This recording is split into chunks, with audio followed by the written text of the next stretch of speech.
Hey everyone, welcome to FanFic Canon. Thanks for hitting play. I'm thrilled to bring this fan-made story to life for you. If you enjoy the ride and want more narrated fanfics, smash, subscribe, and tap the bell so you never miss an episode. And if you want audiobook of a novel of your choice, join my Patreon. Request any title that's freely available online, and I'll produce a full narration just for you. Now, let's dive into today's adventure. Oh, Dad. His voice cracked as he knelt beside the injured, tears streaming down his face. Take and get out of here, Piccolo said sharply. He was the of the group, but even he felt the pressure. We'll handle things for now. Nodded quickly, Piccolo's right, go, we'll hold them off. A cold laugh rolled across the battlefield. Everyone turned. Android 16, 17, and 18 walked forward in a straight line, the smirks on 17 and 18's faces leaving no room for negotiation. We never said could leave, 17 said with a mocking tilt of his head. You monsters, Piccolo growled. He turned and immediately stepped forward, forming a protective wall between the androids and... Go, Piccolo barked again. Please be careful, lifted and took to the sky, flying as fast as he could. He had already watched his father die once he refused to watch it happen again. Oh, you think you can run? 17's eyes narrowed. Android 18 moved before the sentence finished. She launched herself upward, streaking toward. I said you're not leaving. Piccolo intercepted her midair, blocking her paths. Try it, he snarled. 18 flicked her bangs aside and smiled, if you insist. Her foot snapped out. Piccolo didn't even have time to react. Her kick connected cleanly with his arm, sending him spinning. 18 shot past him and caught up to in an instant. Come back with me. Her golden heels slammed into his side. The impact launched him through the air like a... Ayu's face twisted with fury, Tynan were just as enraged. It was clear now, 17 had no intention of letting live. So, 17 said lazily, do you want to hand over or die with him? I'm feeling generous today, I'll let you choose. Piccolo and climbed back to their feet, ignoring him completely. Instead, they both staggered into position in front of shields to the very end. Their message was obvious. Even if we die, he lives. 17 sighed, so that's your choice. He turned to 16, hey, want in. Android 16 shook his head. I won't fight someone who's sick, I'll wait until recovers. You really are old-fashioned, 17 muttered, fine. He glanced at his sister, 18, let's finish this. Works for me, she said, the sooner the better. They moved together. They're coming, Piccolo shouted. Erupted into super aura blazing. 17 struck first, appearing in front of one kick sent crashing into a hillside. The battlefield collapsed instantly. Piccolo, Tyne, and were knocked aside like paper. Only Super and Piccolo managed to hold out for a few moments. Piccolo fell next, dropped by 17 with a brutal blow. Only remained, clashing with Android 18 in a furious exchange. Desperation gave strength. His strikes came harder, faster, powered by the fear of losing his father. For a brief moment, he even pushed Android 18 back. 18 raised an eyebrow, you've got some power, kid. Need help, 17 called out. No, 18 replied flatly, deflecting a blow. He's strong, but he can't hurt me. Roared, swinging his fist straight toward her face. You won't hurt my dad. You can try. 18 moved to swat his punch aside, but fainted, withdrawing his right fist and slamming his left into her cheek. It connected. 18's head snapped to the side and she paused in surprise. Didn't waste the opening, he thrust both hands forward. A point-blank blast engulfed her, blowing a massive crater into the ground. watched with mild interest. Not bad, your son has some ability. But that was where his praise ended. When the smoke cleared, Android 18 stood in the crater untouched. Not a scratch, not even dust on her clothes. She tucked her bangs behind her ear and looked up with cold blue eyes. Is that all? His face paled. He hadn't even hurt her. Before he could react, 18 blurred forward. Her fist slammed into his abdomen so hard he nearly blacked out. His breath vanished. Then she spun midair, heel whipping around. Oh, crack. Her kick smashed into the back of his head, sending him plummeting. He hit the ground hard, barely conscious. And with down, nothing stood between the androids and any more. He tried to push himself up, but the pain from the heart virus tore through his body. He couldn't even stand, let alone fight. Save your strength, Piccolo snapped. A cold voice cut through the battlefield. Too late for that. Lifted his head just enough to see Android 17 approaching, expression blank, eyes fixed on him with chilling intent. Sorry, 17 said flatly. Doctor ordered your death, so here we are. He didn't care that was sick, virus or not, son had to die. His breath hitched, dad. He clenched his fists. This is hopeless, nobody can stop them. A time gritted his teeth. If we're here, maybe. His eyes narrowed. Those words dragged up old memories he didn't want to revisit.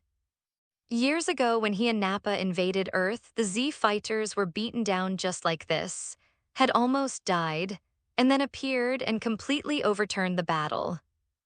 For a moment, his old fear surfaced like ice in his spine. He pushed it down. Things are different now, he muttered. I'm not the weak one anymore. Meanwhile, 17 lifted his hand. A golden sphere formed instantly, humming with lethal power.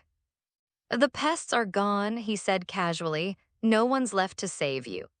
Android 16, Android 18, and watched silently. The Z fighters watched helplessly. Again. Are we really going to watch die again? Trembled, he was barely standing, barely breathing, but rage burned in his eyes. There was only one person he could call. Goodbye, 17 said coldly. The blast shot forward. Uncle, screamed. A deafening explosion burst through the air. But not on. The blast bent sharply mid-flight, as if slapped aside by an invisible force and arced into a distant mountain. The entire peak vanished in a roar of dust and flame. What? 17 frowned. His entire body tensed. He's here. As despair flipped instantly into hope, must be back. The others searched frantically but saw no one. Then a voice rolled across the battlefield, calm and icy. I'd like to see who thinks they can harm my little brother. It turned and froze. A tall figure stepped into view, orange training gi fluttering in the wind, posture straight and unwavering. His expression was calm, but an overwhelming pressure radiated from him. Uncle, I cried. Spun, jaw tightening as he finally saw him. At some point, without anyone noticing, had appeared directly in front of. He wasn't moving, he didn't need to. Just standing there, he felt like a wall the world couldn't climb. Looks like we're lucky today, said shakily, relief flooding his eyes. Android 17 slowly turned to face him. In front of his tall, broad frame, the slim android looked like a teenager picking a fight with a grown man. So, said quietly, you're the brat who tried to kill my brother.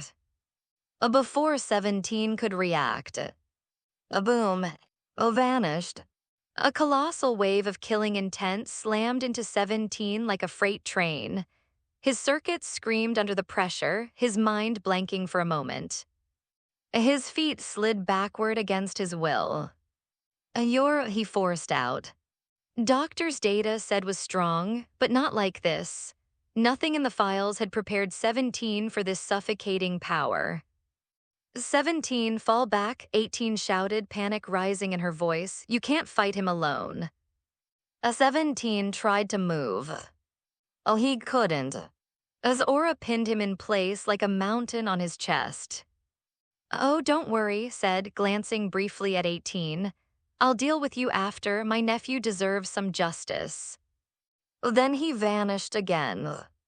A sound like a thunderclap split the air. I late. Android 17's scream erupted as his body shot backwards like a broken doll. He smashed through a boulder and skidded across the ground until he lay crumpled in a crater, unconscious. One strike. Just one. The same Android 17 who had overwhelmed the entire group moments ago hadn't even seen move. The battlefield fell silent. Everyone understood one thing clearly. Had returned, and the situation had completely changed. Good, so strong. Android 17 couldn't even make a move.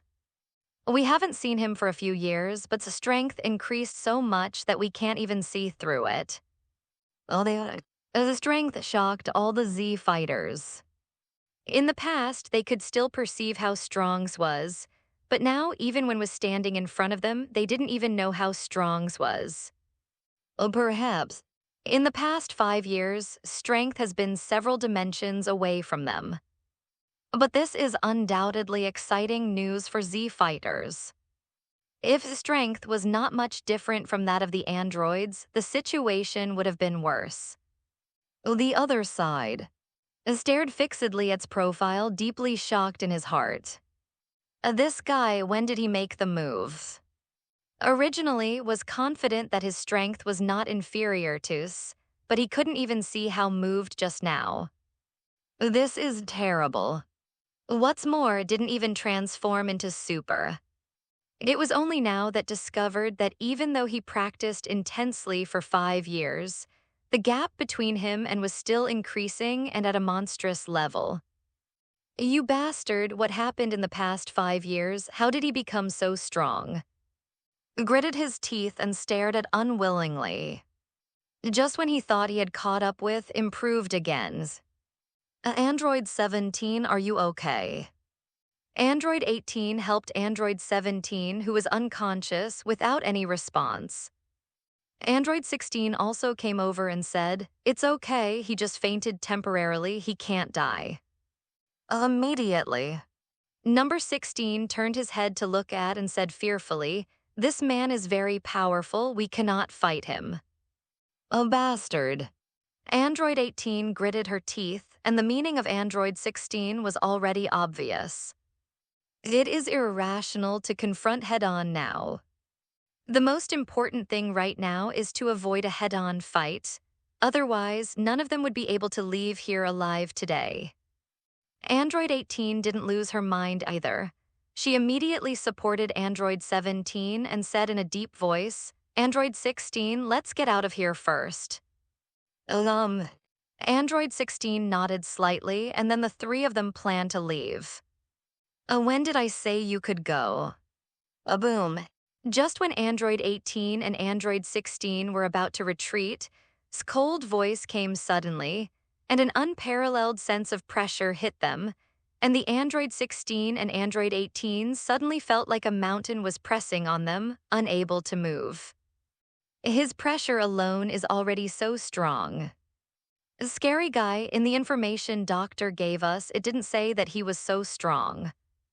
Android 18 stared at fearfully and said in a deep voice, "A doctor gave you outdated information." Took a step forward, seemingly tens of meters away, and suddenly appeared in front of Android 18 in the next second. When came in front of her, Android 18's pretty face instantly became pale. "Android 18, I heard you had a lot of fun beating my nephew just now." From a close look, Android 18 is indeed worthy as one of Dragon Ball's top beauties.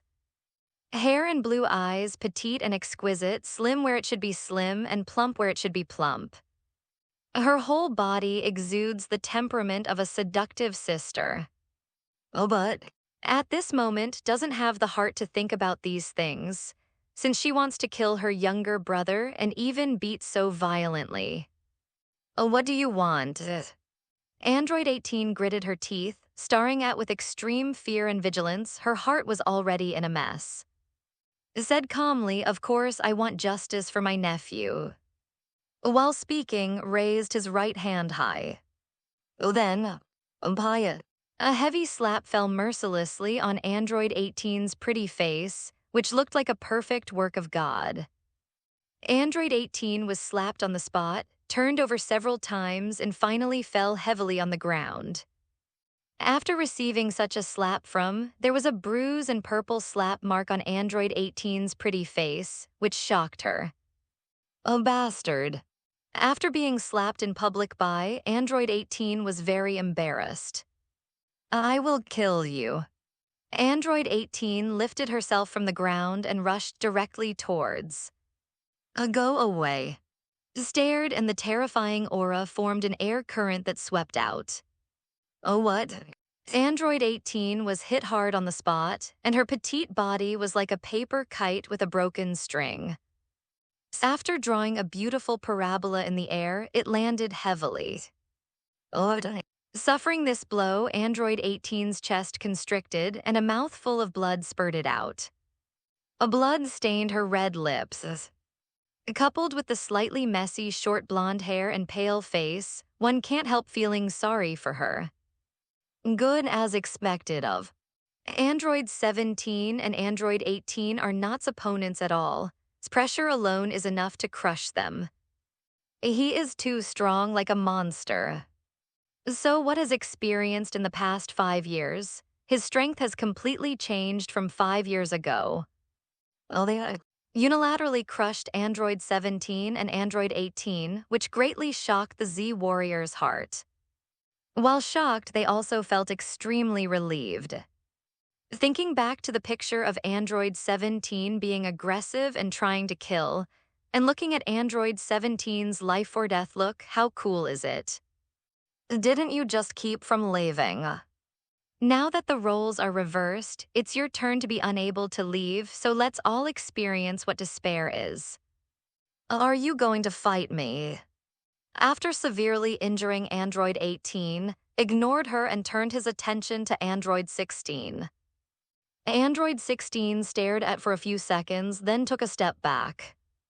This little move of taking a step back also indicated the decision of Android 16. Didn't say anything about it. Has always been a person with clear code, an eye for an eye. Although the mission of Android 16 is also to kill, he does not participate in the action to intercept when had a heart attack just now. So didn't plan to argue too much with Android 16. At the same time, a pair of viper-like eyes were secretly staring at Android 18, who was seriously injured by Android 16 decided to distance himself from the conflict rather than confront directly. He was clear about this because he knew that could defeat Android 17 and Android 18 without breaking a sweat. He said, turning his head to look at him, I heard you're going to challenge me and you called me a coward. Though wasn't present during the earlier confrontation, he saw everything that transpired through the projection of Angel's staff. Thus, he understood's purpose for coming to Earth this time. Glared at, sending shivers down his spine. The confidence felt upon arriving on Earth began to waver at the sight of, even from a distance, he could still feel the overwhelming pressure emanating from which didn't seem intentional. You misunderstood, stammered, looking away. Faced with, he had completely lost the arrogance he had exhibited earlier. I never said you were a coward. Really, grinned, which only made shiver more. Then are you here to challenge me? It's been a few years since I last saw you, and it seems you've been training hard. He carefully examined and saw right through his current strength. Had mastered Super 1, and while he was extraordinarily strong in the original timeline, regarded him as very weak. It appeared that hadn't let himself go in the past 5 years. It seems you're getting overconfident in your strength again. Forget it, I accept your challenge. Come on, make a move. As he spoke, beckoned with his fingers, indicating he was ready for combat. His eyelids twitched violently, caught between his previous bravado and the prospect of backing down. After confidently shouting his challenge, could he really turn away now? He couldn't afford to lose his pride. The Prince of the would not allow himself to act cowardly. Transformed into his full power Super One form and made the classic gesture, declaring, "Tremble, this is the power of my." Nodded solemnly. "That's strong, let's see what you've got." "Oh, what?" The ground beneath shattered as he charged toward at lightning speed, stood still with his hands behind his back. When his fist was about to land, neither countered nor defended himself, simply allowing the punch to hit him. Puff, in an instant, his fist connected with his face. Didn't flinch, not even a muscle. He gasped. He had poured nearly all his strength into that punch, yet it failed to affect, leaving him shocked. He had suspected strength had grown since their time on, but never expected his strongest attack wouldn't even make move. "Oh, that's it." Was about to mock him, but then suddenly black question marks appeared on his face. "Wow," screamed as he inexplicably flew back and returned to his normal state. Blinked confused. What just happened?" "I don't know," came the collective response from the Z fighters, all equally baffled. Had made no move, yet had flown back on his own. "Good, so strong," exclaimed, half lying on the ground and clutching his chest in shock. Looked at him incredulously. "What are you doing? Why did you fall before I even attacked?" As words hung in the air, the Z fighters only grew more perplexed. They had witnessed make no move, yet had fallen back on his own. It was utterly bizarre. Called out by, his face turned red with embarrassment. He turned his head and tried to flatter, saying, "Doesn't this show that you are powerful?" He thought that sometimes it's better to bow your head in certain situations like this one. If he engaged, he could already envision his defeat. The Z fighters were collectively dumbfounded. Did he not just threaten to challenge and defeat in a moment of bravado? However, one thing was undeniable, was wise to back down. "Look at that, can think sometimes," Piccolo scoffed, even though he didn't respect his behavior. Still, it was a clever decision. Who would want to be beaten senseless for no good reason? Even the potential loss of his life crossed his mind. "Are you here to be mocked?" Laughed outright. With present, didn't dare to retaliate. His eyelids twitched and he coldly replied, "Say that again." "Say it again, what could you do to me?" Taunted. Started to mock him. "Okay," waved his hand, interrupting the friendly interaction between and asked, "Can everyone still move?" "Oh, yes." "Oh, good." Everyone responded one after another. After resting just now, everyone has recovered some physical strength. Then they cannot fight, but at least it is possible to use the flying technique to leave this place. Immediately explained in an orderly manner. "Piccolo, you and nephew send back, and I will find a way to cure his heart disease, and everyone else can go back to their respective homes and some rest." Piccolo nodded and had no objections. At first, he and were enemies, but now he and are friends who trust their back to each other. What about you?" Stood up again and said cheekily, "Can I stay on Earth? I want to know how you usually work out." After seeing strength today, no longer expects to catch up with. As long as he can continue to close the gap with, he will be satisfied. Besides, even if he leaves the Earth, he has nowhere to go. Now his goal in life is to become stronger and keep getting stronger. "All up to you." Before finished his sentence, a lizard-like green shadow suddenly rushed out from behind a stone. His snake-like eyes were full of greed. He rushed straight to Android 18, who was seriously injured. Android 17 and Android 18 are this cell's prey. The sudden appearance of the creature caught everyone off guard. Emerging from the shadows was a monstrous figure, a green humanoid lizard with a grotesque appearance. Its sharp, beak-like face and spotted, monkey-like cheeks made it hideous beyond compare. It was no exaggeration to call it an abomination, a bizarre and unnatural creation. This hideous being was none other than Cell, the ultimate artificial human sent from the future via a time machine. His mission was clear: to absorb Android 17 and Android 18, allowing him to evolve into his perfect form. Cell had been lurking nearby, biding his time. The severe injuries inflicted on Android 17 and Android 18 had inadvertently made Cell's task easier. Without, it would have taken far more effort for him to achieve his goal. Before anyone could react, Cell appeared in front of Android 18. His tail, tipped with a grotesque, open maw, lunged toward her head with terrifying speed. Already pale from her injuries, Android 18's face turned ghostly white at the sight of Cell. Fear gripped her heart. The thought of being absorbed by this monstrosity was unbearable. She would rather die than face such a fate. Her body, too battered to move, betrayed her will to escape. Desperate, she cried out, "Help me!" She didn't know who might answer, nor did she care. All she knew was that she couldn't let herself be absorbed. Cell sneered, his voice dripping with malice. "No one can save you. You'll become the fuel for my evolution." His tail descended toward her like a deadly serpent, but before it could reach her, a shadow fell over them. A large boot crashed down on Cell's tail, pinning it to the ground. Standing before Android 18 was none other than the very man who had injured her moments earlier. He stood tall and unyielding, a figure of undeniable strength. "I told you you underestimate me," said calmly, his tone carrying an air of authority. "You've been hiding, Cell, but did you really think I wouldn't notice?" Cell's snake-like eyes narrowed in rage, glowing a furious red. "You bastard," he hissed. He had been moments away from absorbing Android 18 and evolving to the next stage, only for to shatter his plans. Waved dismissively, flicking his fingers. "What are you staring at? Scram!" The gesture sent Cell flying, slamming him into the ground. A portion of his tail remained writhing under his boot.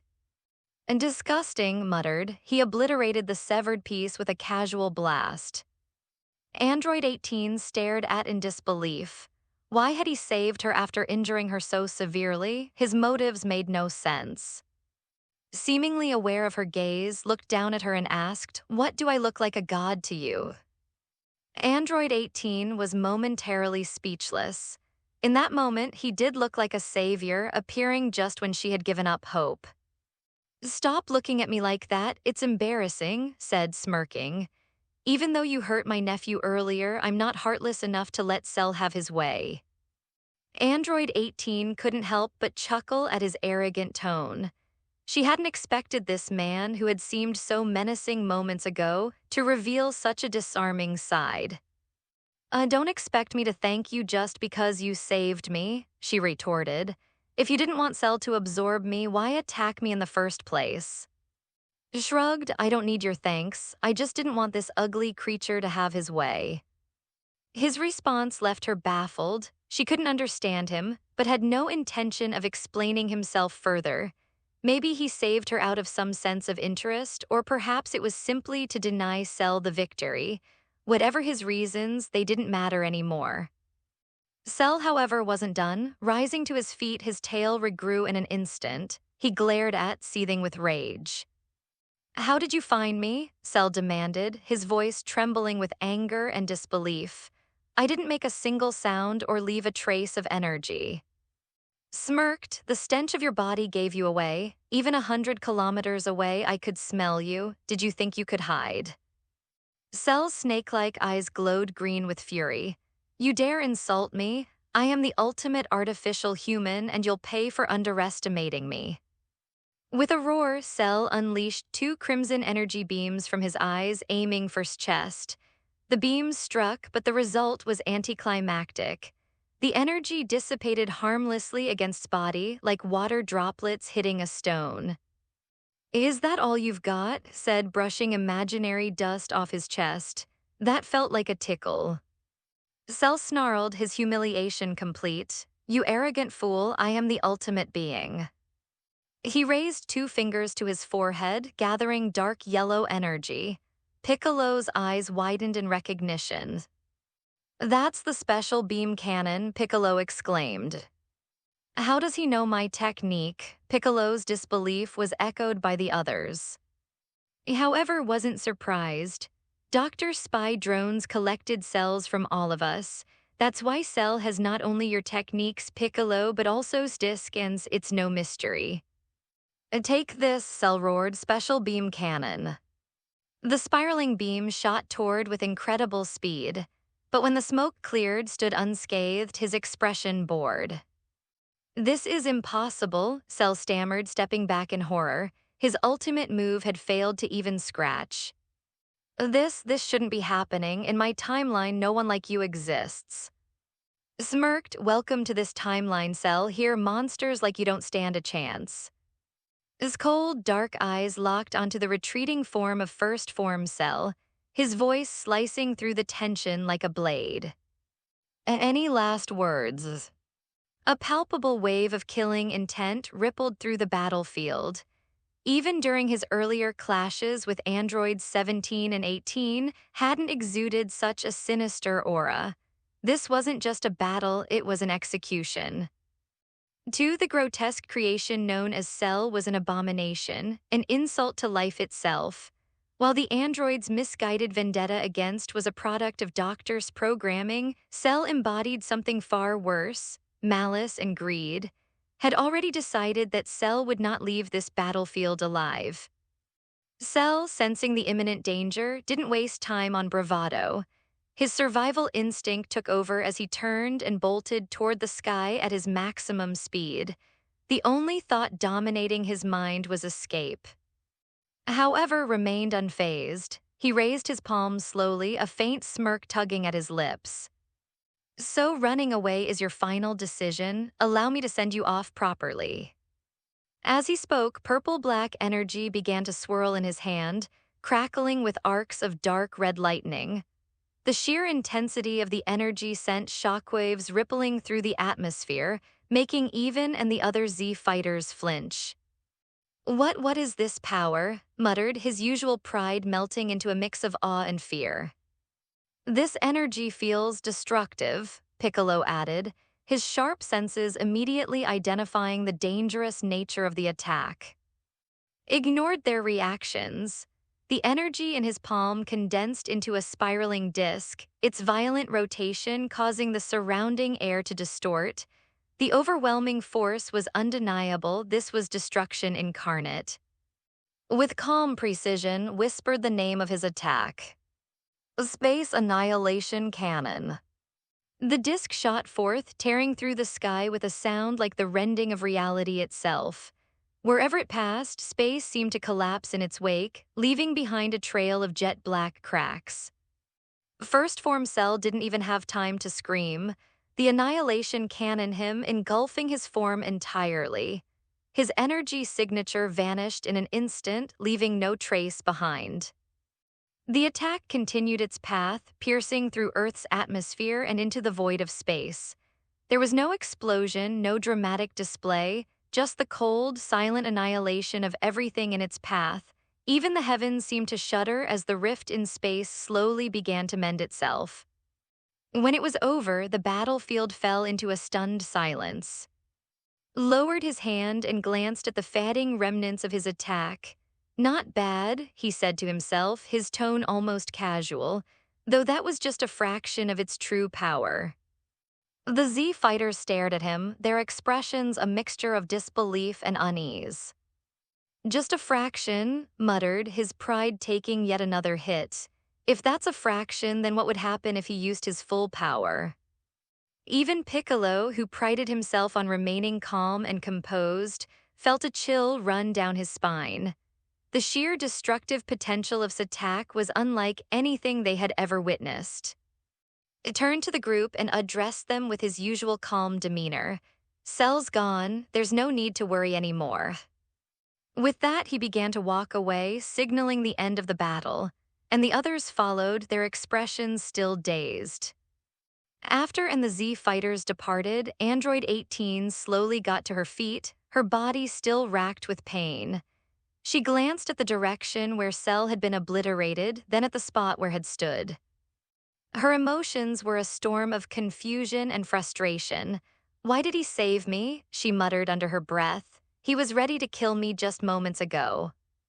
Despite her anger, she couldn't shake the image of stepping in at the last second, saving her from a fate worse than death. His cold, commanding presence had left an indelible impression on her.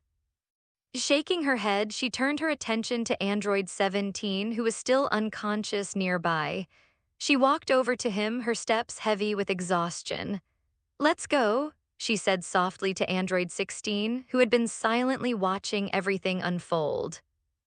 The trio left the battlefield, their future uncertain but their lives intact for now. After ensuring received the heart virus medicine, left Mount without delay. His heart yearned for home, for the one person he had been separated from for 5 long years, his wife. The journey felt like an eternity, even for someone of strength and speed. Memories of flooded his mind, each one a reminder of the love and companionship they shared. In a small house nestled on the outskirts of the city, sat in the living room, her usually serene demeanor replaced by nervous anticipation. She fidgeted with the gold ring on her left hand, the symbol of their bond. "Honey, it's been so long," she whispered to herself, her voice tinged with both longing and apprehension. "I wonder if you've changed." Her thoughts were interrupted by a soft knock on the door. Her heart skipped a beat. "Oh, he's here." Gathering herself, stood and approached the door. But before she could open it, the door creaked open on its own, revealing's familiar figure. For a moment, neither of them spoke, stared at him, taking in every detail of his face, the maturity in his features, the strength in his posture. He looked different, yet he was still the same man she had fallen in love with. His gaze softened as he looked at her. "I'm home," he said, his voice gentle. Before could respond, stepped forward and pulled her into a warm embrace. "I'm sorry for making you wait so long," he murmured, "but I'm here now and I'll make it up to you." Closed her eyes, tears streaming down her cheeks as she clung to him. In that moment, the 5 years of separation melted away, replaced by the overwhelming joy of reunion. For the battlefield could wait. For now, his focus was on the love he had waited so long to return to, without any sweet words, just a simple, "A wife, I'm back," made burst into tears instantly. She embraced tightly, resting her chin on his broad shoulders, and tears ran down her cheeks. 5 years. She hasn't seen or heard's voice for 5 years. As the saying goes, a little farewell is better than a newlywed. Let alone a couple who have been apart for 5 years. It clung to his ear, sobbing in a low voice, "Honey, I miss you so much." "I miss you as well." Held his delicate oval face and wiped the tears from her cheeks. The two stared affectionately for a few seconds, and then their lips melted together. Fell deeply into his tender hug. A long time later, put his hands around slender waist and said, "Honey, let's have a baby." "Okay." Burst into laughter. Although she is an angel, a being of immense power since she is married to, wants a child with. As early as the year when she married, thought about having children. But was concentrating on training at that time and had no plans to have children for the time being, so she and have never thought of having children. Now, returned from his training under for 5 years, and his strength has almost reached the point of gods of destruction. So now is the time to have a baby. Gradually, the sun gradually went down. The setting sun in the evening renders the clouds in the sky into fiery red, which is extremely beautiful. After more than 5 years, finally sat down at the table again to have dinner with his wife. "Honey, are you still used to eating my cooking?" Seeing devouring the delicacies she made, asked with a happy face. The lover devours the dishes she made with her own hands, even if it doesn't look very beautiful. But this is the greatest happiness of being a wife. swallowed the meat in his mouth in one breath and complained, "Honey, you don't know that the dish made by can make me almost die on the spot. So you know how much I want to eat your dishes again these years." Oh, laughed out loud on the spot, the flowers trembled with laughter and everything was eclipsed. Had forgotten how long it had been since he had smiled so happily. But who was far away on sneezed for no reason. After dinner, cleaned up the dishes on the table and followed to wash today's dishes. After, it's time for end. Told some interesting things that happened on in the past few years, and that always made laugh out loud from time to time. The night fell. The cool moonlight poured down on the earth, and there were bursts of cheerful laughter from time to time in a mushroom house on the outskirts of the city. Soon, the sun rises from the eastern horizon, chasing the cold night. A new day has begun, and everything on the earth begins to recover. Got up early to prepare breakfast for as before. The happiest thing in life is to wake up in the morning and eat the breakfast carefully prepared by your lover. Hadn't eaten well for the past 5 years, so specially prepared a rich breakfast for. After breakfast asked, "A husband when you went to, did you promise something?" Oh, now that you mention it. Now that has taken the initiative to bring it up, naturally does not shy away from this issue. Is it true that said you would accept her? Blinked her clear and vivid beautiful eyes and said thoughtfully, "I don't care, it's mainly up to you husband, if you still like, then marry her." In the past 5 years has gotten along very well with, and she has treated as a younger sister. Therefore, if married, she would have no objections, and in this way. "Honey, you are an angel." Kissed on the cheek, there is such a gentle, kind, understanding, good-looking wife who can fight and even cook and do housework. What more could a husband ask for? She even accepted that she would marry another wife. His wife is simply an angel. If it was the previous life, wouldn't even dare to think about such a thing. For he still has some affection. Since has no objection, is also willing to marry, then marry. Took and came to Capsule Company together. After waiting for 5 full years, finally waiting for to come back, was extremely excited inside, but she said, "I thought you forgot about me." Oh, puff. Looking at pretending to be angry and looking cute, was amused. "It seems that you don't seem to welcome me here, so I'll go." "Oh, you dare." Hearing that was leaving, was in a hurry to stop him. Said, "Okay, haven't you been looking forward to's return these past few years? So there is no need to say more and pretend to be angry. Why don't we talk about your marriage?" Didn't want to argue with in front of, so he said, "Do you want fast or slow?" "Of course, the sooner the better." Said, "I'm in my 30s this year and I'm almost old. If I get older, I'm afraid you won't want me anymore." Then same as me, how about a wedding in 3 days? I suggested.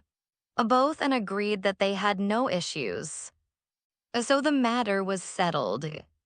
Was finally getting married, and Dr. Briefs and his wife heaved a long sigh of relief. They were afraid that if their daughter only cared about her broken scientific research projects, she would never be able to marry in this life. After the wedding date was decided, the news was quickly communicated to Anne's family and friends. Although this was second marriage and under the law monogamy was practiced. But in the face of money. Only. Before his wedding too has one more thing to solve. That's heart issue. The wedding is in full swing, but unlike before, doesn't have to worry about the details this time, can handle it. What needs to focus on now is solving son's heart problem before the wedding.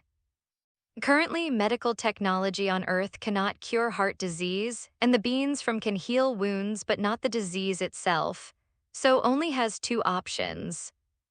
First, he could gather all the Dragon Balls within 3 days and make a wish to cure son's heart disease. Second, he could appeal to and ask for his help to heal Sun.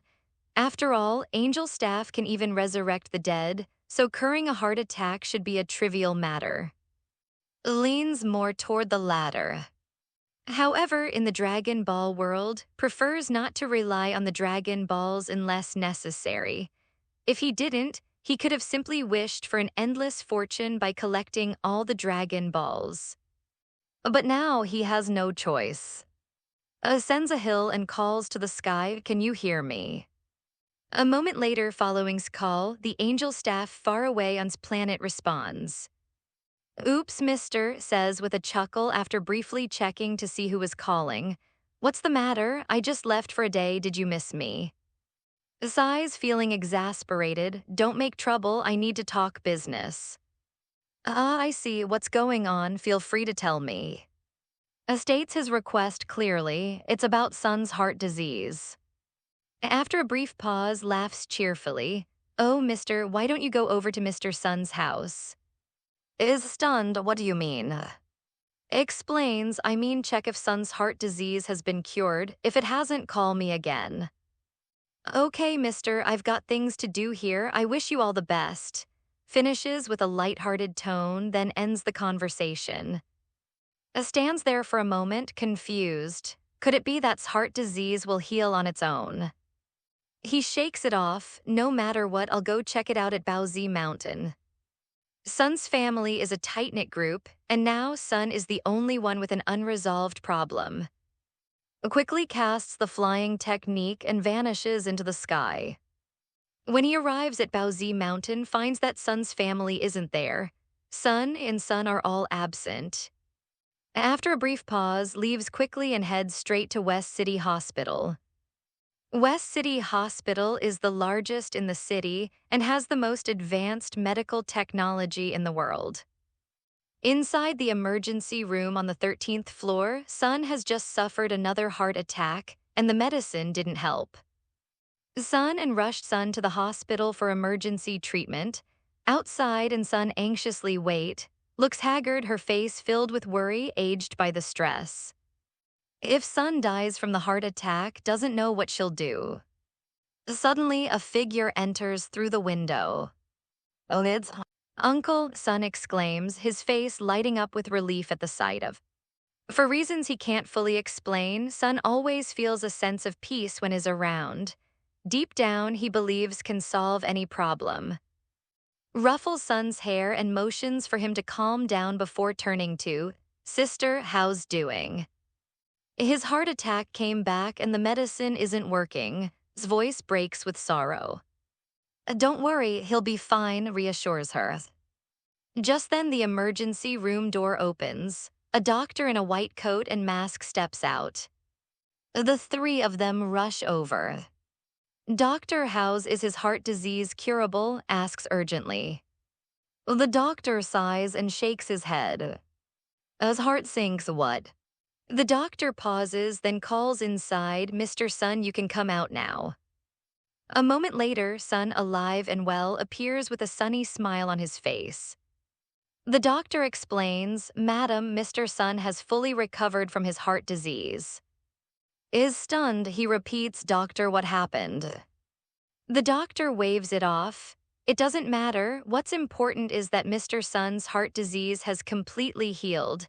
This is the first case of its kind. You can go home now." "Really?" asks, still in disbelief. "How do you feel?" "I feel relaxed," Sun replies with a wide grin. "I've never felt so good in my life. My body feels amazing." Is speechless, not knowing how to process the situation. Is this the cure for a terminal illness? She's having trouble believing it. But seeing Sun's energetic and healthy appearance, she realizes that he truly seems to be fine now. She has never seen him in such good spirits since his heart attack began. Thinks hard, trying to make sense of it. Could it be that Earth's medical technology has advanced so quickly? But that doesn't seem right. Even with advanced medical tech, curing a terminal illness that quickly seems impossible. Suddenly remembers words from earlier. Had seemed to know in advance, and his tone implied that he already knew Sun's heart disease had been cured. looks out the window in the direction of his home. Is that you, wife? No, Angel, he murmurs, realization dawning on him. Underneath the shade of a tree near the hospital building, numbers 17 and 18 sat in their wheelchairs, their bodies still wrapped in bandages, speaking in hushed tones. Crouched beside them on the ground, number 16 extended a hand toward a small bird. The delicate creature fluttered down, perching gently on his outstretched fingers. For a fleeting moment, his usually stoic face softened into a rare, peaceful smile. 18, is it true saved you yesterday? Number 17 asked, his tone filled with disbelief. He struggled to process what he had heard. Of all people had saved number 18 from Cell. This was the same whose brother's son they had nearly killed, and yet hadn't sought revenge or shown any desire to harm them. Yeah, number 18 admitted, blinking as face surfaced in her mind. I don't understand him at all. He's nothing like anyone I've ever met. It's bizarre, number 17 agreed, his brow knitting in thought. After a brief pause, he leaned forward with a mischievous grin. Do you think saved you because he's attracted to you? Maybe he didn't kill us because of your beauty. Number 18's cheeks turned scarlet at the suggestion. She glared at him, her voice sharp with protest. Don't be ridiculous, that's absurd. Clicking his tongue, number 17 teased her further. Come on, admit it, you like him, don't you? I don't stop it, she snapped, her heart betraying her with an erratic rhythm she couldn't suppress. Number 17 burst out laughing, thoroughly entertained by her flustered reaction. The more the more convinced he became that his words had hit a nerve. Stop laughing, she demanded, her voice tinged with embarrassment. If only she could shut him up. Sensing she was reaching her limit, number 17 reluctantly stifled his laughter. A quiet moment passed before he broke the silence with a more serious question. So, are we still going to kill Sun? The events of the day before had shifted things.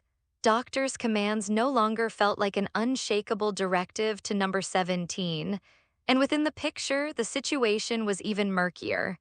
If they tried to go after Sun again, might intervene, and this time he might not be so forgiving. Oh, you could try. Just then, a deep voice cut through the stillness, making all three of them turn sharply. Standing by the roadside, and Sun's family watched them. In an instant, number 17's body tensed, his instincts on high alert. He braced for whatever might come next. Number 16 rose silently, the bird on his hand fluttering away into the sky. But number 18's reaction was different.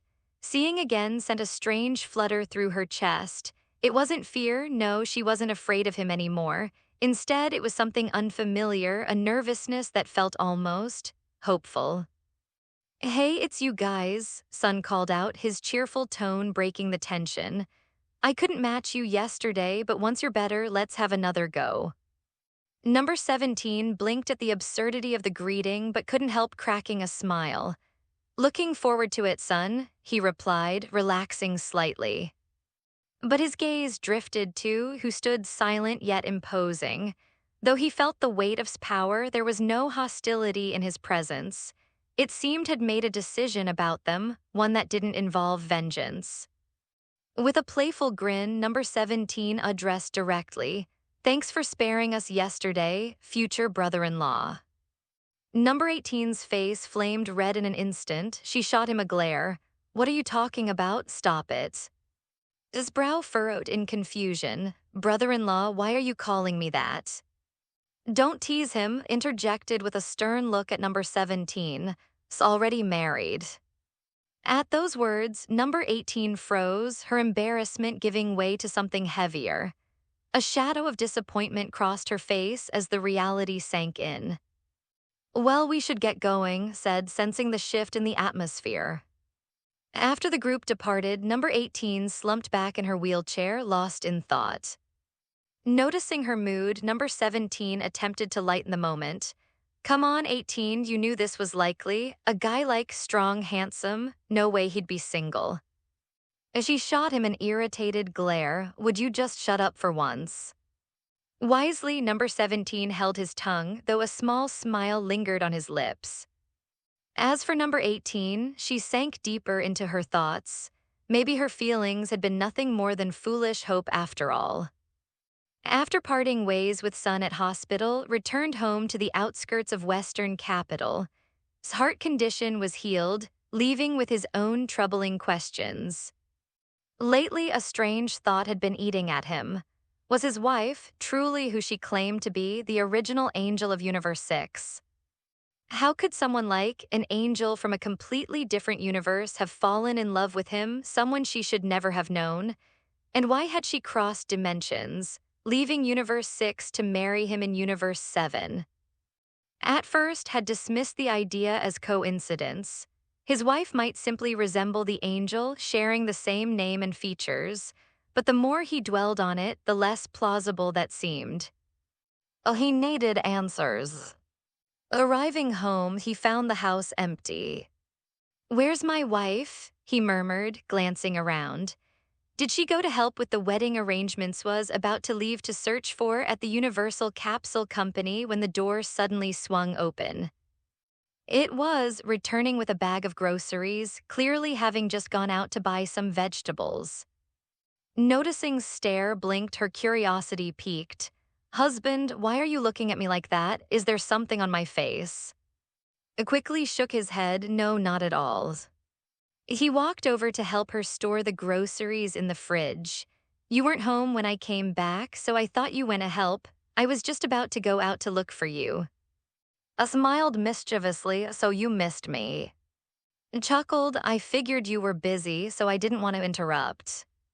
Leaned against the counter with a teasing smile. "Has enough help already, but it looks like I'll have to keep you company tonight." Sighed contentedly, sitting next to her and draping his arm over her shoulders. "By the way, honey, do you know what an angel is?" Blinked confused. Are you referring to Mr.?" She placed her finger thoughtfully on her chin. "I remember mentioning something about being an angel from the 7th universe when he visited Earth." Raised an eyebrow, intrigued. "So angels look like that?" Looked at him for a moment, her eyes full of curiosity.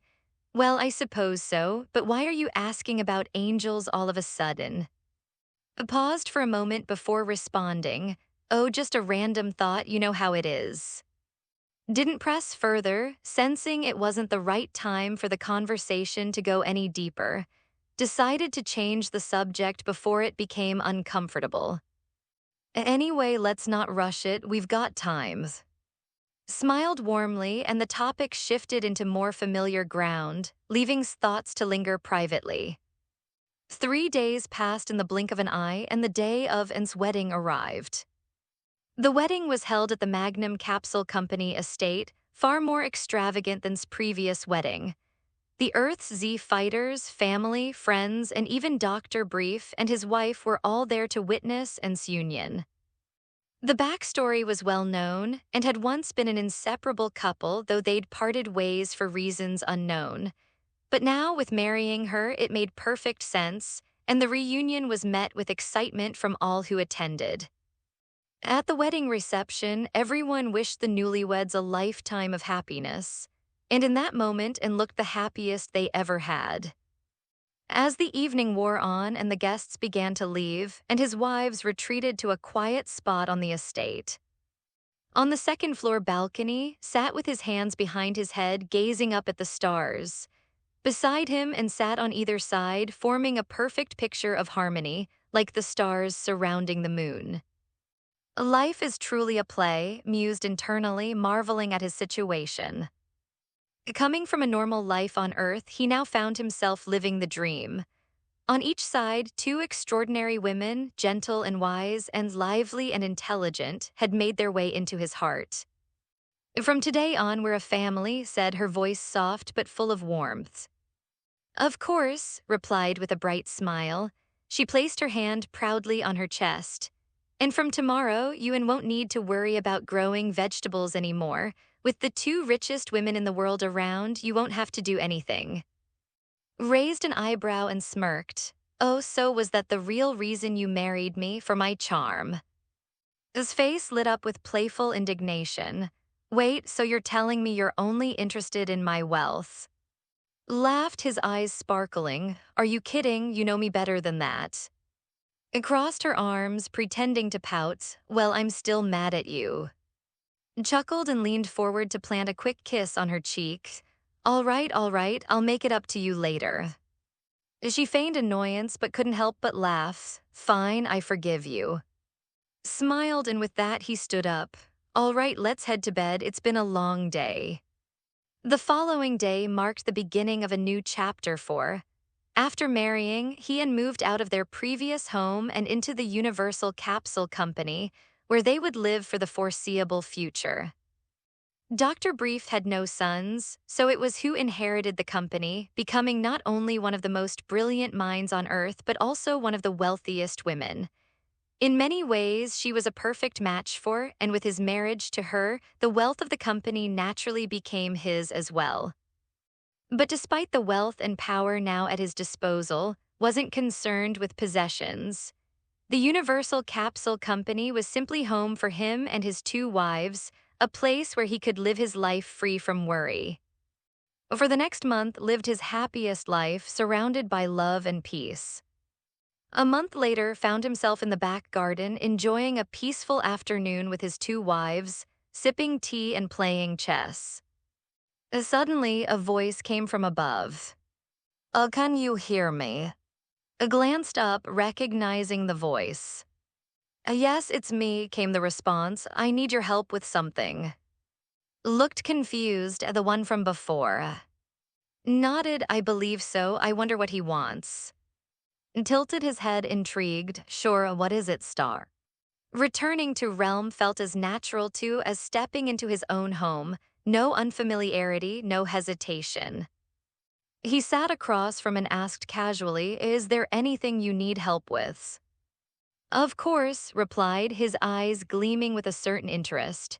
Mister, have you ever heard of the Gods of Destruction Summit? Gods of Destruction Summit raised an eyebrow, intrigued. Sounds like fun, what is it? Smiled and began his explanation. The Gods of Destruction Summit was a martial arts tournament held once every century among the 12 gods of destruction across the universes. Each universe's god of destruction participated, and the summit had been a long-standing tradition dating back to before May 97. The purpose?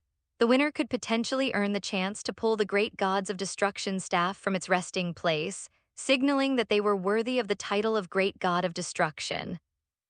In the Dragon Ball universe, powerful figures like the Grand Priest held dominion over the 12 universes' angels, but no one had ever held dominion over the gods of destruction. There wasn't a singular god of destruction that could control the others. The great gods of destruction staff, however, was the coveted prize. Whoever could pull it from its resting place would be granted the title of Great God of Destruction, a status equal to that of the Grand Priest who led the angels. So far, no one had been able to remove the staff, and the requirements for doing so remained unclear. Was it immense strength, unyielding persistence, or perhaps monstrous talent and potential? No one knew, but whoever succeeded would ascend to the highest position in the universe's hierarchy, ruling over all the gods of destruction. And that's where you come in, added, his tone serious. Since Lord is currently asleep, I'd like to ask you to represent the 7th universe at the next Gods of Destruction Summit. His interest piqued even further. The idea of competing against the gods of destruction from across the universes, battling for the opportunity to pull the legendary staff, was exactly what he had been dreaming of. He couldn't resist. You're asking me to take place? Absolutely, I'm in, responded, his enthusiasm clear. Nodded, pleased by the quick response. Then it's decided. You'll stand as the candidate for the 7th universe. Your participation will be an important step toward achieving your goals. Smiled with a fire in his eyes. Where's the venue? The Great Gods of Destruction Realm. The Great Gods of Destruction Realm was a unique space, separate from the 12 universes, much like Zeno's palace. It was the domain of the great gods of destruction, though it remained empty for now, awaiting a rightful ruler. To access it, the 12 angels had to cooperate to open a path leading to it. After a brief period of preparation, led to the assembly point in the first universe. When they arrived, the other gods of destruction and their angels were already present. "Sorry for the delay," greeted, his tone polite but firm. The seventh universe is always the last to arrive," muttered the god of destruction from the fourth universe, folding his arms with a sarcastic sneer. Notice the attention shifting to him. When the gods of destruction saw that wasn't present and a strange face had taken his place, murmurs spread across the group. "Who's this guy? Did finally chicken out and send someone else?"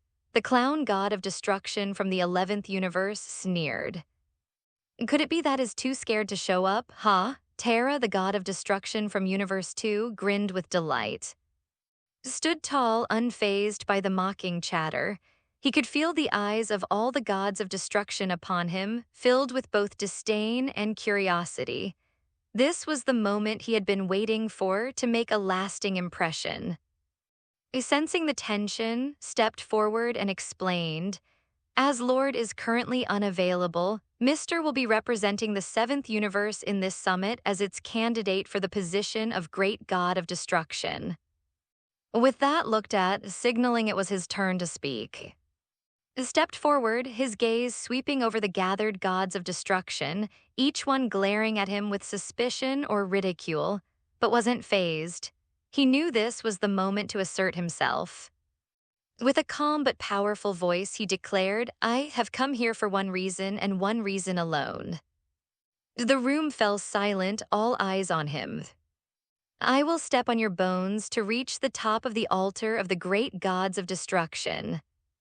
His words echoed through the space, cutting through the arrogance of the assembled gods like a blade. The challenge was clear, the stakes high.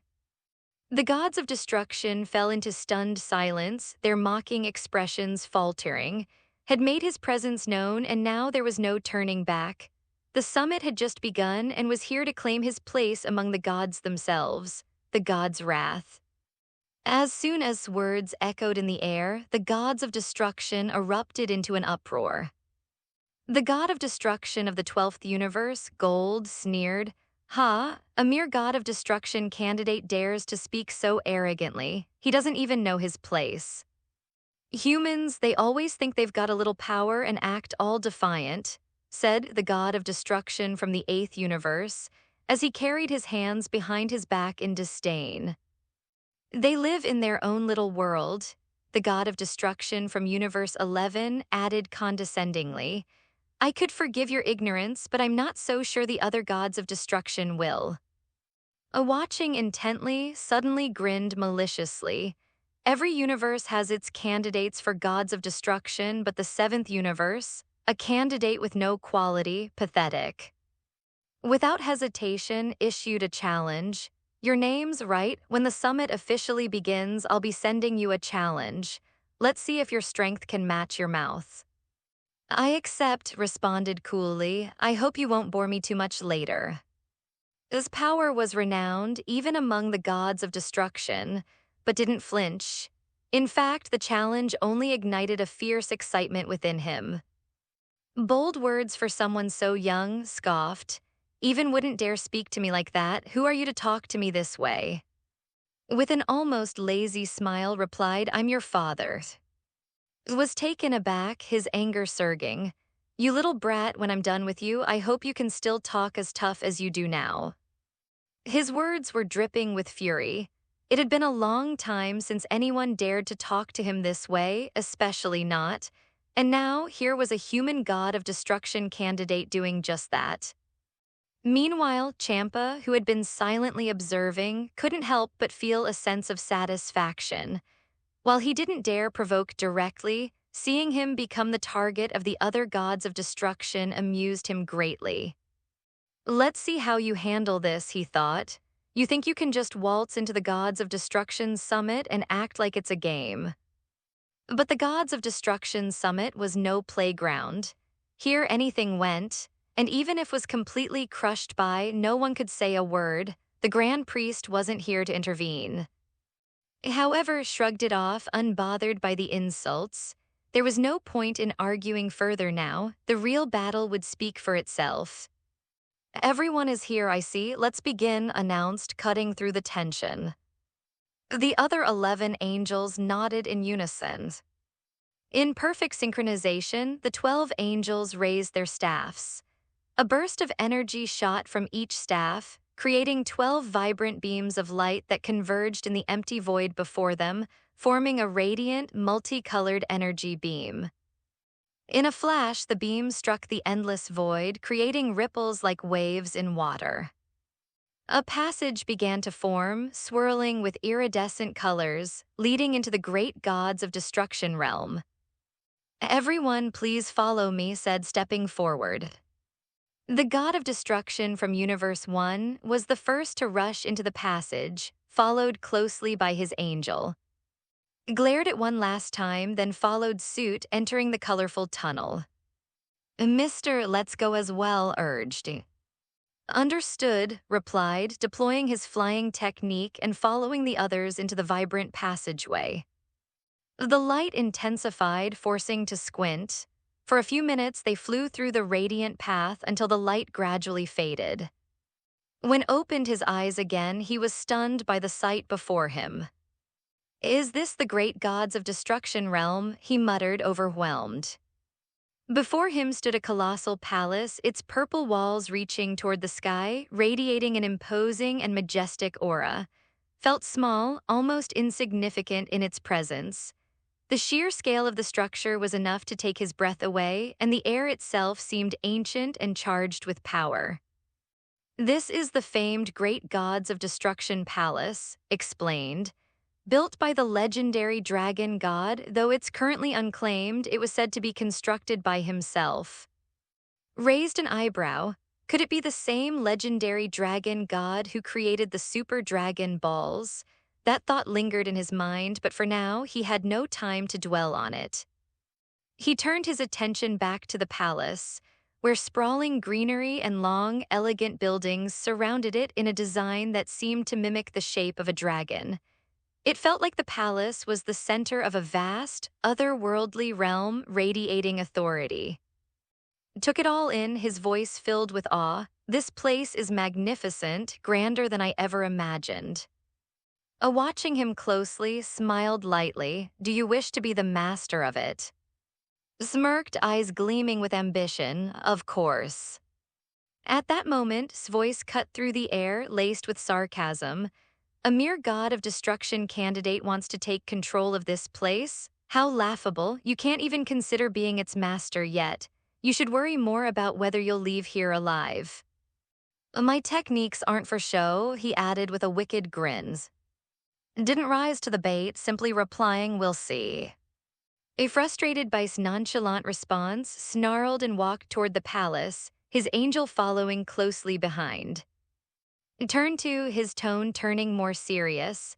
"Be cautious. Strength is on par with Lord. He's one of the most formidable of the 12 gods of destruction." However, seemed unfazed. "He's just a rat. I'll send him back into the sewer where he belongs." The battle lines were drawn and was ready to face whatever challenges lay ahead.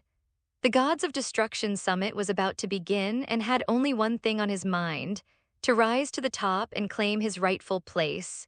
The entire Gods of Destruction Palace is divided into 10 floors, each serving a specific purpose, but we'll set those details aside for now. The venue for the Gods of Destruction Summit is located on one side of the Grand Palace. This floor is dedicated entirely to the summit, and it boasts its own space for the event. And followed the crowd into the venue. At first glance, the space didn't seem that large, but once inside, noticed something strange. In the center of the floor stood a massive arena measuring at least 10,000 meters in both length and width. It was a sight to behold. Surrounding the arena were 3 floating stone platforms, 12 in total. Each platform was marked with Arabic numerals from 1 to 12, representing the 12 universes. These platforms not only served as stages for the participants, but also as viewing platforms for the audience. Directly behind the arena, floating in midair, was a triangular altar. Atop the altar was a pure gold stone platform, gleaming with a radiant, almost sacred golden light. Embedded into the stone platform at a 45-degree angle was a purple gold staff topped with a black crystal. The divine energy radiating from it was palpable, even from a distance. His eyes locked onto the staff, his excitement evident. Is that the great gods of destruction staff you mentioned?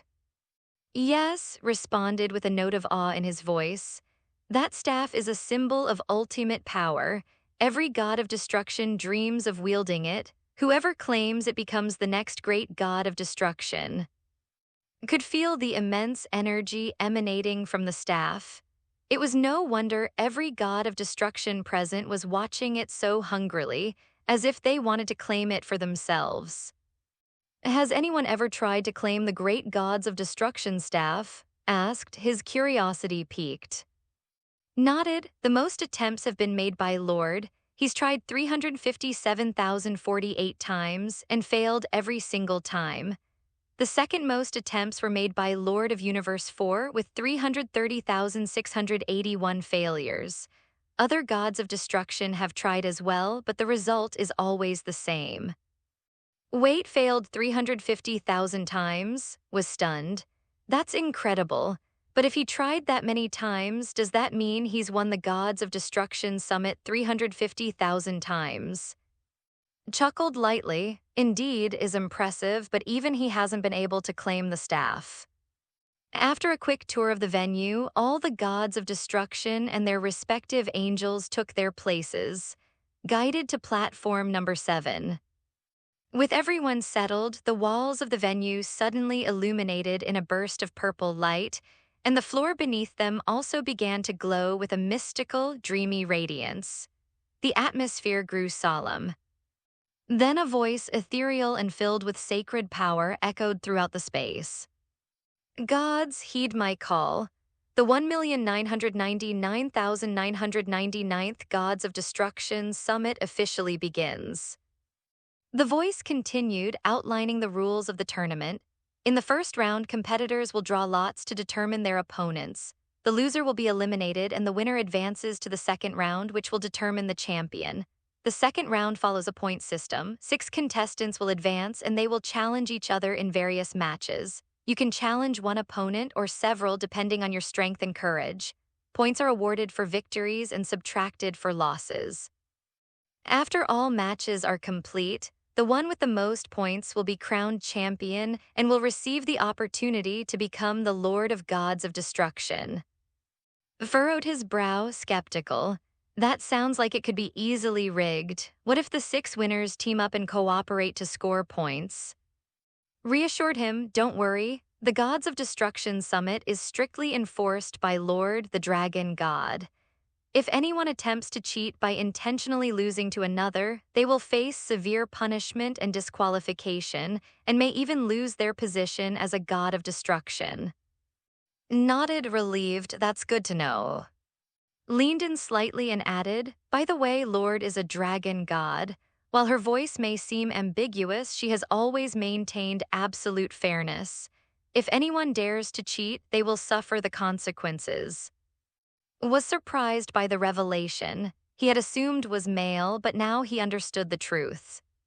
At that moment, 12 purple light clusters appeared above the arena, signaling the start of the lottery. Reminded the draw is about to begin. Stretched out his hand, and one of the purple light clusters flew toward him. As he opened it, a number 1 appeared inside. That meant would be the first to compete in the first round. The other gods of destruction received their numbers as well and noticed that had drawn number 4. The 2 exchanged a glance and sneered. You'd better make it to the second round, kid, he taunted. Otherwise, this will be over before it even begins. Shot back with a grin, don't worry, I'll make sure you stay in the game just long enough for me to beat you back into the sewer. The tension between them was palpable. Soon after the opponent for first round was revealed, It was the god of destruction from Universe 11. The arena buzzed with tension as and prepared to face off. Whispers filled the air as the gods of destruction, perched on their floating platforms, cast their judgments. One of them chuckled, "Looks like the arrogant kid isn't your problem after all." Sneered, his sharp yellow eyes flickering toward, "Not yet, let break him first." His mouth curled into a sinister grin, his disdain for apparent. He strode into the arena with deliberate steps, his crimson gaze locked onto his opponent. How dare a mere candidate for the gods of destruction act more arrogant than himself? Spat, his voice dripping with venom. This is laughable. Among the gods of destruction, only the strong have the right to be arrogant. Weaklings like you are nothing more than dung beetles wandering into a lion's den asking for death. The other gods of destruction murmured among themselves, their voices a mix of curiosity and scorn. Let's see if this so-called prodigy has the strength to back up that attitude. He's just a candidate, not an official god of destruction. We'll crush him. If he loses in the first round, is going to regret bringing him here. Even Champa couldn't resist a jab. The fool set himself against all of us the moment he opened his mouth. He's going to learn the hard way why candidates should stay in their lane. Standing tall in the center of the arena, heard their words but didn't react. He knew he had to prove himself, not just for his sake, but for Universe 7's. If he failed here, he'd be nothing more than a footnote, a humiliation for and his universe. Dragon God's voice echoed through the venue, cutting through the whispers. Let the first match begin, of Universe 7 versus of Universe 11. As the words settled, sneered, his aura flaring to life. Come down here, you arrogant brat. His eyes narrowed, his destructive energy surging to the surface. Purple flames licked at his body and streaks of lightning crackled through the air. Observed from the sidelines, his expression calm but his words pointed. He remembers not just strong, he's cunning, stay focused. Nodded, I won't let my guard down. The arena fell silent, then with a thunderous boom the match began. Moved first, disappearing in a blur of speed. Barely had time to react as reappeared directly in front of him, his fist driving forward like a meteor. Raised his arm to block, but the impact sent him skidding backward, his feet carving trenches into the arena floor. Too slow, roared, following up with a flurry of strikes. His punches and kicks blurred together, each one a calculated attempt to overwhelm's defenses. Deflected and dodged, his movements sharp but tested to their limit. Sparks flew with every collision, and the air around them rippled with raw energy. The arena began to crack under the sheer force of their battle. Is this all you've got? Taunted, his red aura flaring brighter. You're nothing but a fraud. Gritted his teeth, frustration mounting. He shifted his stance, waiting for an opening. As launched another punch at the last second, grabbing's arm and twisting it, using's momentum, hurled him across the arena. Flipped midair, landing gracefully on his feet. His grin widened, his aura surging. Not bad, kid, but if that's your best, this will be over soon. Didn't reply. Instead, he thrust his hands forward, unleashing a torrent of energy blasts. Each streaked toward like a comet, lighting up the arena with blue flames. Raised a hand, summoning a massive energy barrier. The blasts collided with it, exploding in fiery bursts that shook the entire floor. When the smoke cleared, was unharmed.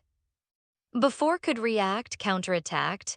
He appeared behind, his knees slamming into his back with devastating force, crashed into the ground, the impact creating a massive crater.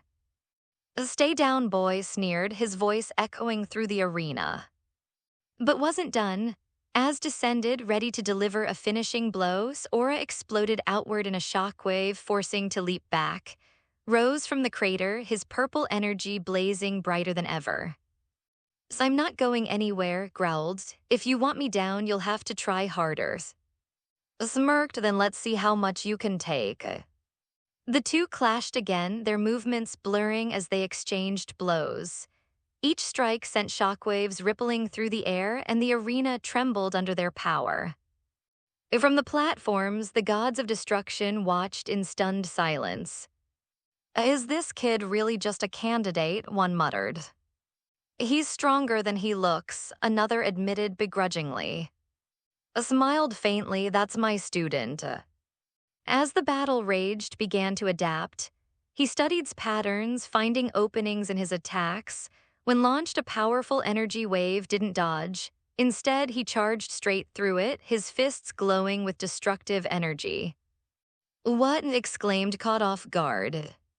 His punch connected, slamming into his chest with enough force to send him flying, crashed into the arena floor, creating a second crater. The crowd erupted in cheers and gasps as stood tall, his aura flickering but his determination unwavering. Still think I'm just an arrogant kid, called out, his voice steady. He climbed to his feet, wiping blood from his lip. His grin returned, fiercer than ever. Not bad, kid, you've got potential, but I'm not done yet. Both fighters themselves for the next round, their auras flaring brighter than ever. The stage was set for an even fiercer clash. Gods of destruction from the 11th universe, you're mistaken. Mister is my student, not lord, narrowed his eyes, a smug smile tugging at the corner of his lips. And I must mention, Mister's mastery of ultra ego was self-taught. I didn't even teach him the concept or techniques of it. The shockwaves from words reverberated through the crowd of gods. Is it even possible to learn ultra ego without a teacher and reach such mastery? How is that even possible? Are you kidding? This arrogant kid has that kind of talent. No wonder he's so full of himself. To learn ultra ego on his own, he must be something special. It's unbelievable that a mortal could learn ultra ego without guidance. And if this is true, it's terrifying. The news spread like wildfire, leaving the gods stunned. If truly learned ultra ego on his own, then they had every reason to feel ashamed. None of them had learned it without a teacher. Just a moment ago, they saw as nothing more than an arrogant fool. Now they had to admit he had the strength to back up his arrogance. In terms of raw power, may not yet be on the level of the top gods of destruction, but the fact that he could master ultra ego without instruction was enough to make them rethink everything. Wait, are you saying his ultra ego is self-taught? Champa blinked in disbelief, his eyes wide. Alice adjusted her glasses, analyzing the situation objectively. Master Champa, it's hard to deny it. If it were a lie, wouldn't be speaking so highly of him. If we're eliminated in the first round, it would be a massive embarrassment. Champa gulped, cold sweat running down his forehead. Although he hated to admit it, Alice's words rang true. If was eliminated, it would only make praise even more humiliating. But the fact that it praised meant that his ultra ego was real and self-taught. So what if it's self-taught? Sneered, still unimpressed. Even if mastered ultra ego, that won't guarantee him the crown at the Gods of Destruction Summit. She remained disdainful, but even she couldn't deny that self-taught ultra ego was an impressive feat. Self-taught, huh? His lips curled into an intrigued smile. Well, this is getting interesting. For some reason, she now found herself eager to see what could do next. In the arena, the clownish god of destruction from the 11th universe glanced at again, no longer underestimating him. Learning ultra ego without a teacher, that was truly impressive. If could truly harness the power of ultra ego, would have to be on high alert. A loss to him would stain his reputation forever. He didn't want to be the first god of destruction to lose to a mere candidate. With a roar, released his own energy, enveloping himself in a purple-black aura of destructive power. He too activated ultra ego, his strength now amplified by the exclusive energy of the gods of destruction, a force stronger than in terms of sheer power.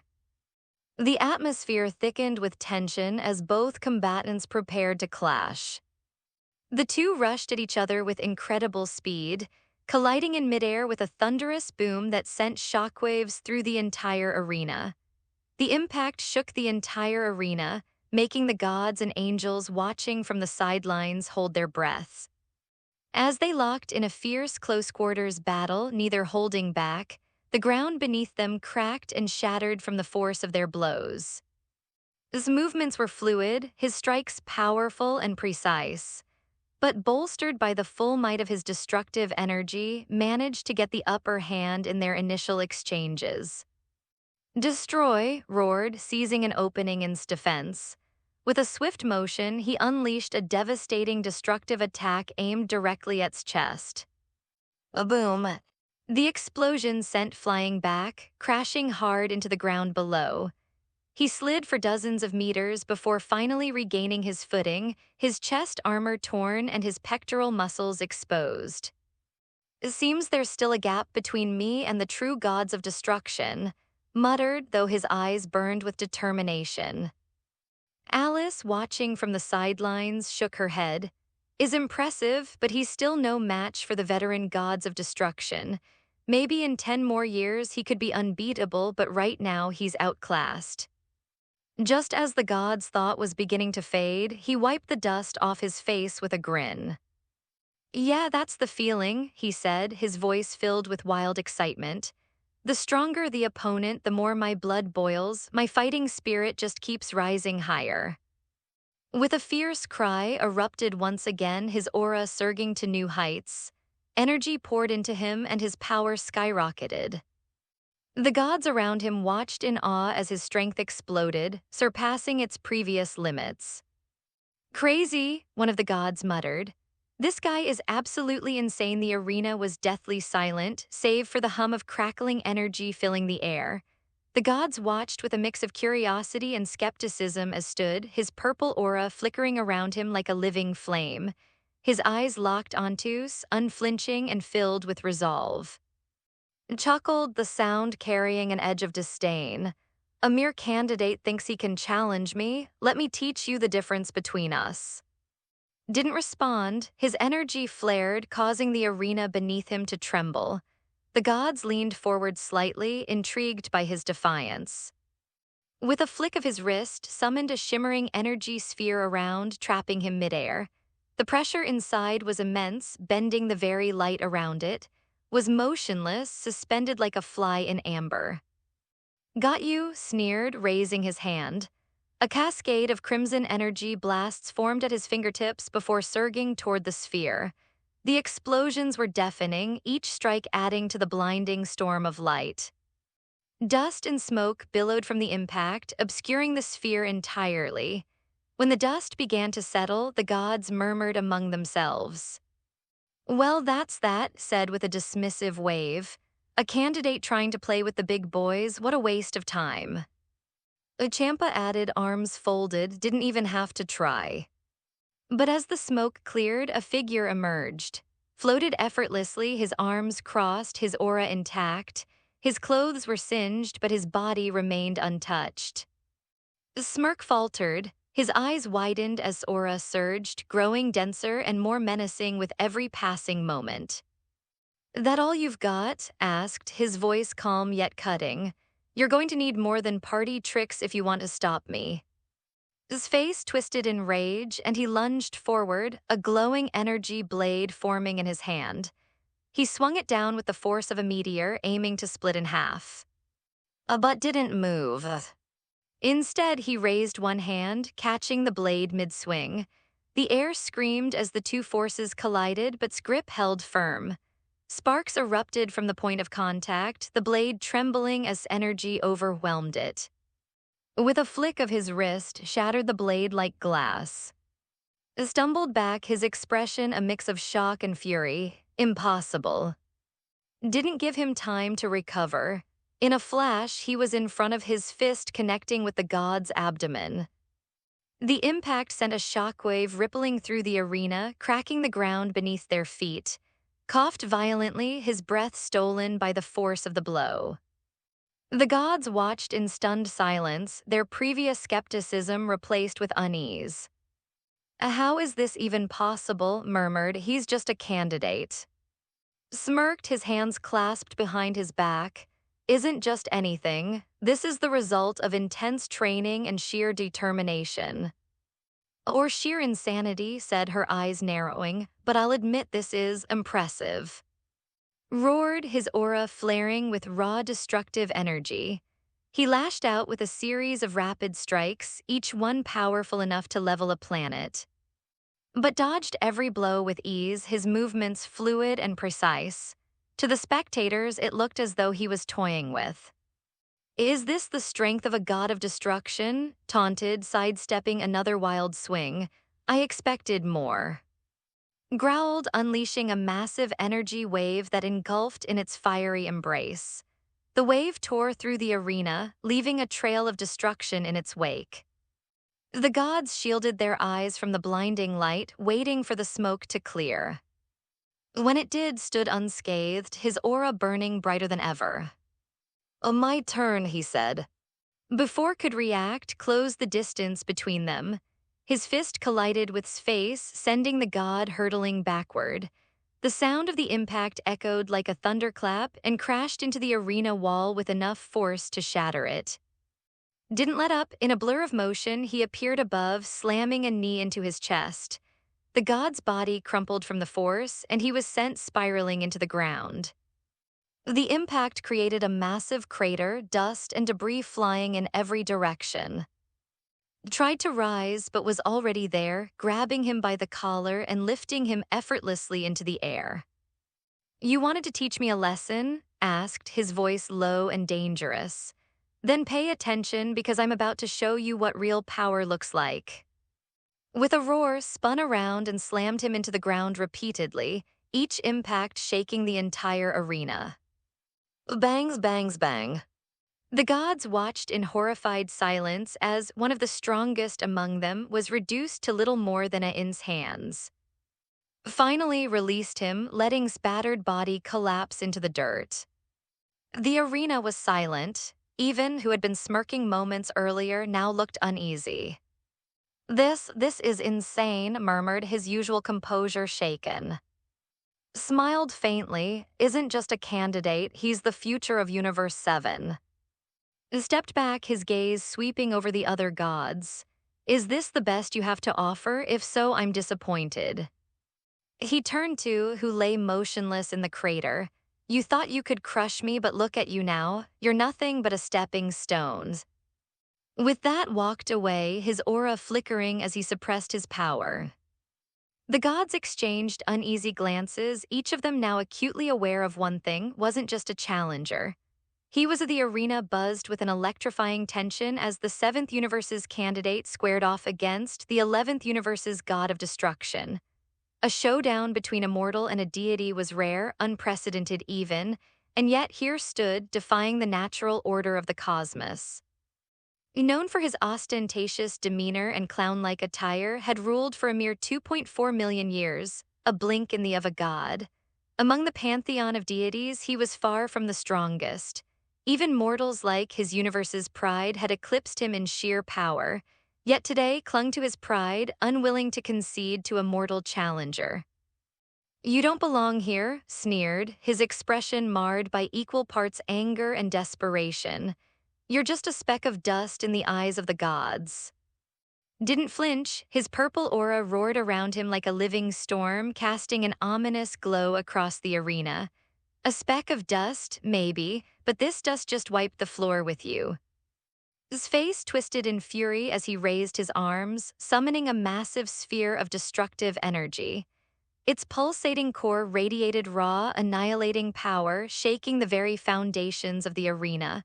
With a primal scream, he hurled the energy directly at, determined to obliterate him. The gods leaned forward, their eyes narrowing as the sphere collided with. The resulting explosion engulfed the entire arena in a blinding light, its shockwave reverberating through the cosmos. As the light dimmed and the dust settled, allowed himself a victorious smirk. But that smirk evaporated when emerged from the chaos, unscathed, his expression cold and unyielding. That's all you've got? Asked, tilting his head mockingly. As confidence wavered, but his desperation only grew, he charged forward, fists wreathed in destructive energy. This time, he would rely on brute force. Weighted, his body calm but poised like a coiled spring. As closed in, moved, a blur of speed and precision. He strike effortlessly, delivering a devastating counterpunch to the god's stomach. The impact was catastrophic. His eyes bulged as the air was forcibly expelled from his lungs. A shockwave rippled outward and his body was launched into the air, trailing streams of purple energy. Puff coughed violently, blood spraying from his lips. His form spun uncontrollably before slamming into the edge of the ring. The gods watched in stunned silence. Even the most seasoned deities struggled to comprehend what they had just witnessed. "This is unprecedented," murmured, his normally snide tone subdued. "That clown's not much to brag about," Champa scoffed, though a flicker of unease crossed his face. "But still, for a mortal to do this." Arms crossed, smirked faintly. "I told you, the seventh universe doesn't play around." In the ring, struggled to his feet, his body battered but his will unbroken. You won't defeat me," he roared, summoning every ounce of energy left in his being. His aura flared, but it was unstable, flickering like a candle in the wind. Advanced, his steps measured, his gaze unyielding. "You're already beaten," said, his tone devoid of sympathy. "Stop embarrassing yourself." Screamed, lunging at with reckless abandon. But it was futile. With blinding speed, intercepted him, grabbing his wrist mid-attack and twisting it with such force that howled in pain. "You call yourself a god," sneered, pulling closer. "But even your strongest moves can't scratch me. Face it, you're a disgrace." With that, drove his knee into his chest, sending him hurtling into the air once more. The fight ended decisively. His broken form crashed out of the ring, his body slumped in defeat. The gods stared, their expressions a mixture of awe and disbelief. The seventh universe's god of destruction candidate wins, Dragon God's voice echoed, signaling the match's conclusion. Returned to his platform, his aura subdued but his presence no less commanding, greeted him with a proud smile. "A magnificent work, mister," said. "You've proven yourself in a way few could imagine." Shrugged, his tone modest. "It's not over yet, there's still more to do." "Indeed," replied. "But you should know this. No candidate in the history of the Gods of Destruction Summit has ever progressed past the first round. You've already made history." As the arena was restored, turned his attention inward. He had yet to call upon his system since arriving at the summit. "A system," he thought, "sign me in." A familiar chime rang in his mind. "Ding, host has signed in at the Gods of Destruction Summit. Rewards received, immortality and advanced ultra instinct." His eyes lit up. Immortality, the ultimate safeguard. With it, he was untouchable, free from the constraints of time and death. But it was the second reward that truly intrigued him. Advanced ultra instinct, an ability that amplified his strength based on his fighting spirit. The more he fought, the stronger he became. Now he got its advanced version. Smirked, his confidence surging. With these gifts, he wasn't just a contender. He was a force of nature, destined to dominate the summit and leave his mark on history. As the second match began, his gaze remained fixed on the arena. He wasn't just watching, he was learning, preparing for the battles to come. And though the other gods might not admit it, they felt it too, was no ordinary challenger. He was a rising storm, one that no amount of divine power could hope to stop. Boom, booms, boom. The battle between and raged on with powerful energy surges that could obliterate entire universes. But none of it posed any threat to the great Gods of Destruction Palace, a colossal structure built by the dragon god himself, designed to withstand such immense power. After several hours of intense combat, the Gods of Destruction from the fifth universe emerged victorious in the second match of the first round of the Gods of Destruction Summit. Meanwhile, took advantage of the downtime to absorb his newfound abilities, the immortal body and advanced self-intention. He now felt more powerful than ever. The third match featured Champa of the sixth universe against of the third universe. Champa, aware of his limitations after his recent loss to, opted for a quick, decisive battle. True to his choice, Champa defeated swiftly, taking the win. The remaining winners of the first round included from the fourth universe, Jerez from the second universe, and from the ninth universe. The first round lasted for 2 full days and nights. As the dust settled, the voice of the dragon god echoed throughout the arena. The first round of the 1,999,999th Gods of Destruction Summit has concluded. The final round will feature the second universe's Gods of Destruction Jerez, the fourth universe's Gods of Destruction, the fifth universe's Gods of Destruction, and the seventh universe's candidate. As the gods and angels turned their attention to the seventh universe's stone platform, they were stunned to see sitting there, sound asleep, snoring loudly. Haha, this is the first time someone has dared to sleep during the Gods of Destruction Summit, murmured one of the gods in disbelief. The gods were quick to voice their disdain. How disrespectful, how dare he sleep in the presence of such an important event? The Gods of Destruction Summit isn't a place for naps. Unfazed, swiftly approached and gently woke him up. "Mister, it's time," said, giving him a nudge. "Huh, what happened?" mumbled groggily as he was roused from his sleep. Looking around, he realized that the gods were glaring at him with clear disapproval. "Oh, was the first round over?" asked, blinking and trying to regain his composure. "Yes, it's all finished," confirmed, nodding. "Ah, got it," said, scratching his head and offering a sheepish smile. "I guess I lost track of time."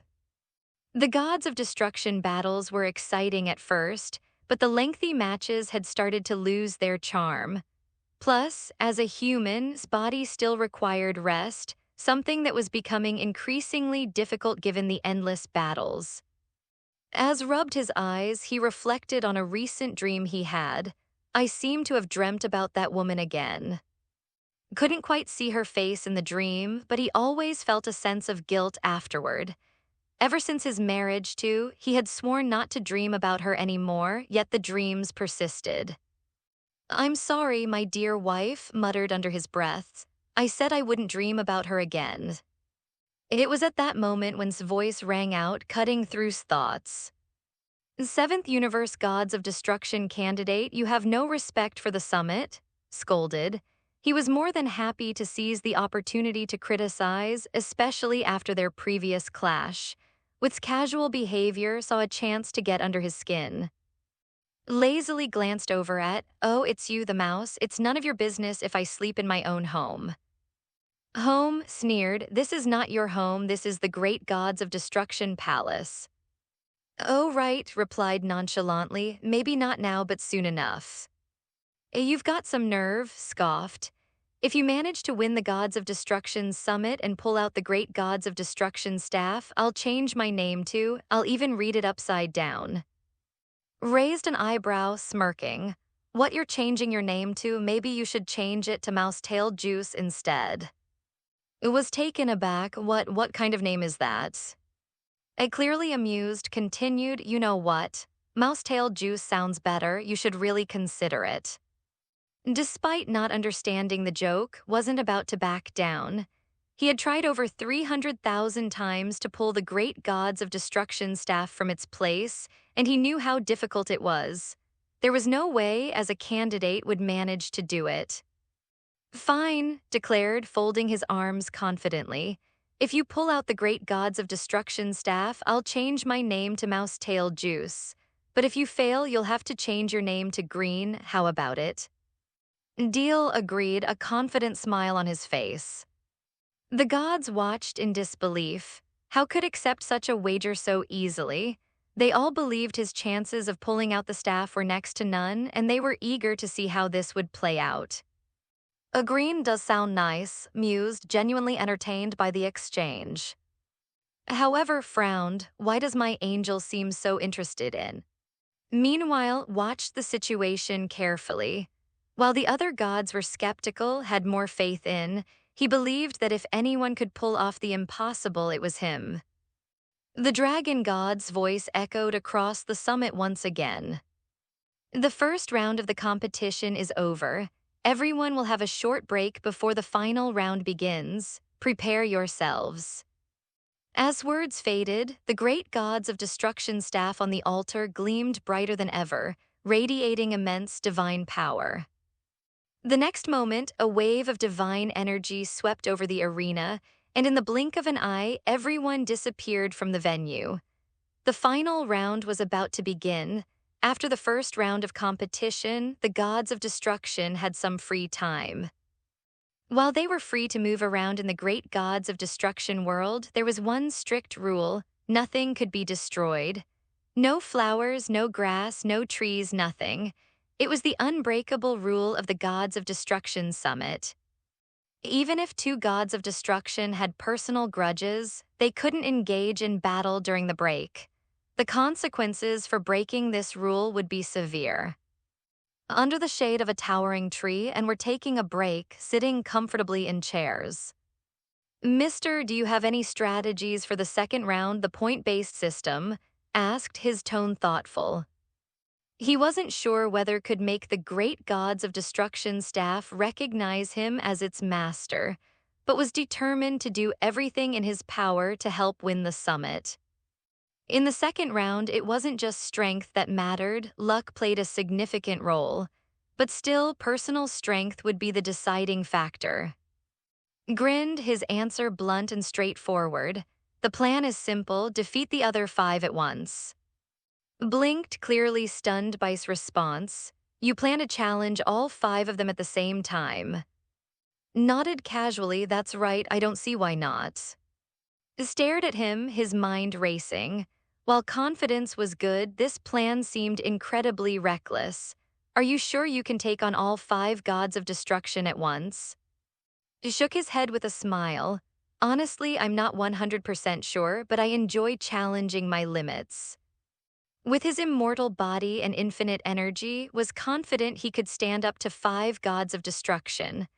However, there was one thing that still worried him.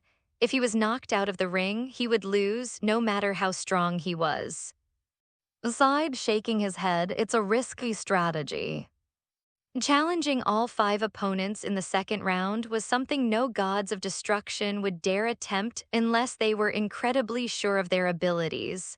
Typically, the strategy was to secure a win with minimal risk, and only take bigger chances when victory was within reach.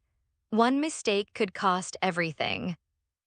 "So what's your plan then?" asked, intrigued. Explained his approach. "I believe we'll be the first to challenge you in the second round. If you win, you'll gain a point. That way, you'll have an advantage to challenge others. If you lose, though, you'll lose a point, but then you could take a bigger risk and challenge multiple opponents." It was a cautious strategy designed to maximize his chances of winning. Was trying to avoid unnecessary risks, knowing that the gods of destruction in the second round were all formidable opponents. Thought for a moment before nodding. "All right, we'll play it your way. We'll see how things go." Gave a relieved sigh. "Good, you're right. Those advancing to the second round are all strong. It's better to be conservative for now." Time passed quickly, and the 6 players who had advanced to the second round were now fully rested and prepared for the upcoming battle. The final round of the Gods of Destruction Summit was about to begin. The voice of the dragon god echoed throughout the arena. "Welcome back, everyone. The final round of the 1,599,999th Gods of Destruction Summit is about to begin. The participants are Champa, Jerez, and the rules for the final round are simple. Each participant has a chance to challenge others. The match starts now." For a moment, there was an eerie silence. None of the 6 gods of destruction moved. Each one was waiting for the others to make the first move. No one wanted to challenge first, knowing that whoever did would lose the advantage. This wasn't just a test of strength, it was a psychological game. Everyone was waiting for someone to break first. 10 minutes passed without a word. "I couldn't wait any longer." I guess I'll be the one to start, he said, stepping forward with a sly grin. I'll throw out a challenge and see who takes the bait. And with that, leapt into the ring. Couldn't help but smile. He had expected this, was probably going to challenge him first.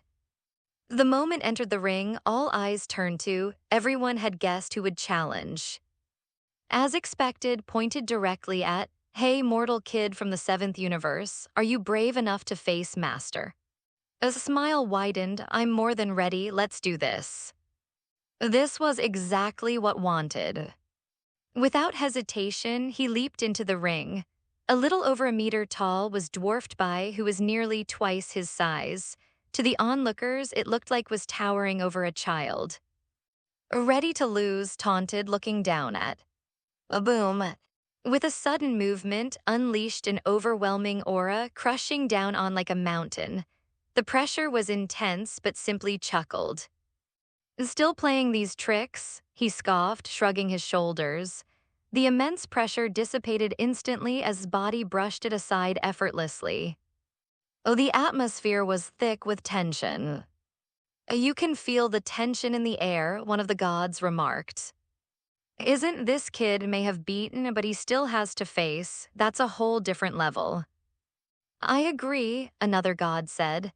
"Losing to would be no shame for, especially considering he's just a candidate for gods of destruction." Most of the gods were betting on. After all, he had a long history of success in the Gods of Destruction Summit, and without present, many believed he was the likely champion this year. Meanwhile's face was dark with frustration. He couldn't shake the shame of losing to a mere candidate. How could he face the other gods of destruction after that? Sat in silence, the sting of his humiliating loss still fresh in his mind.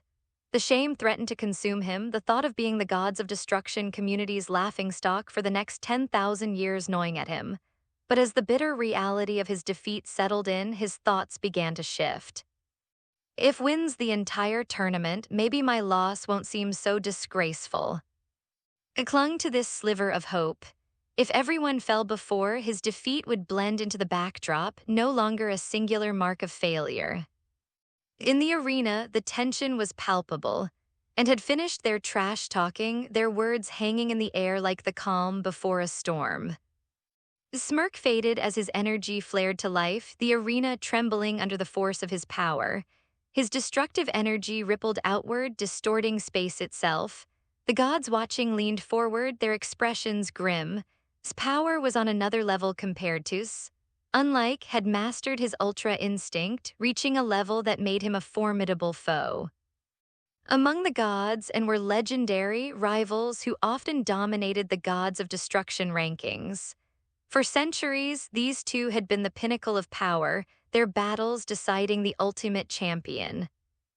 "Green-haired boy," taunted, his voice dripping with arrogance, "my ultra instinct has reached perfection. You're nothing more than a footnote in my journey to victory." Chuckled, his expression calm, "We'll see about that." With those words, aura exploded. A surge of purple energy flames erupted from his body, far surpassing what he had displayed against. The transformation was instantaneous, his power skyrocketing to a terrifying new height. His ultimate form was now unleashed, and the energy radiating from him felt like it belonged to a god of death. "How is this possible?" Champa stammered, his eyes wide. He was barely at the peak of ultra instinct, and now he's advanced in just 2 days. Alice, the angel of Universe 10, nodded in disbelief. This level of growth in such a short time, it's unheard of. His mastery of ultra instinct rivals the most elite gods. The gods murmured among themselves, shaken by what they were witnessing. His rise was unprecedented, his growth shattering the limits they thought impossible. "Is he even human?" muttered one of the gods. "At this rate, he might surpass someday." The angel of Universe 10 spoke with conviction. "Has the talent to become the next god of destruction. His understanding and potential are unmatched." The angel of Universe 9 frowned but remained silent. As much as he despised, even he couldn't deny his meteoric rise. But another question lingered: did he even want to become a god of destruction? His goal was clear. He sought not just the title, but the great gods of destruction staff. His ambition aimed higher than anyone had anticipated. Smirked as transformation settled. Not bad, yellow-haired boy, this might actually be fun. As grin widened, let's see how you measure up to. The battle erupted without warning, vanished, appearing behind with a lightning-fast kick, dodged in an instant, reappearing behind. Behind you, said calmly, swinging a devastating punch, twisted away, narrowly avoiding the blow. Not bad, snarled, counterattacking with incredible speed, but you've shown your weakness. Met him blow for blow, his reflexes sharper than ever. A well-placed punch landed squarely on his face, sending him flying across the arena. Too slow, teased. Roared, stabilizing himself midair. His destructive energy surged as he formed a massive purple energy blast above his head. The attack condensed with terrifying power before he hurled it at. The blast detonated on impact, shaking the arena with its force. Smoke and debris filled the air, obscuring his figure. Is he alive? One of the gods asked nervously. As the smoke cleared, Silhouette emerged unscathed. His grin returned, wider than ever. Not bad, said, his voice brimming with excitement. But if that's the best you've got, this will be over quickly. The gods were stunned. A top-tier destroyer was struggling against a mortal. The battle had only begun, yet it was already clear was no ordinary challenger. Dusted off his battle-worn attire with a smirk. Is that all you've got? Didn't you eat? His brow dripped with cold sweat, his composure shaken. Impossible, unscathed. Even couldn't walk away from a direct hit like that without repercussions. But he stood tall, his aura still surging, climbing steadily. At this rate, it was only a matter of time before was completely overwhelmed. This guy, murmured one of the gods, seems stronger than when he fought. No, countered another, shaking their head. Even strength has its limits. There's no way could absorb's attack without a scratch. But that's precisely what had happened. Had taken a direct hit from Qigong blast, yet showed no injuries. On the contrary, his aura grew even more robust. His mastery of Ultra Instinct advanced not only the attack but converted part of its energy into his own. In other words, devastating blow had backfired, further empowering. As standing beside, chuckled lightly, see, you weren't wrong, my dear. Shrugged, half reluctant to admit it. I guess not. Against an opponent like, it seems losing is the only outcome. If's attack had been directed at, he would have been gravely injured or worse, but instead endured it, thriving in the chaos. Champa, watching from the sidelines, frowned. This doesn't add up. Wasn't this strong the last time we fought? Alice adjusted her glasses. Indeed, Lord Champa, that was before. Back then, Mr. had only mastered Ultra Instinct sign, but now he has reached Advanced Ultra Instinct. His strength is on another level. You can't compare him to his former self. Champa huffed but said nothing. Deep down, he knew Alice was right. As the battle raged on and traded blow for blow, their attacks turning the once pristine arena into a war-torn wasteland. At first, held the upper hand, overwhelming in speed and raw power. But strategy was unorthodox, almost reckless. He willingly intercepted strikes, even those he could dodged, his ultra instinct absorbing the damage and fueling his own strength. The gods looked on wide-eyed. Is this guy insane? Even with ultra instinct, endurance has its limits. But all logic, his body showed no signs of wear, his energy unyielding, his spirit unbroken. Every clash only heightened his fighting spirit, his power steadily rising. As the minutes passed, his strength began to surpass. What had been a one-sided assault shifted into a balanced duel and then into his overwhelming counterattack. A boom. With a devastating left hook, sent hurtling across the arena, slamming into the ground with a thunderous crash. Dust and debris exploded into the air, forming a towering plume that obscured's battered form. Raised his hand, his voice cold and absolute, destroy. The ground beneath erupted in a massive explosion, shaking the entire arena. When the smoke finally cleared, lay motionless in the center of a deep crater, his body broken, his breath faint. But from the stands, smiled knowingly, "Well, it seems we have a winner." The gods of destruction fell silent, their gazes shifting to the pit where lay defeated. For someone regarded as equals, loss was nothing short of humiliating. By contrast, stood unharmed, his power unrelenting. The dragon god's voice echoed across the arena. The fourth universe's god of destruction is incapacitated. The seventh universe's candidate for god of destruction is victorious. 1.2, 1 point deducted from. The silence among the gods was deafening. Wasn't just a wild card, he was a phenomenon.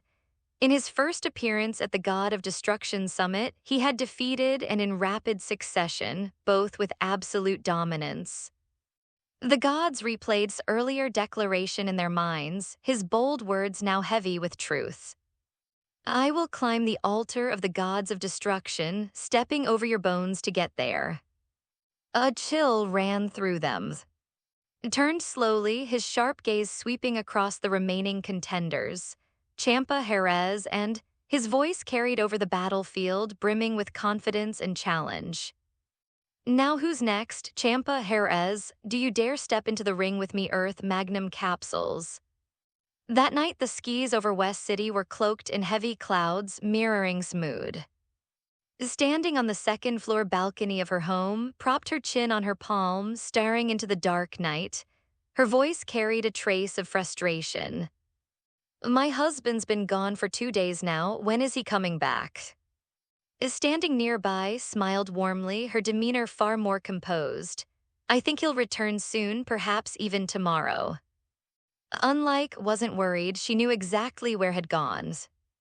It was the Centennial Gods of Destruction Summit. Initially had been curious about why had sought out so suddenly, but then the timeline clicked. It had been 100 years since the last summit. As escorted to the grand stage of the Gods of Destruction, couldn't help but feel a sense of pride. Standing on such a stage, it's remarkable. Even if he didn't win, simply participating in the summit would be an invaluable experience for him. Still, a soft smile played on her lips as she gazed into the same cloudy sky. "Dear," murmured to herself, "I hope you shine brightly at this summit. Perhaps you'll even claim victory." A thought crossed her mind, a wild, almost impossible dream. If could win and earn the recognition of the great staff of the gods of destruction, it would be a feat of legends. But she knew how difficult that was. Zeno's palace. The Grand Priest stood tall, his staff glowing faintly as its crystal orb displayed the unfolding events of the summit. "The champion of this year's summit seems clear," he mused. For a first-time participant to rise to such heights was impressive. Though human, had demonstrated strength and resolve beyond expectation. The Grand Priest's gaze softened slightly. "This son-in-law of mine is surprising indeed. If could somehow make the great staff recognize him as its master, even the Grand Priest might fully accept him." The Gods of Destruction Summit. His powerful voice resonated across the arena, unwavering and commanding. "I challenge all 4 of you, Champa Jerez, face me together." Gasps echoed from the spectators. The gods exchanged stunned glances. Never in the history of the summit had anyone issued such a bold challenge. "Is this kid insane?" mused with a smirk. "He's biting off more than he can chew." The 4 challenged gods of destruction stared at, momentarily stunned by his audacity. "He wants to fight all 4 of us at once." His voice carried a hint of incredulity. Champa snorted, crossing his arms. "Does this kid have a death wish?" Even the most powerful gods like Or had never dared to challenge 4 opponents simultaneously. Yet here was, brimming with unshakable confidence. "We seem to be underestimated," Jerez said coldly, stepping into the arena. And followed suit, their expressions grim. If we work together, he doesn't stand a chance, Champa added, joining the others. The four formed a semicircle around, their combined auras radiating immense power. Champa sneered, "You could win this summit if you played it safe, but now you'll be lucky to leave with your pride intact." Jerez smirked, "If you lose, your points will drop to -3, say goodbye to the championship." His reply was as calm as it was defiant, "I know what's at stake." His gaze swept over his opponents, his aura burning brighter. "But I'll say this, 5 minutes. If any of you are still standing after 5 minutes, I'll admit defeat." The audience fell silent. A shock rippled through the gods in attendance. 5 minutes, one muttered, against 4 gods of destruction. Is he mad, or is he really that confident? Even who rarely showed concern rubbed his temples. You were so close to a guaranteed win, why must you always take such risks? On the arena, the battle lines were drawn. The 4 gods of destruction unleashed their power simultaneously, their combined energy shaking the very fabric of the summit's space. But remained unfazed. His aura flared, the ground beneath him cracking from the sheer force. As the battle began, it became clear wasn't just talking big. He was ready to back up every word the arena, determining the outcome. The battle was poised to begin.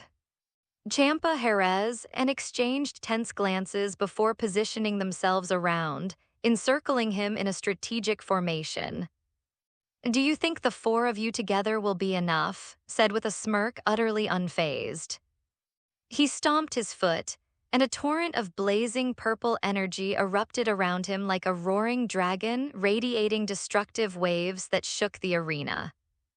The expressions of the 4 gods of destruction shifted dramatically. Within the storm of purple flames, they sensed an overwhelming threat. Without hesitation, they retreated, unwilling to take any risks. But didn't allow them a moment to recover. In a flash, he surged forward, his sights locked on Champa. "Why me?" Champa yelped, his eyes wide in disbelief. His lips curled into a teasing grin. "Consider yourself lucky." "Don't underestimate me," Champa roared, his pride stung. He clenched his fists, throwing a punch straight at its face. Didn't flinch, instead he met Champa's fist head-on. A boom. The collision sent shockwaves rippling across the arena. Champa grunted as the sheer force of his punch numbed his arm, sending him spiraling toward the ground at a sharp angle. There's an opening. Seizing the moment and launched a coordinated attack from behind. Unleashed an arrow imbued with destructive energy, its fiery purple trail cutting through the air toward. Without even glancing back, twisted in midair, effortlessly dodging the projectile. "Didn't I say this earlier?" His voice boomed across the arena as he hovered above the gods.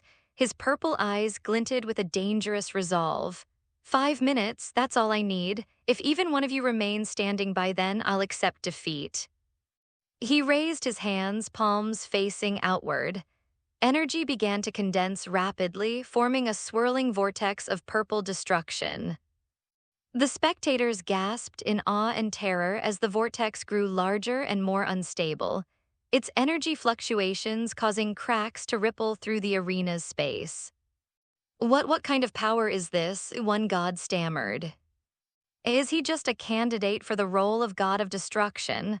another whispered in disbelief.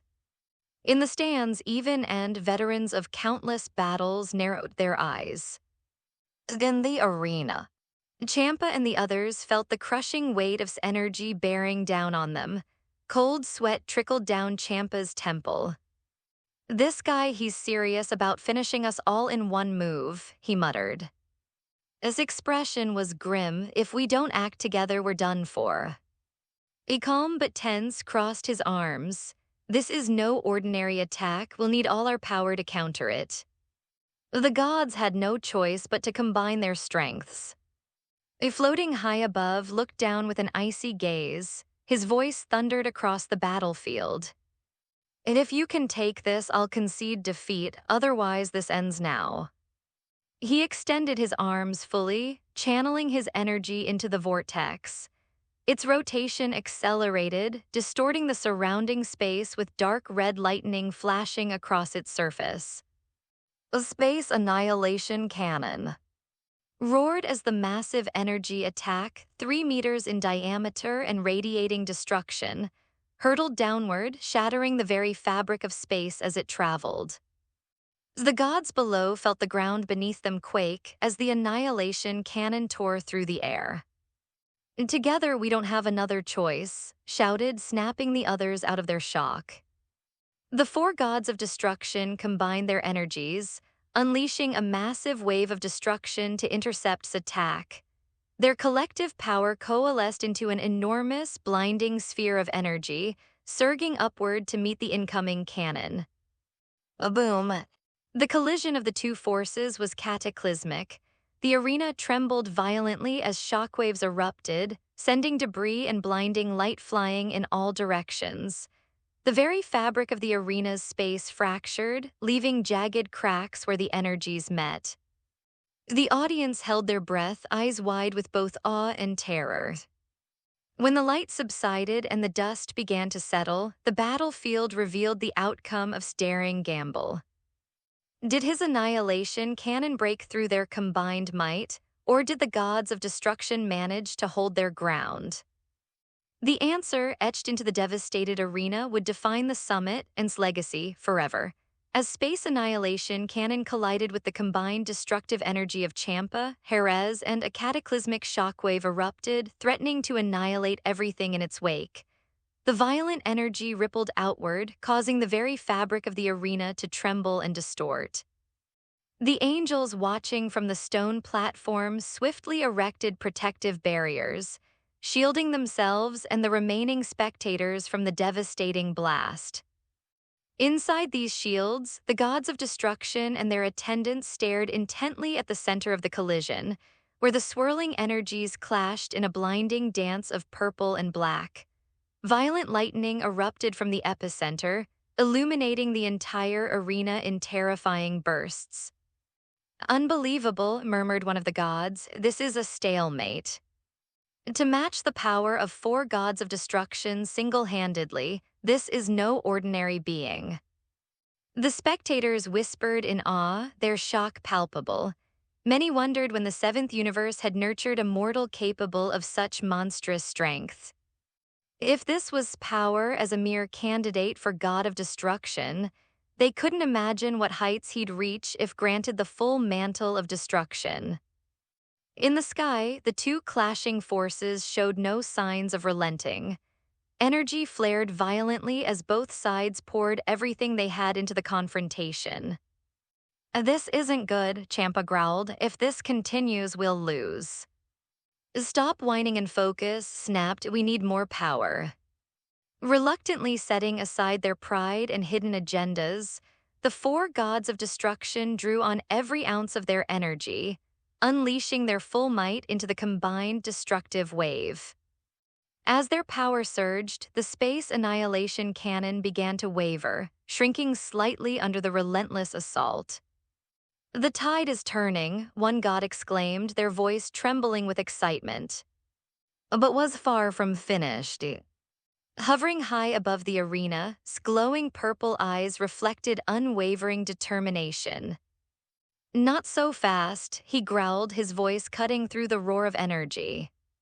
With a burst of raw power, infused more energy into the space annihilation cannon. The massive vortex expanded once more, regaining stability and even beginning to push back the combined attack of the 4 gods. How is his energy increasing?" gasped, his expression turning grim. His aura burned brighter and fiercer than ever, showing no signs of exhaustion. The time seemed to slow as the stalemate dragged on. Minute by minute, the gods' energy waned. Their once mighty destructive wave faltered, their power all but spent. In stark contrast, his energy only grew stronger, his unrelenting might like an unyielding storm. "It's over," declared, his voice echoing like a divine decree. With one final surge of power, the space annihilation cannon swelled to an unimaginable size, its energy rippling with the force to rend dimensions apart. The cannon overpowered the gods' combined energy in an instant, tearing through their attack and hurtling toward them with unstoppable momentum. Champa, Jerez, and could do nothing but watch in despair as the massive vortex descended, consuming the space around it and shattering reality itself. At that moment, the specter of death loomed over them. Just as the annihilation cannon was about to engulf the four gods, a voice of immense authority echoed across the battlefield. Champa, Jerez, and have lost is the victor. The voice belonged to the dragon god, whose intervention was accompanied by a radiant nine-colored light. The divine illumination halted the space annihilation cannon in its tracks, disintegrating it entirely. The same light mended the shattered space, restoring the arena to its pristine state. The four gods of destruction collapsed onto the ring, their faces pale with fear. The brush with death had left them shaken to their cores. Lord intervened, one of the gods whispered, awestruck. In nearly 2 million summits, this has never happened before. For the first time in history, the dragon god himself had taken action during a summit, a testament to the unprecedented nature of his power. As descended back into the ring, the once boastful gods of destruction cast wary glances in his direction, their fear palpable. Even with the four of us combined, we couldn't beat him, muttered bitterly. I abstained. Nodded in defeat, I have no chance, I abstain as well. Champa crossed his arms and snorted, Fine, you can have this one. With that, he retreated to the platform of the sixth universe, visibly shaken. With his victory over earlier and now the combined efforts of the four gods, his total points soared to an unmatched 5, making him the undisputed champion of the summit. The audience erupted into murmurs of disbelief and awe. From the stone platform, watched with pride as stood alone in the ring, his aura radiant and kingly. For so long, the seventh universe has struggled for recognition, said, his voice filled with satisfaction, but he has elevated us to new heights. This victory wasn't just a win for himself, but a testament to the strength and potential of the seventh universe. With his triumph, had shattered records and left an indelible mark on the summit's history. The arena stood in silent reverence as, now champion, basked in the glory of his hard-fought victory. This moment marks the first great highlight of his life, mused, her golden gaze locked onto his broad back. Her voice, soft yet deliberate, carried an undercurrent of fascination. A glimmer of intrigue lit up her sharp eyes as she tilted her head, analyzing the man who now stood at the center of the universe's attention.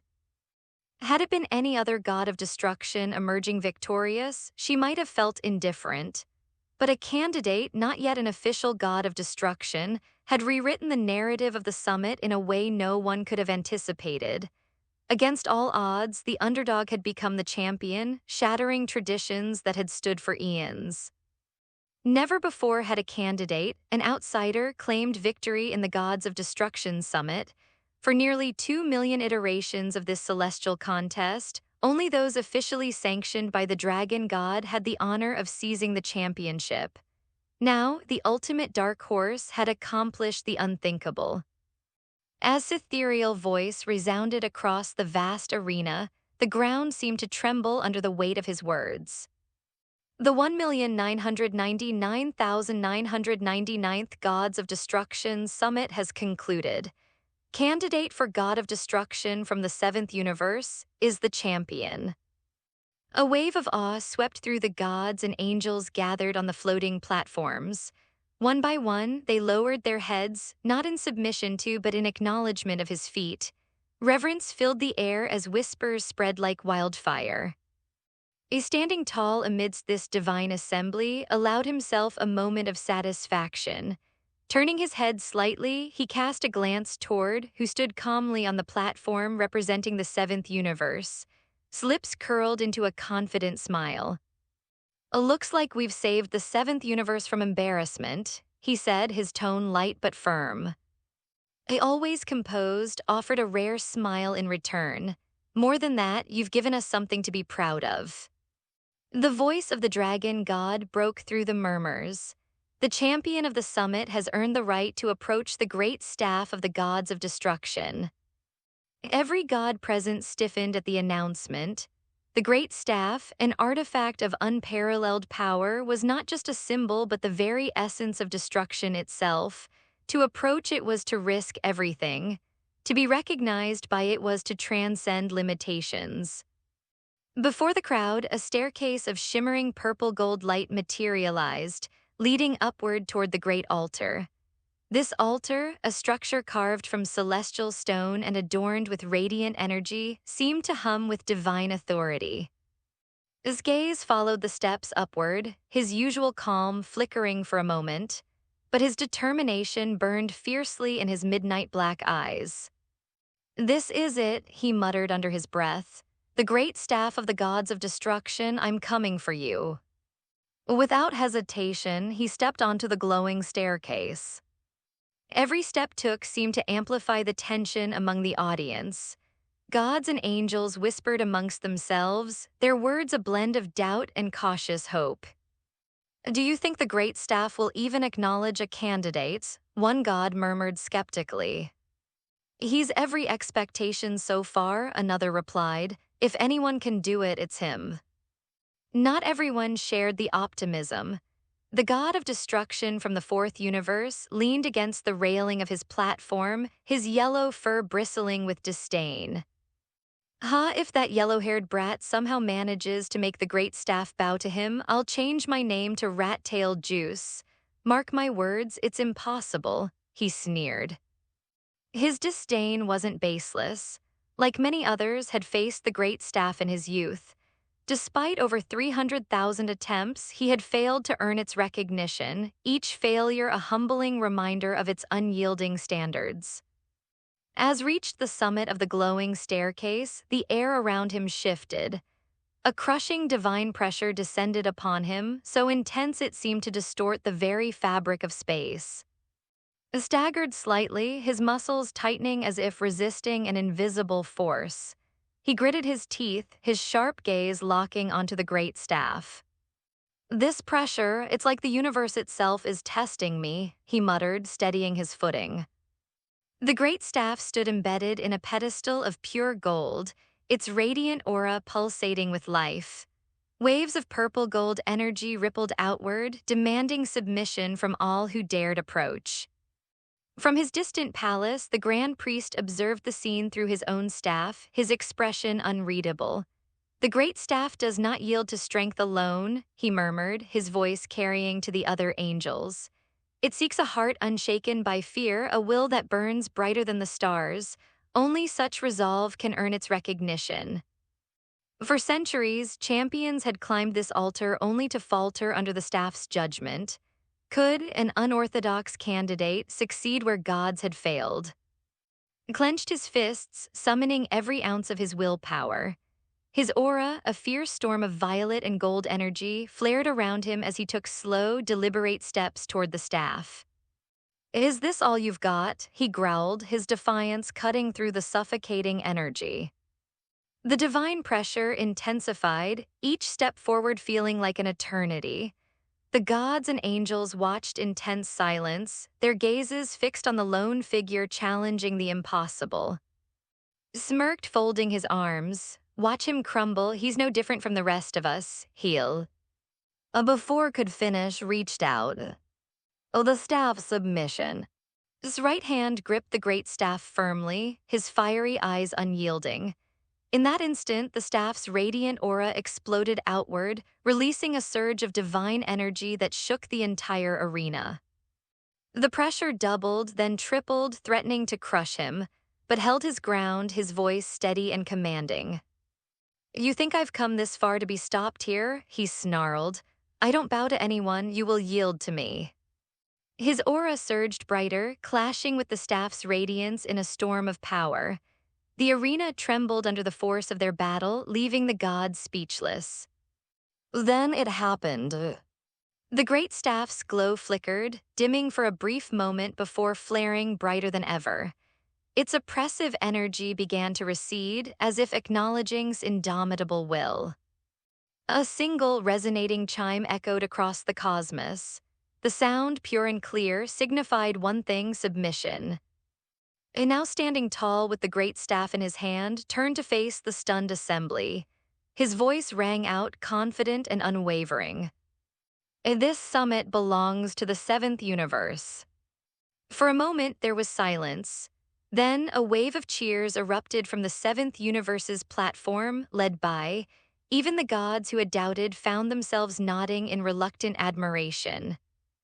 Had done the impossible, the great confrontation, his triumph over the supreme staff.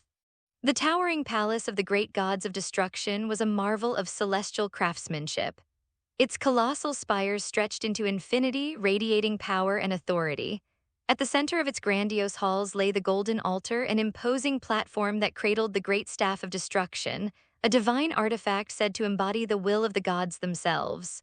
The staff had remained untouched, for its power unconquered, its dominance unyielding. Stood before the altar, his figure dwarfed by its immense presence, his eyes, sharp and filled with resolve, fixed on the great staff. The gods and angels surrounding the chamber watched in tense silence. Each of them had failed to claim the staff, their strength and resolve broken by its unimaginable power. Yet here was a mortal-turned-warrior daring to attempt the impossible. The moment his hand grasped the staff, the atmosphere shifted. A pulse of energy rippled outward, shaking the palace to its very foundation. The gathered deities braced themselves against the surge, their expressions a mix of awe and disbelief. The void of confrontation. His vision blurred as his mind was wrenched from reality. The grand hall dissolved into an endless void, a realm of nothingness. Before him, a titanic shadow emerged, stretching endlessly into the darkness. Its form was abstract and incomprehensible, yet its presence was suffocating, a manifestation of the staff's divine power. "You dare challenge me, mortal?" The shadow boomed, its voice reverberating like a cosmic storm. "Kneel before the supreme force of the universe." The words were not a command, but an unyielding decree. Instantly, an invisible weight descended upon, crushing him to the ground. It was as if the entire cosmos bore down upon his shoulders. His knees buckled, slamming into the void's unseen surface, and his breathing turned ragged. "Leave, insignificant creature," the shadow continued, its voice dismissive, like that of a king addressing a mere insect. His body trembled under the pressure, but deep within him a spark of defiance ignited. He gritted his teeth, veins bulging across his arms and forehead as he fought against the crushing force. Slowly, agonizingly, he lifted his head, his eyes blazing with determination. "You think this will break me?" growled his voice, strained yet unwavering. The shadow's oppressive aura intensified, an overwhelming tidal wave of fear and despair washing over him. It whispered doubts into his mind, dredging up memories of his past failures and weaknesses. Yet amidst the storm of negativity, found clarity. "This fear, it's not real," he realized, his voice firm despite the pressure. "It's an illusion, your illusion, but I've faced greater powers than you, Zeno, the Grand Priest. I've stood before the greatest forces in existence and never faltered. Why should I bow to a mere shadow?" The void trembled as words struck a nerve. The shadow recoiled, its form flickering like a flame in the wind. "You insolent fool," it roared, its voice laced with desperation. The weight upon increased tenfold, but this time he was prepared. With a primal roar, pushed himself to his feet. Every muscle in his body screamed in protest, but his resolve burned brighter. He stood tall, his gaze piercing the shadow's endless form. "I will not kneel to you or anyone else," he declared, his voice resonating with unshakable conviction. The void began to crack, fractures spreading like a spiderweb across the realm. The shadow let out a panicked cry, its form collapsing under the weight of its indomitable spirit. "I am the master of the great staff of destruction," thundered, "submit or be destroyed." With a final, deafening shriek, the shadow imploded, shrinking into a single point of light. The void shattered entirely, and the staff's true form materialized in his hand. Back in the palace, his eyes snapped open, radiating an otherworldly purple-gold glow. The great staff of destruction pulsed with divine energy, resonating with its new master. A wave of power erupted from, rippling across the chamber. The gods and angels shielded their eyes as the force shook the very foundation of the palace. Stepped forward, pulling the staff from the golden platform with ease. What had once been an immovable artifact now obeyed his every command.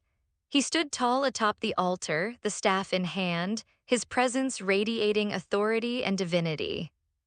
The gathered gods stared in stunned silence, their expressions a mix of disbelief and reverence.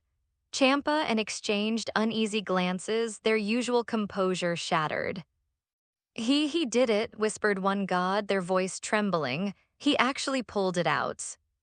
Impossible, another deity exclaimed. Even the grand priest failed to subdue the staff's will. How could this mortal achieve what no god ever could? Their disbelief turned to awe as they began to realize the truth. One by one, the gods knelt, not to, but to the power of the great staff, now firmly in his grasp. While the gods knelt, remained frozen, his mind racing. Memories of his earlier confrontations with flooded his thoughts and dread gripped his heart. He could already imagine the humiliations that awaited him under his rule. However, this moment was not about revenge. It was about destiny. He gripped the staff tightly, its power coursing through his veins. The once insurmountable artifact now felt like an extension of his very being. He gazed down at the gods before him, his expression calm yet commanding. From this moment forward, he declared, his voice booming with authority, a new age begins. The era of submission is over. I am not your equal, I am your superior. I am the great god of destruction. The chamber erupted in silence, the weight of his words echoing through the palace. For this was only the beginning. With the great staff in hand, the universe itself would bow before him, standing atop the great gods of destruction altar, gripped the magnificent purple and gold staff, his heart pounding with excitement. Even he couldn't believe it. He had conquered the legendary great staff of destruction and earned its recognition.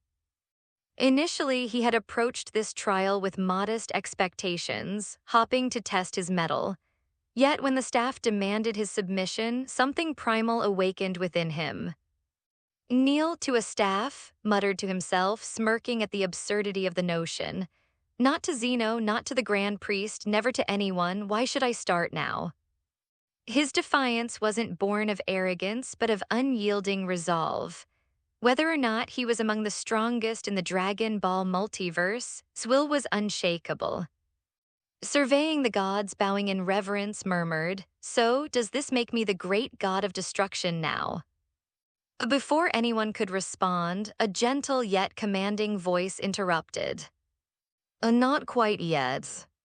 Turned toward the source, where a purple vortex shimmered into existence.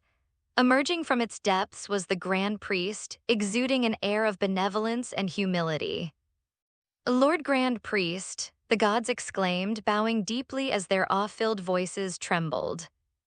Even the 12 guiding angels bowed in respect, their movements precise and reverent. The Grand Priest nodded at the gathering. "This summit of the gods of destruction has concluded. Gods, return to your universes." With a snap of his fingers, the 11 gods of destruction and their respective angels vanished, leaving alone with the Grand Priest. "Congratulations, mister," the Grand Priest began, his voice warm. "You are the first in countless eons to have the great staff of destruction recognize you as its master.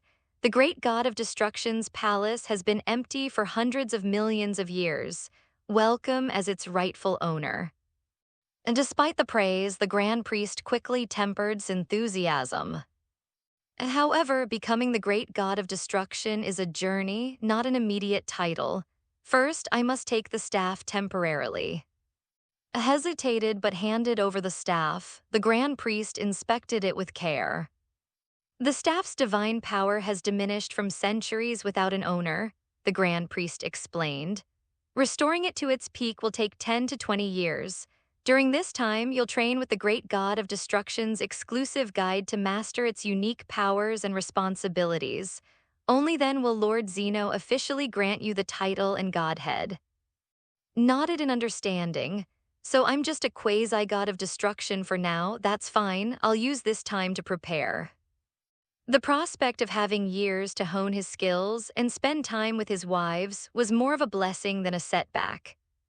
But Lord Grand Priest asked curiously, who will be my guide? The Grand Priest chuckled. No, mister, your guide is none other than the creator of the great god of destruction's realm, the Dragon God. As jaw dropped, the Dragon God seriously. The Grand Priest smiled at his reaction. You'll see soon enough. For now, return to the 7th universe and prepare yourself. With another snap was sent back to and Universe 7. Once alone, the Grand Priest allowed a satisfied smile to surface. In truth, he had long understood why none of the other gods of destruction could master the staff. Their fear of authority of beings like Zeno and the Grand Priest had always held them back. Fear gave the staff its power, and overcoming it required not strength alone but an indomitable will. Did what none before him could, the Grand Priest mused. Perhaps he truly is the one destined to wield this power. Raising his staff, he called out, "Are you there?" The crystal ball atop his staff shimmered and serene face appeared. Father, I mean Lord Grand Priest, she greeted. Does this concerns performance at the summit? The Grand Priest smiled. Indeed, I bring good news. Has not only won the summit but also succeeded in making the great staff of destruction recognize him as its master. In due time, he will become the first great god of destruction in hundreds of millions of years. Eyes widened in astonishment, her typically composed demeanor giving way to disbelief. He did what? She exclaimed. The staff actually recognized him. The Grand Priest nodded. You've chosen wisely, perhaps this is fate. Hearing this, couldn't help but smile. Pride and admiration filled her heart as she thought of her husband, the man destined for greatness. Congratulations, the Grand Priest said, his tone warm. Yours truly remarkable. His radiant smile widened as she spoke softly. Lord Grand Priest, do you acknowledge him now? The Grand Priest, with a rare chuckle, replied, I do, is now a qualified son-in-law. His tone carried a hint of resignation mixed with approval. Initially, the Grand Priest had vehemently opposed his decision to marry. The idea of an angel, immensely powerful and divine, marrying an ordinary human seemed ludicrous to him. Were it not for his unwavering determination and her willingness to risk her own existence, he might never have relented. But now, seeing his incredible growth, the Grand Priest's heart softened. Once officially ascends to the position of great god of destruction, he added, he may stand equal to me in both power and status. It seems I was wrong to doubt your choice. As the communication ended, a single tear of joy escaped his eye. Watching transform from a human with a mere 300 power level into a figure that could rival the multiverse's most formidable beings was beyond anything she had imagined. She had worked tirelessly behind the scenes to guide him, orchestrating events such as the fateful meteorite crash that sent to for training. While she hoped would never discover the full extent of her interventions, couldn't suppress her pride in his achievements. Husband, she murmured, her cheeks flushed, you truly are remarkable. Outside the realm of the great gods of destruction, the gods waited anxiously after being sent away by the Grand Priest. None dared to leave, they were eager to see emerge. When a colorful burst of light heralded his arrival, the gods swarmed toward him. Leading the pack was, trembling as he approached, mister, about earlier, I apologize for my behavior. I hope you won't hold it against me. Smirked, isn't this rat-tail juice? Froze, then catching his playful tone, he forced an awkward laugh. Haha, yes, Lord, you are the most magnanimous person I've ever met, truly. Of course, replied his smirk growing, you haven't forgotten the bet, have you? Of course not, declared, puffing up his chest.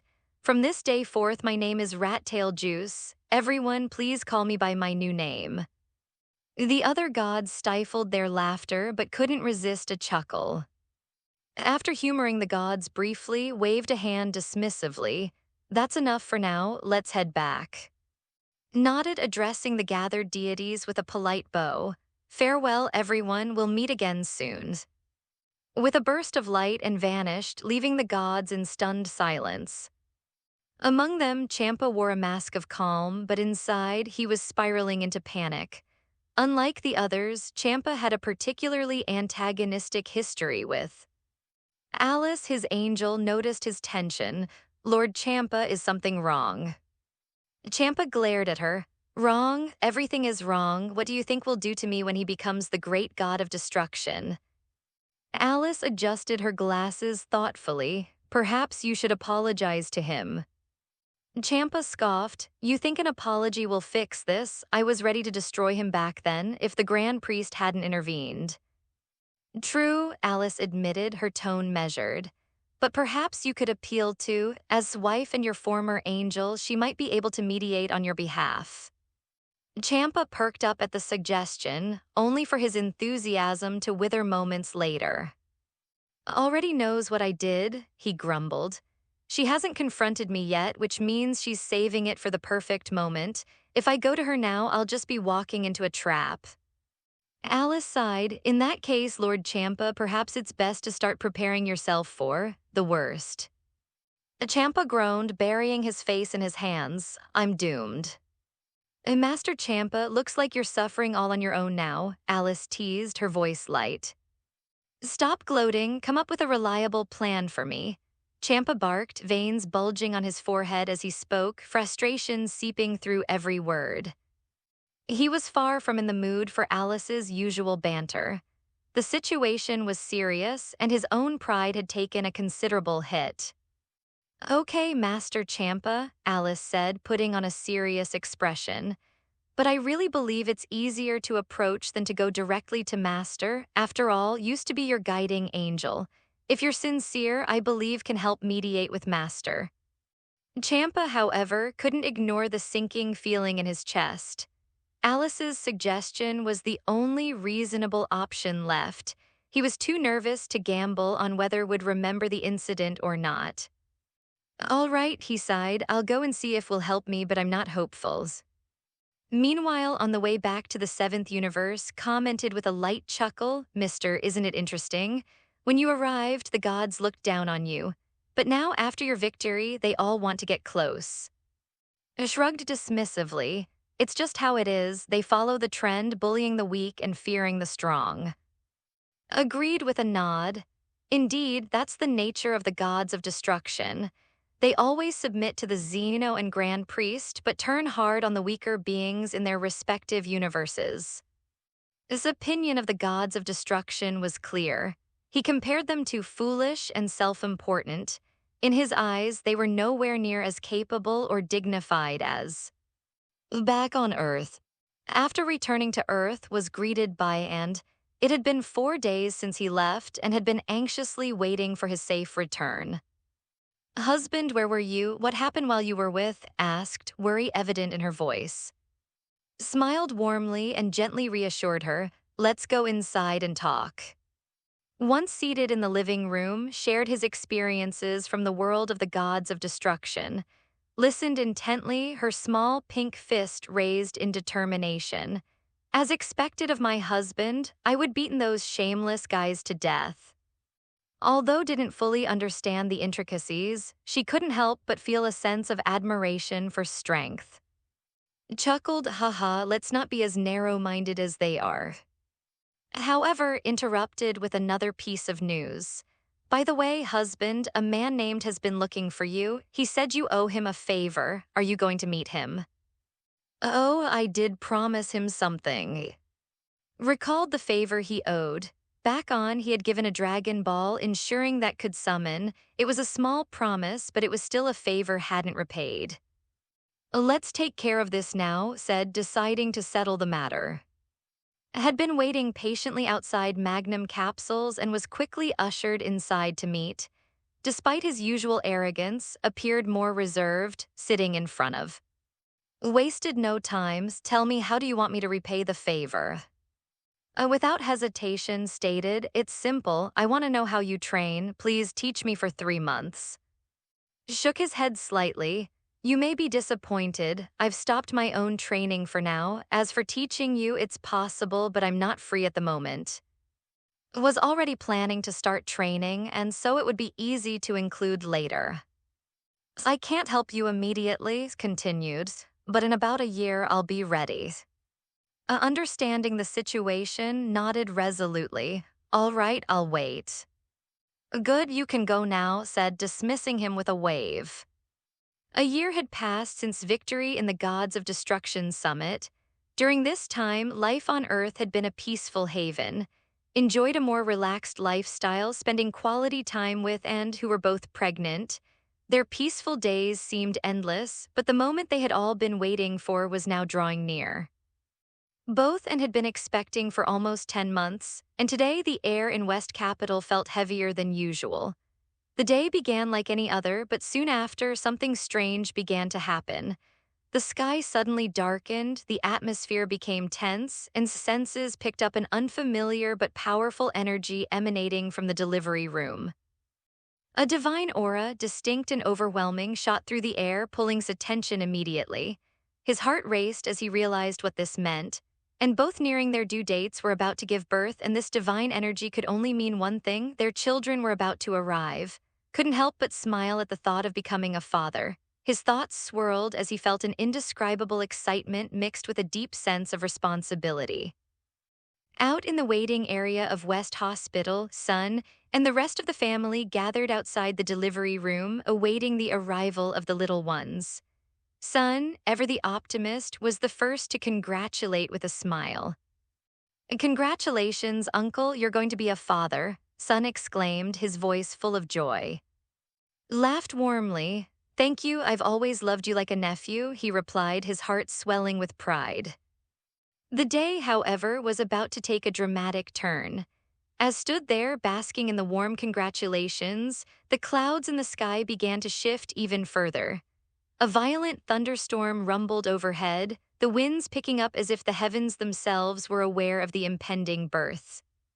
The divine energy coming from the delivery room surged again, intensifying. Could feel it deep within his core, the presence of something ancient, powerful, and truly divine. This wasn't just the birth of a child, this was a moment that could change the course of history. The energy crackled like lightning, and his heart beat faster as he stepped forward, knowing something extraordinary was about to occur. In the distance, a bolt of energy struck the sky, signaling the beginning of the momentous event. A new life was about to be brought into the universe, and with it, new possibilities. His gaze softened as he thought of the bond they shared had only deepened in the past year, and now they would experience the joy and challenges of parenthood together. The doctors and nurses, too, were feeling the intensity of the moment. There was an unmistakable air of expectancy in the hospital, as if the world itself held its breath. It was sunny just a moment ago, why is it suddenly going to rain? Looked outside the window, watching the dark clouds that seemed to signal an impending storm. Her expression was filled with unease. That's not it, Sun shook his head, his face serious. I feel a heavy, oppressive aura, something's not right. The Sun nodded in agreement. I feel it too, Dad. However, was focusing intently on the door to the delivery room. This divine energy, could it be? Inside the delivery room. Lay half reclining on the bed, her expression as calm and collected as ever. There was no sign of weakness, despite having just given birth. This was because had not gone through a natural birth like a normal human. Instead, she had used her angel staff to give birth. Beside the bed stood a petite girl. She was about 1.5 meters tall, with long, silver-white hair cascading down to her waist. The hair shimmered like a waterfall.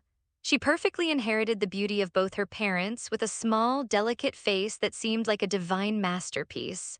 Her eyes, which had once been clear and bright, were now silver gray, a result of the divine energy within her. Just born, she didn't wear any clothes, save for a simple white sheet wrapped around her body. If we're here, he would be astounded to find that his daughter was born exuding such an aura of divine power. The silver-gray energy swirling around her radiated with a scorching divine heat.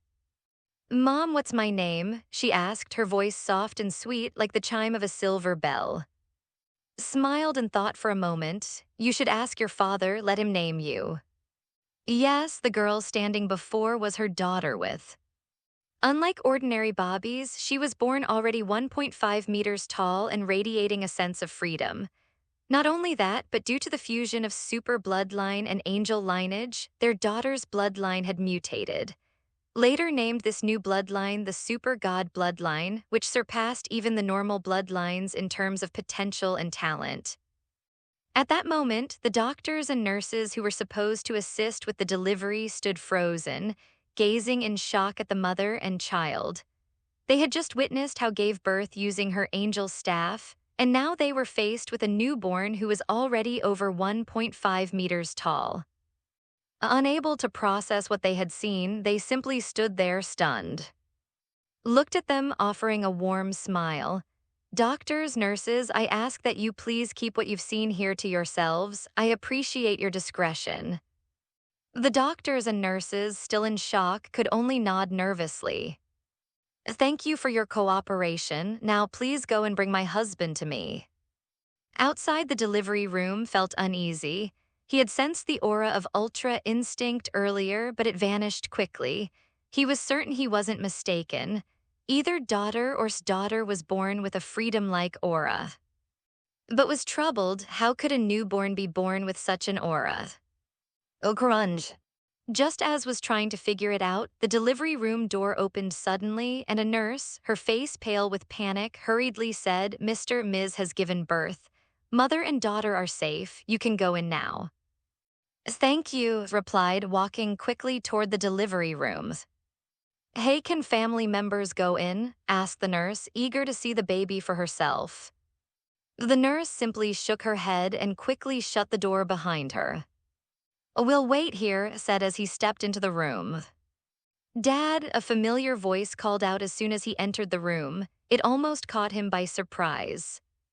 Stared in disbelief at the girl standing before him, wrapped in a sheet. He could hardly believe it, but this was indeed his daughter with. She was 1.5 meters tall, radiating an otherworldly presence. He couldn't help but wonder, how could a newborn already be this big? Was it because of his own powerful genes? Sitting on the edge of the bed, smiled softly and stroked face. "Honey, how do you feel? Are you all right?" Smiled reassuringly. "I'm fine, dear. Our daughter just asked me what her name is. Could you name her?" Nodded, then turned his gaze to their daughter. His mind was swirling with emotions, this strange, beautiful child, but he quickly pushed those thoughts aside and focused on his daughter. "Daughter, don't worry, I'll name you." After thinking for a moment, a name came to him. "Oh," he said, "your name is." Oh, she smiled, her voice sweet and innocent. "I love it, thank you, Dad." Smiled warmly. "What do you think, honey? Does the name suit her?" Beamed. "It's perfect. Anything from you sounds wonderful." By the way, is baby born yet?" "Not yet, the doctor hasn't informed me," replied. Smiled knowingly. "Well, is going to have a sibling soon." "Sibling, I have a little brother or sister," gasped in excitement. Though deeply shocked, couldn't help but laugh. His daughter had an immense energy inside her, even though it wasn't quite as powerful as his own after the Gods of Destruction summit. It was still staggering. "You really do have a little sibling on the way," chuckled. "This is the power of our bloodline." Still healthy and stable after the delivery, did not need to stay in the hospital. After receiving approval from the doctor, took and out of the delivery room. "Brother, is this really your daughter?" Son and son were still in disbelief. Especially son, who could hardly believe that his newborn cousin was taller than him. "Yes, my name is," the girl said with a bright smile. Her lively personality made her easy to approach, and she quickly became friends with the family. After seeing this strange but wonderful sight, and his family finally accepted the situation, though they couldn't help but be in awe of how miraculous it all seemed. Meanwhile was curious, by the way, is baby born yet? It should take a little while, said, but it won't be much longer. The family waited for over 2 hours, and then finally a loud cry echoed from the delivery room. A new energy was sensed by Sun, a strong presence that signaled the birth of a new life, not surprisingly gave birth to a son. Although he was a hybrid of super bloodline and earthling genetics, his youngest son inherited his father's powerful bloodline. However, his purity was not as strong as Source, so his potential was slightly lower in comparison. While he may not be as pure a legendary super as and his talent and potential should not be underestimated, he was born with a combat power of 8,000, something that left both Sun and in awe. They couldn't help but wonder how they, as seasoned fighters, had struggled so much with such a low combat power compared to this newborn. Later initially named his son Ai, a rather hasty decision compared to the carefully chosen name of his daughter. It was meant to be a mix of humor and legacy, son of a mix of love and history, but wasn't having it. She found the name too random and suggested they change it. After some consideration, agreed, and the young boy was renamed Shin. Shin was the surname from his past life, a symbol of his connection to both his present and former self. From the moment Shin was born, eagerly took on the role of a big sister, and in doing so took charge of her younger brother's care. This allowed and to focus on their own work and training. Took it upon herself to care for the baby, from playing to changing diapers with no complaints at all.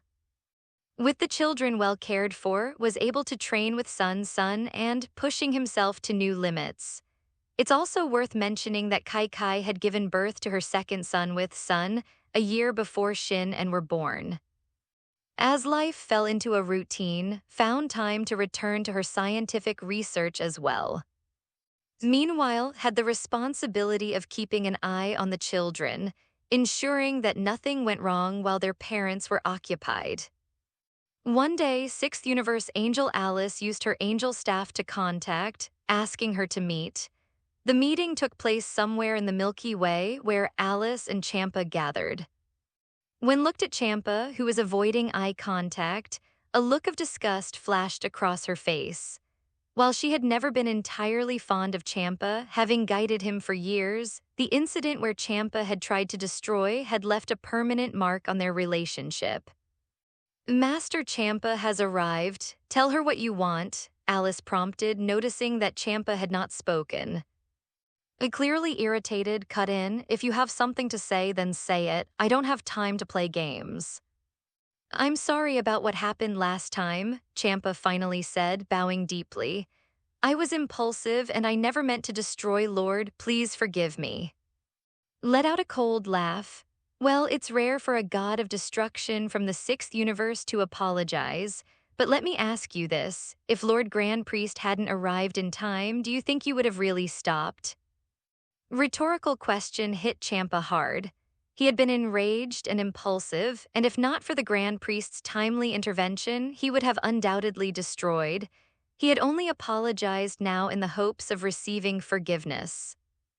Champa opened his mouth to speak, but the words caught in his throat. He knew better than to try to argue with. Unlike, who was calm and patient, had a temper that made her very difficult to deal with. Champa had worked with her long enough to understand that defending himself would only make things worse. Seeing this, Alice quickly stepped in. Sister, Master Champa made a mistake that day, but the Grand Priest has already taught him a lesson. Champa has reflected on his actions and wanted to come here to apologize and ask for your forgiveness. Tones softened when she spoke to Alice. Since you put it that way, as a younger sister, of course, I'll take your word for it.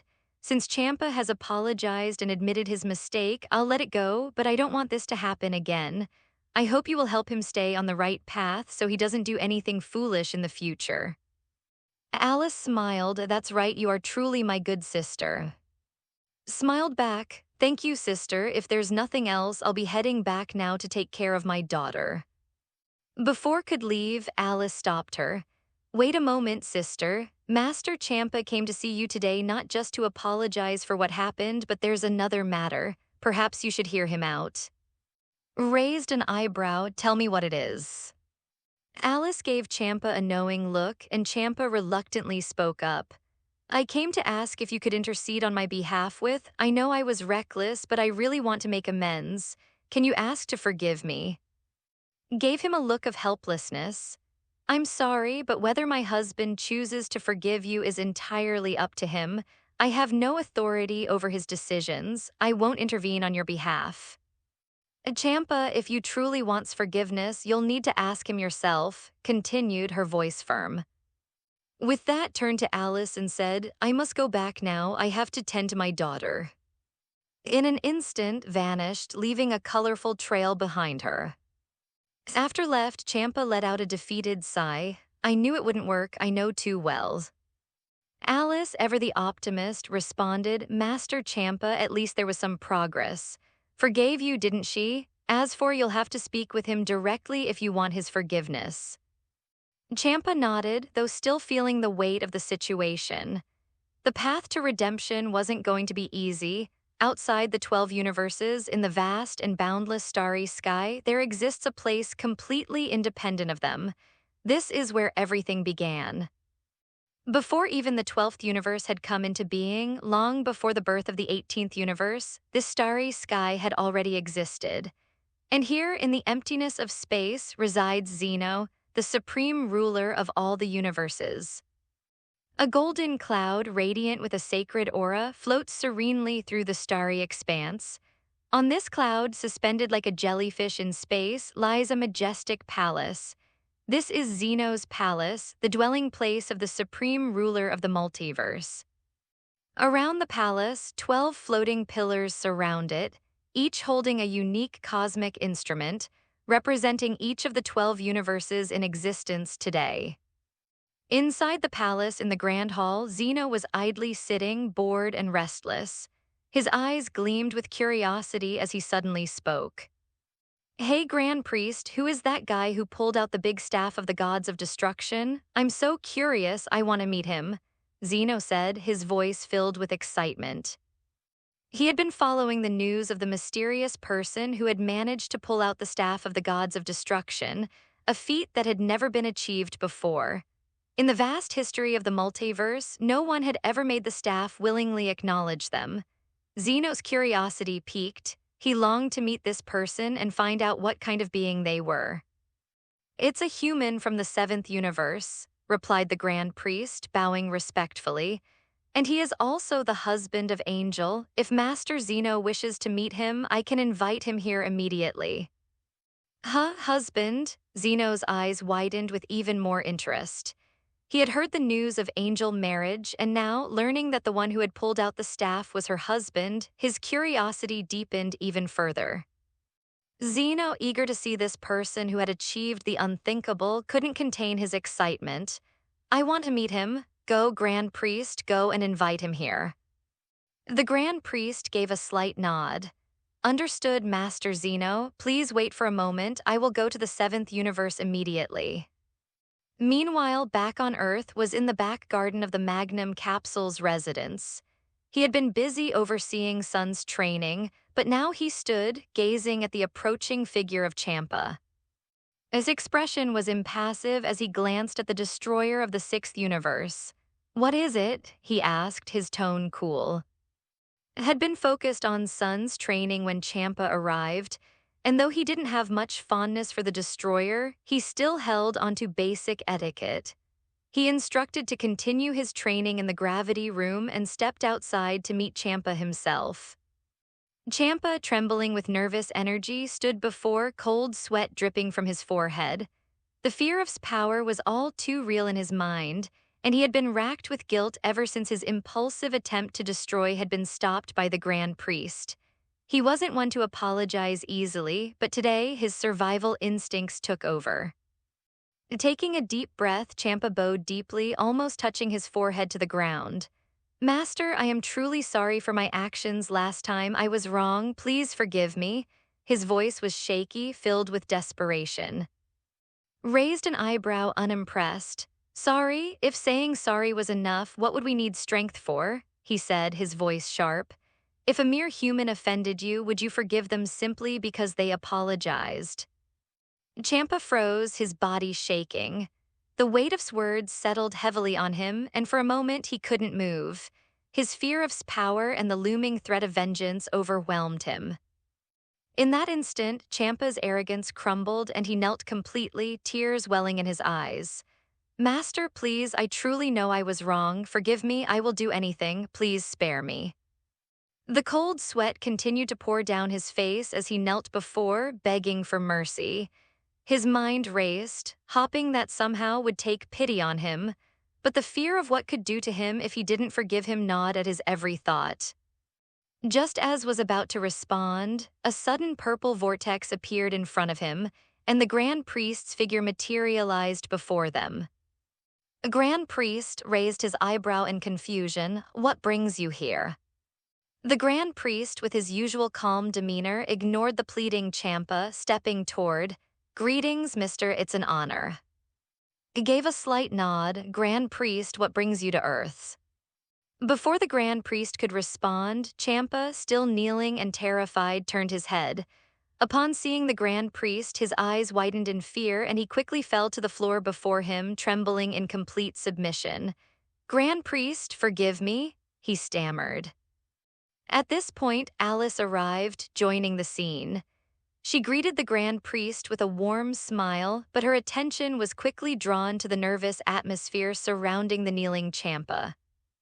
Meanwhile, was quietly observing from a distance, noticing the interaction between her husband and the Grand Priest.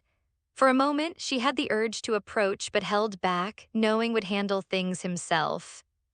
Back in the garden, tugged at her mother's sleeve, pointing to the Grand Priest's back. Mom, who is that person? I feel like I know him. Smiled gently, bending down to her daughter's level. That, dear, is the Grand Priest. He is one of the most powerful beings in the entire multiverse. Eyes sparkled with curiosity. Is he stronger than Dad? Chuckled softly. Yes, he is stronger than most, but your father still commands great respect from him. As the moment passed and the Grand Priest turned to leave, the Grand Priest asked with a polite tone, Master Zeno wishes to see you. Do you have time to visit the Zeno Palace? Taken slightly aback by the request, narrowed his eyes. Zeno wants to see me, Master. Zeno wants to see my husband.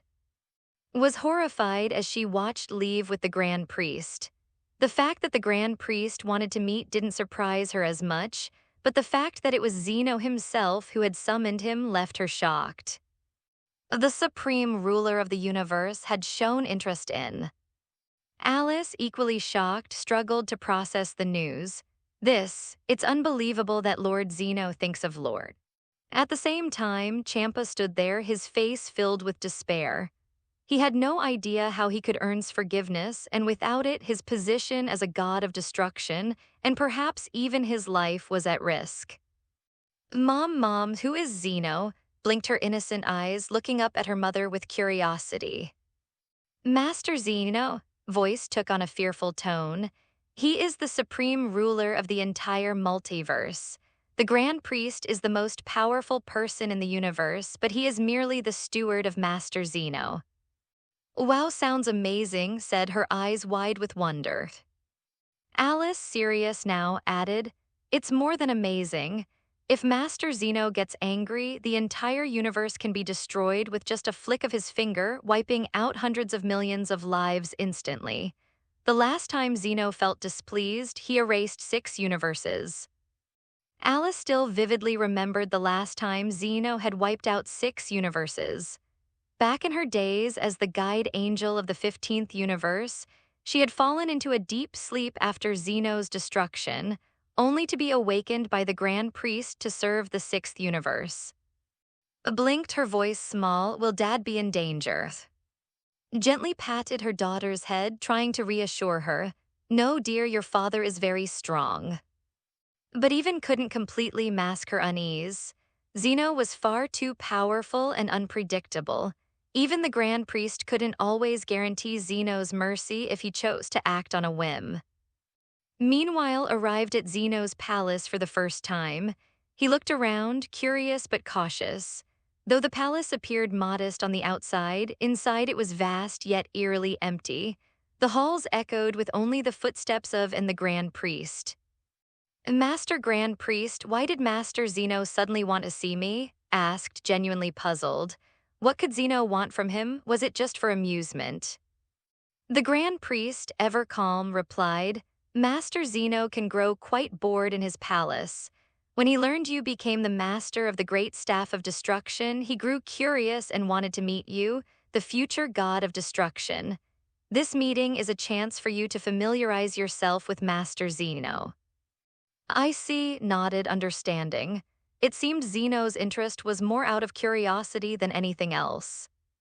When they reached the main hall, the Grand Priest announced, Master Zeno, Mr. is here. At that moment, Zeno floated into view, supported by 2 guards.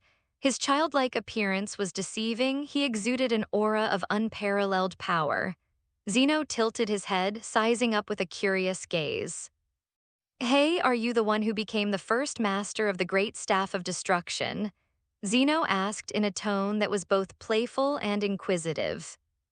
Yes, Master Zeno, my name is, replied without hesitation, trying not to be intimidated by the ruler before him. Observed Zeno closely. Though the supreme ruler looked harmless, knew better, Zeno was one of the most dangerous beings in the entire Dragon Ball universe. Zeno nodded thoughtfully. Tell me, how did you pull it out? I'm really curious. The Grand Priest added, perhaps Mr. could share the details of how he conquered the great staff of destruction with Master Zeno. Hesitated for a moment. There wasn't much to the story. It had been a matter of willpower and some luck. However, since Zeno had asked, knew he had to oblige. He understood Zeno's volatile temperament, and refusing to share would be unwise. Zeno invited to sit, and they began discussing how had become the master of the great staff of destruction. As recounted how he endured the immense pressure from the staff and eventually fought back, Zeno's face lit up with admiration. That's incredible, Zeno exclaimed, genuinely impressed. You're different from and the others. Yes, the Grand Priest added, and the others could never overcome the pressure of the staff. If they had another 100 million years, they would still fail to become its master. Perhaps Mr. is destined to be the true god of destruction, the Grand Priest remarked. Zeno nodded in agreement. Yes, that makes sense. Smiled modestly. I was just lucky. It's not so much about destiny. My determination played a part, but the staff is just as much about fate. The Grand Priest nodded, acknowledging humility. No, mister, you are more suited to be the god of destruction than there's no doubt about it. Zeno grinned widely. I agree, you're amazing. They continued talking, and Zeno's excitement only grew.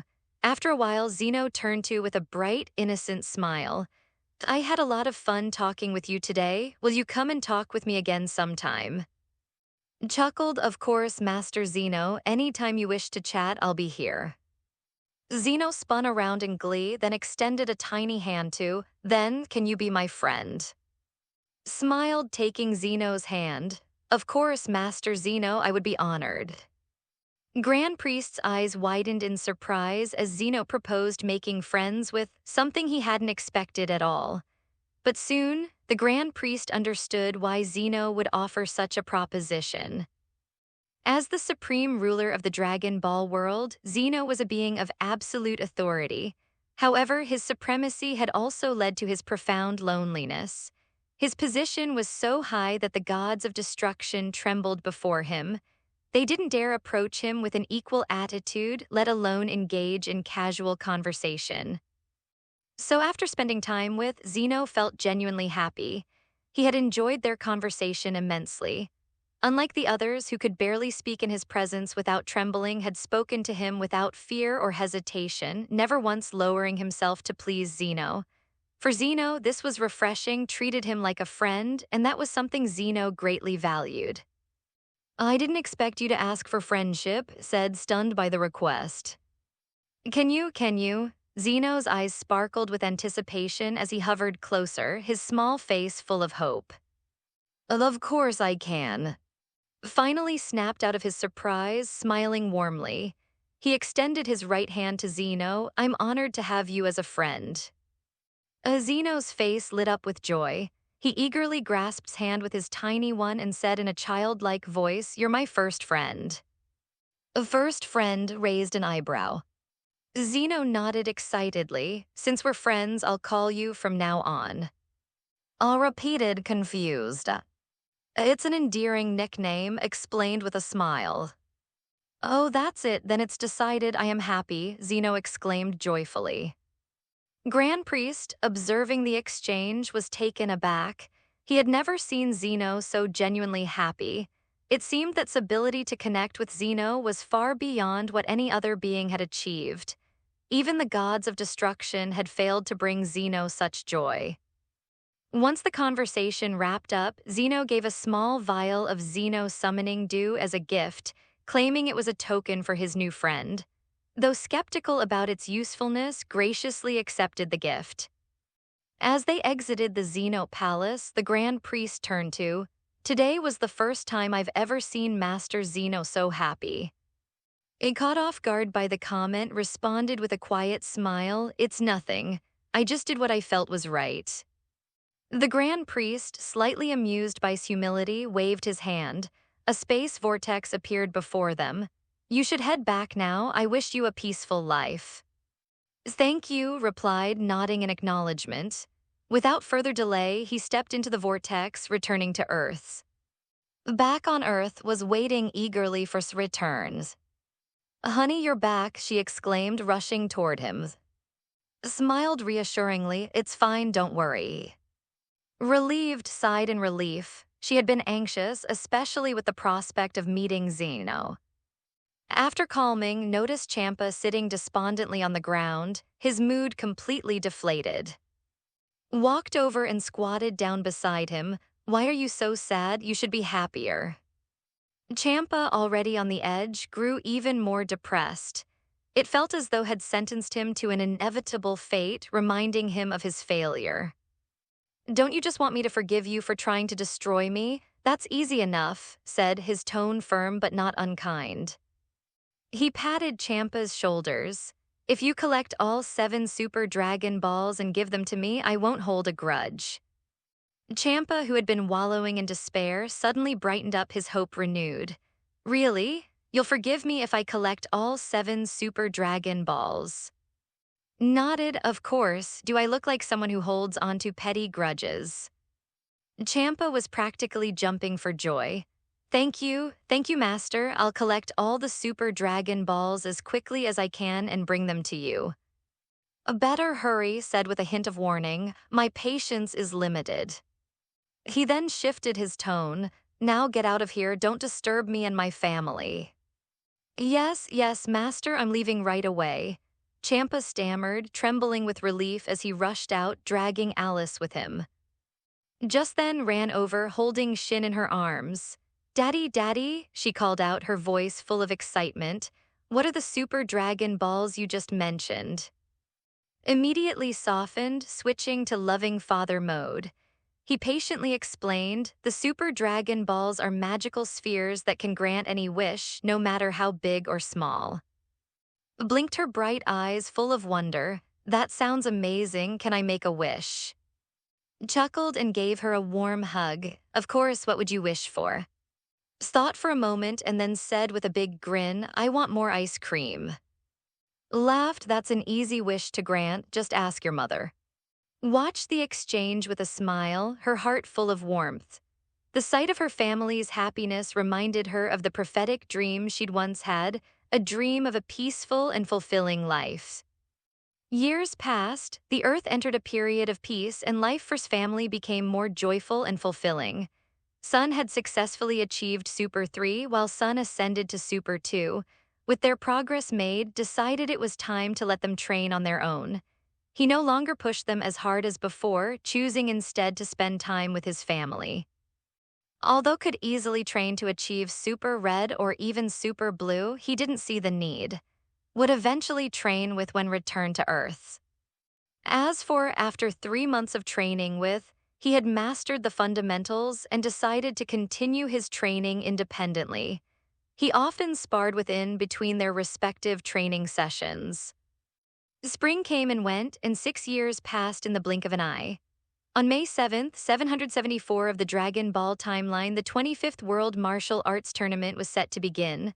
The sun hung low in the sky, casting a warm glow over the bustling registration office of the 25th World Martial Arts Tournament. The site was packed with hopeful contestants, eager to prove their strength. There were warriors of all kinds, experienced fighters, rookie challengers, and even those with no fighting experience at all, simply wanting to see what it was like to be part of such a legendary event. But for it was more of a backdrop to something far more important, the presence of his family. His daughter was practically bursting with excitement. At only 6 years old, she had grown into a beautiful and confident young girl, nearly the spitting image of and. Her long, lilac-colored hair shimmered as she bounced from foot to foot, practically jumping in place at the sight of the huge crowd. Despite her age, her grace and athleticism had already become undeniable.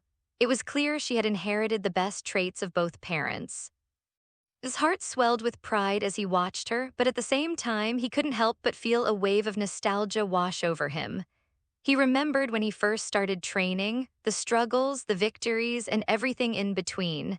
He never imagined he'd find himself at this point, guiding his daughter, watching her take her first steps into a world he had once dominated. He chuckled to himself, "Where has the time gone?" "Isn't it exciting, Dad?" asked, her eyes sparkling with excitement. She looked up at her words full of childlike wonder. "Look at all the people, this is going to be so much fun." Nodded, though he felt a slight hesitation. "You sure about this? There are a lot of strong fighters here, you know. I wouldn't want you getting in over your head." Gave him a playful pout and tossed her hair over her shoulder. "I'm not a little kid anymore, Dad. I'm ready to take them all on. Besides, I just want to see if I can challenge you. You know, see how strong I really am." Raised an eyebrow at her, his face softening. It was clear that wasn't just interested in the tournament for the fun of it. No, she wanted to prove something to herself, something to her father. She had always admired him, of course. He was a legend in his own right, someone she looked up to with all the reverence of a daughter toward her father. But deep down, she wanted to challenge that. She wanted to carve out her own path, separate from the shadow of his reputation. "I see what you're doing," Kid thought with a quiet smile. She might be young, but she was clever, and she had that same fierce determination that he once had. Switched from his usual warm, affectionate demeanor to a more serious tone. "You're still just a kid. You might be strong, but I'm not going to go easy on you. If you want to challenge me, you better be prepared for the consequences." Stuck out her tongue playfully. "I'll be fine, Dad. I'll make sure not to cry when you beat me." Chuckled, his heart lightening at her confidence. Despite his strict words, he couldn't help but feel a rush of pride. She's already so strong. I just hope she understands what it means to be truly strong. Before could say more, the cheerful voice of Sun cut through the noise of the crowd. "Over here." Looked up to see, grinning ear to ear, with Sun walking beside him. The sight of brought back so many memories, the battles, the victories, and the countless laughs. Over the years, their rivalry had blossomed into something more, an unspoken camaraderie that only two warriors could truly understand. And now, seeing his old friend again, felt a warmth in his chest. Good to see you both," called out, waving them over. Waved eagerly as well. "Uncle, big brother," she exclaimed, practically bouncing in place. Sun grinned down at her. "You're growing up fast, getting ready to kick some butt, huh?" Beamed at him. "You bet, but I'm not just here to win. I want to see if I can beat Dad." Laughed heartily, his eyes sparkling with that ever-present sense of childlike wonder. "Huh, you're definitely going to give him a run for his money, huh? He's tough, though, don't let him trick you." Sun stepped forward, his usual gentle demeanor radiating from him. He looked at with a soft smile. "I'm sure you'll do great, just don't hurt me too bad if we spar, all right?" Giggled mischievously. "Don't worry, I'll go easy on you." As they continued to chat, his eyes were drawn to a familiar trio in the corner of the room. His gaze settled on Android 18, who stood apart from the others. Her hair, which used to shine with a cold, unfeeling edge, now seemed softer. There was a warmth in her expression, but it was fleeting, flickering like a candle caught in the wind. Her demeanor was calm, but knew her well enough to see the subtle shift in her posture. She was aware of him just as he was aware of her. Their past was complicated, full of strife and tension. But time had passed and had moved forward, focusing on his family, his life, his peace. He had long since forgiven her, but he couldn't shake the sense of unfinished business that hung between them. Their brief but intense history loomed in the air, a silent weight neither of them had ever fully addressed. He turned his head slightly as he watched Android 18's interaction with Android 17, who was whispering something to her. His heart skipped a beat when he realized they were heading straight toward him. "Dad, who are they?" asked, noticing his gaze. Her voice was innocent but detected the curiosity behind it. "They're old acquaintances," replied, his voice unusually distant. "People I've met along the way, but don't worry about them, all right." Sensing the subtle shift in her father's mood, simply nodded. She had learned by now that when her father got quiet like this, it was best to let him have his space. The trio approached, and Android 17, with his usual calm demeanor, spoke first. "Mister, it's been a while," he said, giving a respectful nod. Returned the gesture, his expression softening slightly. "It has been a while, hasn't it?" He turned his attention to 18, and for a moment their eyes met. A strange, almost electric tension passed between them. His mind raced, his heart pounding in his chest as he took in her changed appearance. She looks the same, but different. He wondered if she felt the same unease, the same unspoken history between them. Has she forgiven me for what happened? Without breaking the silence, 17 continued, "I'm sure you've heard that we're here for the prize money like most people. But 18 is more interested in proving something." Didn't take the bait. Instead, he raised an eyebrow and spoke to 18 directly. "Proving something? What's that, 18? She seemed to hesitate for a moment before replying, her voice softer than before. "I'm not here for the money, but I'm also not here to let my past define me. I'm here to see what I'm really capable of, and maybe to see you again." Studied her face, the raw honesty in her eyes. He didn't know what to say, how to respond to the emotion that flickered in the air between them. "Well," he said after a long pause, his voice calm but filled with a quiet understanding. "Let's see if you can still pack a punch, 18. Show me what you've got." A silent agreement passed between them. The years had softened them both, but the past was still there, hanging in the air. And for this tournament had become something far more than a simple fight for the top spot. It was a chance to face the past, confront unspoken feelings, and come to terms with the choices that had shaped him. For better or worse, it was all coming to a head. Oh. Number 18 turned her face away with an air of arrogance, unwilling to admit that she had brought number 17 and number 16 into the tournament for the sake of the championship bonus. "So if you want to win the championship bonus, you need to rely on your own ability. But frankly, I don't care about that small amount of money," she said nonchalantly. "Well said, let's go watch your brother's match," said with a smile, moving towards the junior group's arena. "Goodbye," politely bid farewell to number 17, number 18, and number 16, then followed with light steps. As they walked away, number 17 blinked, surprised. "Is this Mister's daughter? She's grown up so quickly." "Number 17, I remember, only got married a few years ago, didn't he?" Number 16 said, nodding in agreement. Their confusion was palpable. According to their memories, had only been married for about 7 years, but seemed much older than that. At most, she looked to be around 6 or 7, which didn't quite add up. Meanwhile, in the junior group's competition arena, the atmosphere was charged with excitement. There were only 35 participants, but most were outclassed by Sun and Shin, who had easily made it to the finals. As the final match began, the anticipation was high. Sun, along with his family, had finished talking with number 17 and the others and now stood at the edge of the arena. The final match is between and Shin, Sun said with a proud smile. Hey brother, do you think we'll win or will Shin take it? Sun asked, rubbing his hands together eagerly. It's obvious, isn't it? Of course Shin will win, said, her eyes glowing with pride as she looked at Shin. She then turned to her father, asking, Dad, what do you think? There should be no surprises, replied casually. While Shin's bloodline wasn't as pure as, his normal combat power had already reached a staggering 50 billion, a level that outmatched even in his super form. His base power was around 38 million, and even in super form, he barely reached 1 billion. Shin, come on, give me a hard blow, cheered loudly, her voice filled with excitement for her son. You've got this, don't let us down, yelled, her voice brimming with encouragement. The match began with the fighters readying themselves. Took his stance, determined not to back down, but Shin was completely confident. The battle was intense, but despite its valiant effort, Shin's overwhelming power quickly became apparent. After just 5 moves, Shin decisively defeated and claimed the junior group championship. Good, so strong, Sun couldn't hide his awe watching as Shin easily dispatched. Even with his super transformations, Sun could see that he was no match for Shin.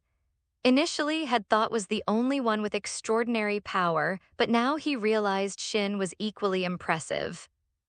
Couldn't help but tease her older brother, I told you it was going to be like this. With the junior group competition concluded, it was time for the adult group's preliminary rounds. Had no interest in watching Mr. Satan's antics, so he led his group straight to the adult competition's qualifiers. The preliminary rounds were just a formality, boxing machines designed to measure the strength of contestants, and his party casually breezed through, carefully controlling their power to avoid destroying the machines with a single punch. After successfully passing the qualifiers, they made their way toward the main event, only to be blocked by 2 unexpected figures. Floating in the air before them was Supreme along with his assistant. Hey, that guy's floating in the air too, whispered to Sun, eyeing the Supreme curiously. Raised an eyebrow and observed Supreme with amusement. Interesting, he remarked, his voice dripping with a touch of sarcasm. Without hesitation, Supreme floated down to stand in front of and his group. Excuse me, you are correct? He asked, his tone authoritative yet expectant. Yes, that's me, answered, his gaze unyielding. Are you floating in midair because you're worried that I won't see you? A moment of awkward silence passed as blinked in surprise. It seemed like wasn't intimidated by his display. Clearly, he wasn't expecting such a blunt response. Yet Supreme quickly regained his composure and said, I've heard of you. I was hoping we could join forces. Tilted his head slightly. Join forces? What's the purpose? Are you afraid of? Supreme's face instantly changed, his surprise evident. You know of, he asked, his voice filled with disbelief. What's the Sun asked, scratching his head. We don't know either, Sun added, equally confused. It sounds like some kind of evil being. Can I go beat him up? Asked eagerly, already itching for a fight. Raised a hand dismissively. I know too much about him, but if you're here to join forces I don't think it's necessary. The Supreme's expression faltered. Why could destroy Earth and perhaps the entire universe? His gaze grew colder as he glanced at Supreme. How did you become Supreme, you soft-legged shrimp? You don't need to worry about Earth, there's still time. And as for, well, no one will be around to clean up the mess later if you're not careful. What? Supreme staggered back a few steps, his face a picture of shock, his previously confident expression now replaced with disbelief. This guy, doesn't he know how powerful is? Not only Supreme, but was equally taken aback. No one's been able to deal with for over 5 million years, thought still in shock. He remembered when the 5 Supremes had tried to fight together, 2 were killed, 2 were absorbed, and it was only by the efforts of the wizard that was sealed back into his magic egg. The Supreme had been powerless against, so how dare speak so casually about him? After regaining his composure, Supreme asked in a deep voice, Mister, do you truly understand the power of he's a monster that claims to be invincible?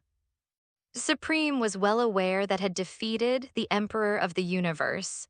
However, defeating didn't mean could easily handle, was the kind of opponent that could be crushed with a single finger in his hands. But was a different beast entirely, something could never compare to. I came here hoping that we could cooperate to eliminate together, Supreme continued, hopeful yet anxious. He sounds like a powerful opponent. Let me take care of him, interjected with his usual arrogance. I've been looking for someone to spar with. I hope this is up to the challenge. I'm in too, Sun grinned excitedly, eager for the battle. And me, Uncle protected the Earth before, now it's our turn to step up, Sun declared, his voice filled with determination. Looked as though she wanted to join in, but cut her off with a chuckle. You're not planning to fight me, are you? Let Uncle handle this one. It wouldn't be as fun to watch go up against. The match would give Sun and Sun a chance to hone their skills and wasn't going to shield them from every fight. They had to grow stronger on their own. Besides, if proved too difficult, could always step in. Supreme's worry became apparent. Mister, aren't you going to join us with just them? Enough talking, snapped coldly. Where's this you speak of? Take me there. I think we'll be fine, Sun said confidently. If we can't beat him, I'll eat my hat. Raised an eyebrow, slightly amused. If you can't beat after all this, I don't think you should be called Supreme. Supreme tried to hide his frustration, but his pout was noticeable. I was hoping you'd come with us. However, had made his decision. Without waiting for Supreme's reaction, the Supreme, along with led the others, Sun, and Piccolo, to the location of the magic egg that had sealed. After they left, looked at her father with curiosity. Dad, what's so dangerous about? You could eliminate with a single finger, it's no big deal, replied casually. Ah, is he that weak? Interest vanished in an instant. Instead of fighting someone so weak, it's much more fun to spar with you, Dad. Eyes lit up as she pointed toward the Martial Arts Association's competition venue. Meanwhile, in the adult competition, the group of contestants had been reduced from 16 to just 10 due to Sun, Piccolo, Supreme, and abstaining. However, with Sun's absence, the organizers added 6 more contestants to make up for it. The new players took part in a lottery to determine who they would face. In a surprising twist, drew number 16 as his opponent, while drew number 8, meaning that father and daughter would face off in the final round of the first bracket. Okay, I got Dad, exclaimed happily, holding up her lottery ball with the number 16. My dear daughter, don't blame me for being too ruthless later, said with a mock sternness. Pouted, feigning tears, Dad, please go easy on me. Smiled, knowing confidence would be tested, but this would be a good experience for her. The lottery results were slightly different from what the original book had outlined, and were drawn to face number 17 and number 8, while found herself facing, which didn't happen in the original scenario. The adult group competition began promptly with Tyne versus. Sun and the others were left behind due to their strength, as they would have been a liability in this particular battle, preferred to keep them safe for now. With Sun and the others absent, number 17 observed from a distance, commenting to number 16, with them out, we have a much better chance at winning the championship. Number 16, however, was more realistic. Even if they're gone, as long as is here, no one has a chance to win. Number 18 agreed with a sigh. Exactly, if still around, there's no way any of us can win. Not necessarily, number 17 said with a confident smile. If number 18 can make it to the final, maybe she could beat. Stop joking, there's no way I could beat him, number 18 scoffed, but she was secretly wondering about it. Even if she couldn't win, the prize money for second place would be worth it. Number 17 just smiled cryptically, clearly thinking there was more to the situation than it seemed. The first match in the adult group ended with Tyne's victory, and one by one, number 17 and number 18 swiftly eliminated their opponents, and who had been sent by to gather energy were taken out with ease. Unlike in the original, where had been the only one to defeat them, number 17 and number 18 wasted no time, quickly dispatching their foes. With the first round nearing its end, was up next against. The crowd eagerly watched as the father and daughter stepped into the ring. "Oh, what a twist, is facing her father already. This is going to be interesting," remarked from the audience, clearly excited by the unexpected matchup. "And it was supposed to be the final match, but here we are," said, watching in disbelief. In the ring and stood across from one another, 20 meters apart. "Dad, don't be too hard on me, I'm still your good daughter, right?" grinned, trying to act cute. "Good girl, but there's a saying, no father and son on the battlefield. Don't think you can get off easy just because you're my daughter," warned with a grin. Rolled her eyes and smirked. "Since you're not going to go easy on me, I'll just have to get serious." With a determined look in her eyes, assumed a fighting stance. "Dad, please show me your best." The referee, wearing sunglasses and clearly uninterested in the spectacle, raised his hand and called out, "Let the match begin. The match officially begins." Pulls a rubber band from her pocket and ties up her long hair. After securing it into a neat ponytail, her pure and lovely appearance gains an edge of sassiness. "Dad, I'm ready."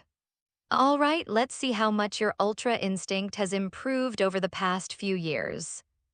Oh, in the next instant, a whoosh, and vanished from their positions and reappeared high above the ring. Bangs, bangs, bang. The two of them clashed midair, a fierce exchange of blows. After years of meticulous teaching, had grown increasingly proficient with the ultimate expression of freedom. She could now use her extreme ultra instinct in normal combat, demonstrating significant growth. Even though was his daughter, didn't hold back at all. He attacked from all angles, his strikes fast and fierce.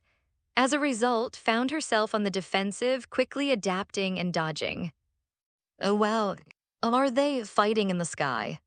I can't even see them clearly. Who knows?" The intensity of their battle left the audience in awe. While the previous bouts were impressive, nothing compared to the display unfolding above them. This was the true grand finale. "It's a battle between my husband and I don't know who to root for." In the front row, looked on, equally dazed by the incredible match. "I'm obviously supporting Dad," Shin, sitting next to her, spoke resolutely. Even though it's right to support your father, Shin is the one who raised you. Don't you support her?" teased. "I don't support her," Shin responded firmly. "She's way taller than me." Oda laughed, realizing that Shin was just jealous of height. Though only 2 hours older than Shin, was already over 1.7 meters tall, a few centimeters taller than herself. On the other hand, Shin was around the same height as Sun, maybe just a little taller. Quickly tried to comfort her daughter. "Don't worry, Shin, you're still young, you'll catch up to your father in a few years." "But is also only 6, Shin protested. Sighed, realizing her argument wasn't going anywhere. Back in the arena, the battle between and began to heat up. Fully prepared, used her ultra instinct-based agility to dodge intense attacks. However, despite her skills, combat experience and precision were too much for her. Finally, after a series of rapid exchanges, struck a controlled blow that sent plummeting to the ground. But thanks to her quick reflexes, she adjusted midair and landed gracefully. As expected of a father, couldn't help but admire him. She flicked the ponytail on the back of her head, smiling confidently. "But now I'm serious." "Go ahead," grinned, "show me everything you've got." Then the atmosphere shifted, a heavy sense of pressure built up in the air. The crowd fell silent, feeling the oppressive energy emanating from. Even number 17 and number 18, sitting in the spectator area, could sense it. "It seems like Mr.'s daughter is about to pull something big." Number 18 murmured, her expression now serious. The next moment, a silver-gray beam of intense energy erupted from blasting into the sky. The crowd gasped. So hot, one person exclaimed, is that a new attack? The energy beam burned with an almost blinding intensity, and the surrounding space began to warp and distort. The light was blinding, and the air was thick with pressure. Energy rapidly condensed, forming a silver-gray aura around her body. Her hair and eyes, already silvery white, turned deeper, resembling Ultra Instinct. With a calm yet commanding voice, declared, "This is my Ultra Instinct." "Not bad, but you're still not quite there compared to your father's." In an instant, released a burst of purple flames from his body. His own form of Ultra Ego flared to life. A profound shift took place. Once the calm father now exuded an intense and dangerous aura, his energy erupting in a violent display. It took a step back, surprised by the change in. What's happening? Why has my husband become so fierce? Was also stunned by his transformation. He's so handsome, Shin exclaimed, captivated by his imposing form. I want to learn that too. In his self-conscious state, turned to his daughter. You have Ultra Instinct, but mine is different, a self-centered raw power. Come, let's compete. The arena was charged with electricity as purple flames spread outward, creating a whirlwind of destructive energy. Undaunted, flared her own power, the silver aura around her intensifying. Then, for the first time, the audience saw two distinct energy fields clash, one purple, one silver, dividing the arena into two opposing forces. It was a perfect manifestation of the battle between self-consciousness and freedom. The crowd held their breath, completely absorbed by the clash of these two overwhelming powers. Boom. The collision of the two massive energy fields, Ultra Ego and Ultra Instinct, created two powerful air currents that swept across the entire competition venue. The audience was rocked by the shockwaves. Though it made an effort to control the power of their clash, the sheer force sent many spectators tumbling. The stadium was filled with the sound of chaos as people struggled to stay grounded. A drip drip. In the players' area, number 16 was trying to analyze the energy levels of and the results were far beyond his expectations. I can't calculate their energy limits. It's beyond anything I've ever known, number 16 said, his voice devoid of emotion, but his thoughts were filled with astonishment. No way, this is absurdly strong, he added, taking a mental step back. Having once been defeated by in a blink, number 17 was more aware than most of the vast gap between their powers, but even he had underestimated strength. His power was on a different level altogether. It's like a dimensional gap, number 17 murmured, unable to fully grasp what he was witnessing. Number 18, too, watched in stunned silence. Her eyes locked on the incredible exchange of power, her expression one of disbelief. The two combatants were so far above her level that it left her with no clear path to victory. Only one thought crossed her mind: unless and forfeit, there's no way anyone else can win. Rumble. The sky darkened again as the intensity of the clash grew. Lightning crackled and the wind howled. Sister, who do you think will win? Holding her hair against the wind, shouted. Narrowed her eyes, observing the spectacle. It seems like my husband is still superior. There was no denying that had a tremendous amount of energy at her disposal, but in comparison to her abilities still felt incomplete. Despite best efforts, she was clearly no match for his boundless strength and mastery. Seemed to realize this herself, though the two energy fields appeared evenly matched at first, could sense that was holding back. Had he gone all out, she would have been defeated in an instant. I surrender, said suddenly, withdrawing her energy and ending her Ultra Instinct form. She surrendered, the referee announced, his voice filled with disbelief. Unbelievable, has chosen to admit defeat. With that, wins the match and advances to the next round. the referee continued, his voice booming over the speakers. Returning to his fatherly persona, smiled warmly. Well done, you've improved a lot. In time, you'll definitely surpass me. Despite losing, couldn't help but feel proud. She hadn't expected to win, her goal had simply been to compete with her father. The fact that she had come this far was already a huge accomplishment. Oh, thank you, Dad, she said cheerfully, but you're still the best. Meanwhile, in another part of the universe, was busy collecting the energy needed to release from his seal. He had finally gathered enough by manipulating Sun and the others into entering a spaceship designed to channel energy. With the dome that sealed shattering, the ancient terror was about to awaken after 5 million years of imprisonment. Back at the 25th World Martial Arts Tournament, the tournament continued after the 16-8 matchups. The remaining competitors were down to 8, with the adult group finals set to begin soon. The stage was set for the final match versus number 18. In the 4-2 match, number 16 had faced number 18 but chose to forfeit, allowing number 18 to proceed to the final. Ladies, and the moment you've been waiting for is here, the referee declared, now wearing sunglasses and various eccentric accessories. The adult group finals of the 25th number 1 is about to begin. Contestant will face contestant number 18. The announcement was met with loud cheers from the crowd, echoing like a wave through the stadium. Watching from the sidelines mused, it seems there's no real suspense, we'll win this easily. Let's head out and wait for your husband to finish the match, suggested. It'll be hard to leave once it's over. And Shin agreed, and the group left the arena to wait outside. As soon as they exited, the referee's whistle blew, signaling the start of the final match.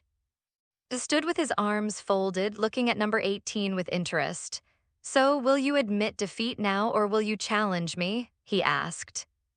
No way, number 18 gritted her teeth, her voice full of determination. I'll fight even if I know I can't win. Number 18, though aware that was far beyond her in power, refused to admit defeat without a fight. Her pride wouldn't allow it. Can number 18 really win? Number 16 asked, skepticism in his voice. No, number 17 answered, though he was more reserved. It depends on how approaches the match. The championship doesn't mean anything to him, and the prize money won't tempt him. Number 16 was still confused. So what does that mean? Does hold back if he likes number 18? Number 17 explained, exactly. If has a favorable view of her, he might let her win or at least give her a fair fight. Number 16 said, finally understanding. In the arena, gave number 18 a playful gesture, beckoning her forward. Come on, let's see how much you've grown in the past few years. Number 18's eyes narrowed. She had no intention of backing down now. Without warning, she launched herself at her movements swift and decisive.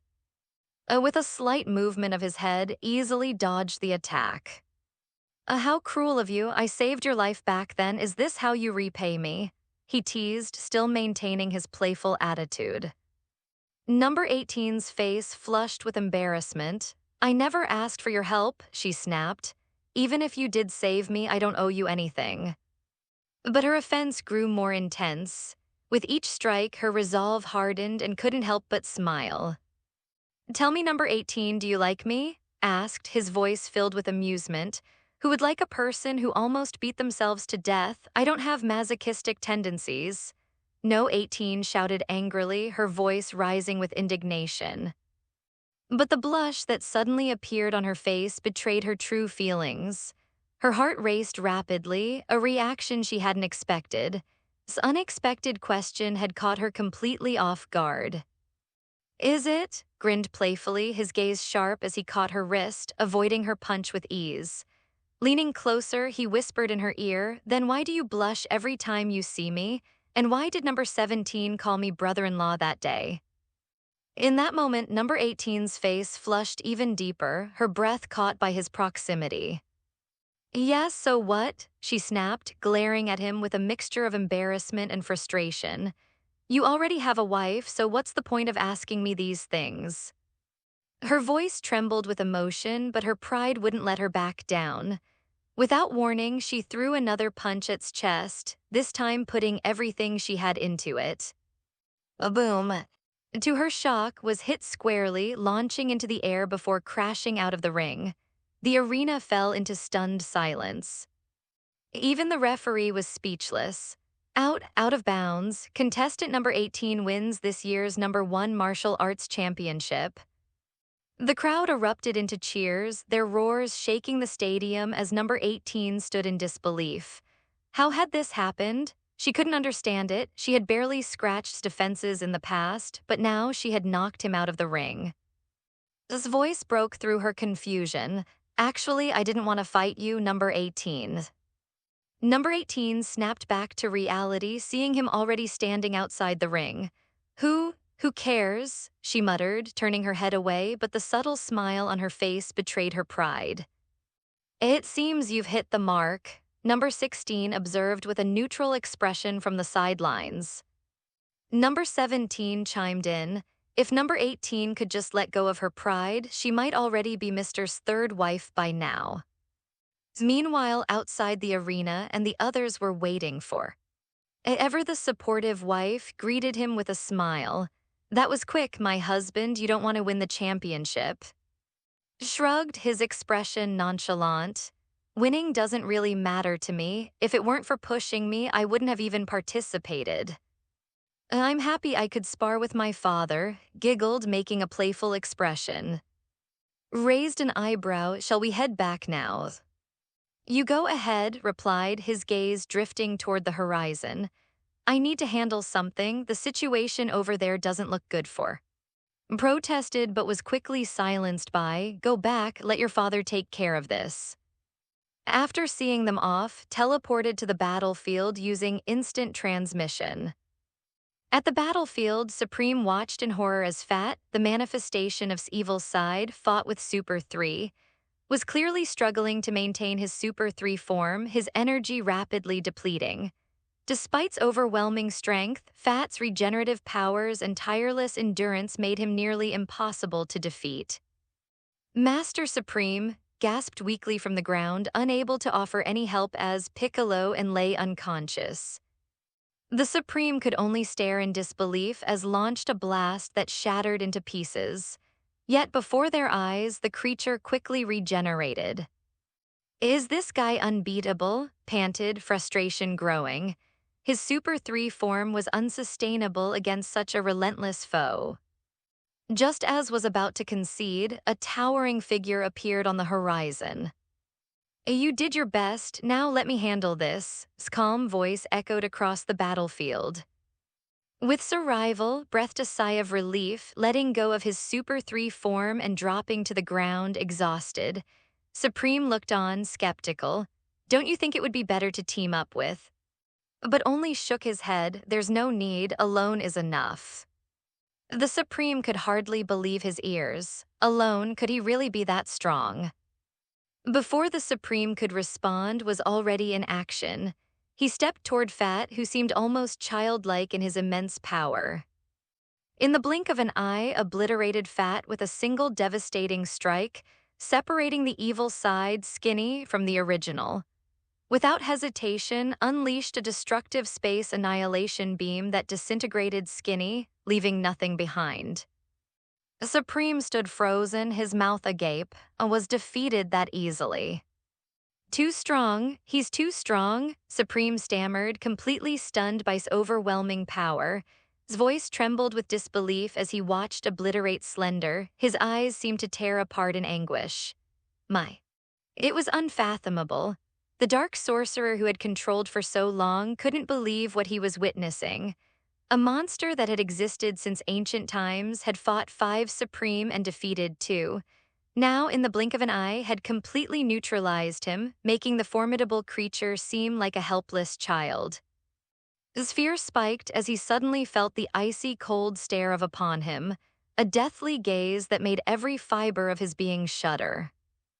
Who are you? Gritted his teeth, his voice laced with confusion and dread. The overwhelming presence of death pressed in on him, his heart racing as if it would explode. But then something inside seemed to shift. An idea began to form. If could so easily destroy, perhaps he could be controlled. Quickly latched onto this thought, desperate for any means to regain some sense of control. As if reading's thoughts sneered, "Magician, are you thinking of controlling me?" Froze, his mind reeling in shock. You know what I'm thinking. I know exactly how many hairs are on your head, teased, his voice dripping with amusement. Had seen it all before. This was the same tactic had used to control the king of the demon world using magic, but now was nothing more than a piece of chocolate in Fat's stomach. Without giving a chance to recover, raised his hand. Remember this for the next life. Before you try to invade a planet, you'd better figure out who the powerful people are. Otherwise, you'll end up like today. With a swift motion, clenched his fist. The air around seemed to compress, suffocating him with unbearable pressure. In the next instant, exploded into a cloud of blood and mist, his form obliterated without a trace. After ensuring's death turned to, "I'll leave the unconscious pink fat man to you. Take him to Mr. Satan. Fat may be lazy, but he has a kind heart. Mr. Satan is the perfect person for him." Nodded, grateful for his intervention, then turned to the still shocked Supreme. With a casual glance, he teleported away using instant transmission, leaving the to process everything. With gone and defeated, peace once again descended on Earth, but it wouldn't last long. The time passed, and 4 years flew by in the blink of an eye. Now it was August 18, 778. In the far reaches of the universe, on Planet, the god of destruction, finally awoke from a deep slumber. He had been asleep for 39 years, an unusually short rest for the notorious god. "Master has only slept for 39 years, quite rare," remarked, sipping his cold drink and observing lazily stretch and yawn. "Huh, only 39 years?" Blinked in surprise, then groaned in frustration. "No wonder I feel like I haven't slept enough. I'll make up for it later." "By the way, what woke you up so quickly?" asked, sensing there was more to the situation. Stroked his chin thoughtfully. "I had a precognitive dream this time. In it, a strong enemy appeared. I think it was some super or maybe some kind of god. I can't remember the details." "Super god," echoed, a confused frown crossing his face. "Is it a?" "It seemed like a, but also not quite," muttered, frustration evident on his face as he tried to recall the dream. "I really can't remember. The name was too long, annoying." "Oracle fish, you're still alive," grumbled in irritation, deciding to consult his oracle fish for help. A small staff fell from above the palace, topped with a tank containing pet oracle fish who lay lazily in the water. "Master, do you need me?" the fish asked, sounding half asleep. Quickly recounted the details of his dream to the fish. "Help me figure out the name of that powerful enemy. I can't remember." The oracle fish blinked lazily. I think it was called a super or something god, but I can't remember exactly." "I think it's time we fed the oracle fish 2 meals a day instead of 3, said, clearly annoyed by the fish's vague answers. Nodded in agreement. "That might help." The oracle fish immediately snapped awake as if stung by the suggestion. I remember, it's called Super God." Super God, eyes widened in realization. Wait, wasn't the race wiped out by? "Yes, confirmed, destroyed planet, but there were a few surviving. One of them is named, and he later defeated." Raised an eyebrow intrigued. "You say, is he still alive?" Nodded. "Yes, he is. He and the surviving live on a planet called Earth." Thought for a moment, examining's image on staff. "But this doesn't seem like the super god I saw in my dream." Shrugged. "Mister is not a super god, but if you wish to learn more, you might want to visit Earth and ask him directly." Eyes narrowed, his godly instincts flashing. "Earth, super god, I will find out." His mind was already racing as he prepared for a visit to Earth. Simply smiled. "It seems we may have another adventure ahead of us." following instructions, packed a lunchbox for to enjoy on the way. By the way, how long will it take to reach Earth? Casually asked before leaving. About half an hour, replied. Half an hour, huh? That's close enough for me to watch an episode of anime, shrugged. But as long as I get to see this super god, I can wait.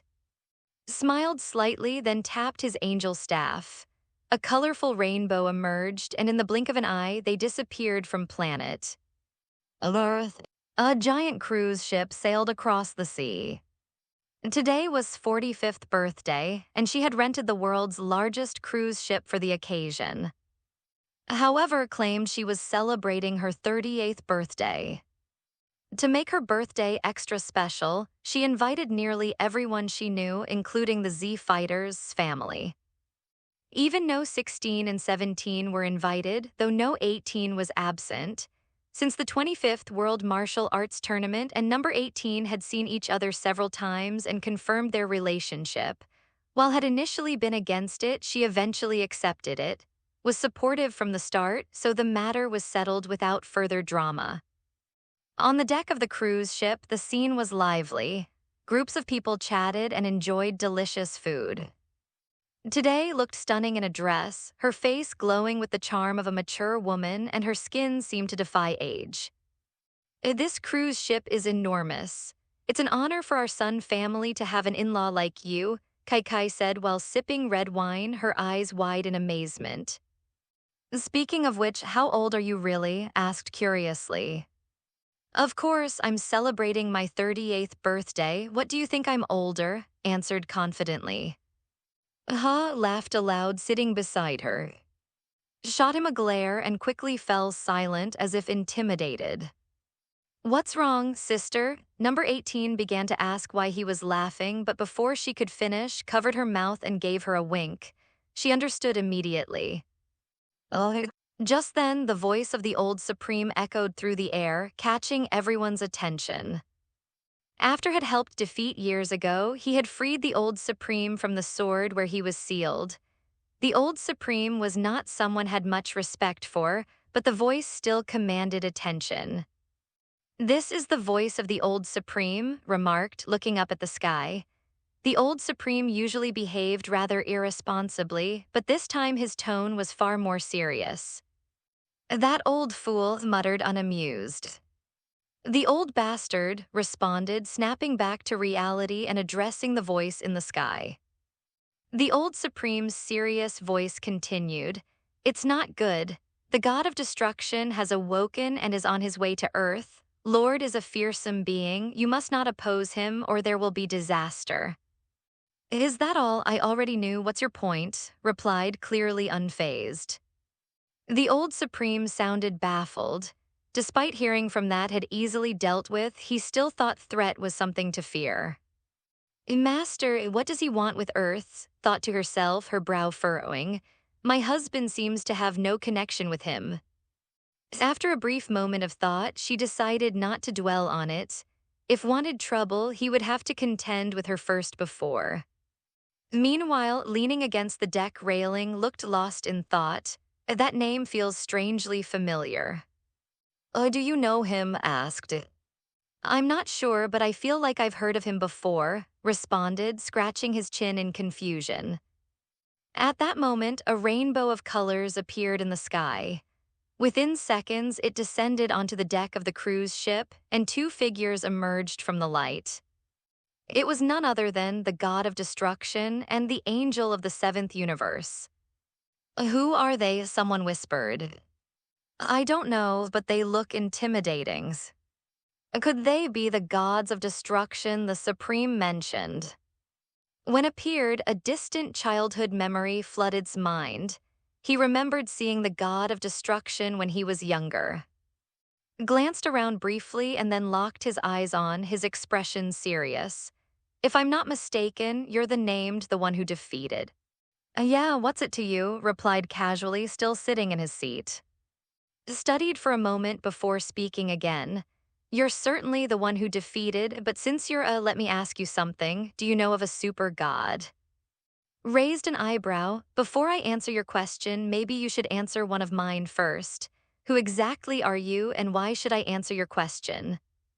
Anger flared as words pierced his pride. Do you know who you're talking to? Face drained of color. After all these years, no intelligent being had ever dared speak to him like this. Suddenly, the temperature around them dropped drastically. Everyone could feel the chilling pressure in the air. The faces of and the Z fighters immediately became tense.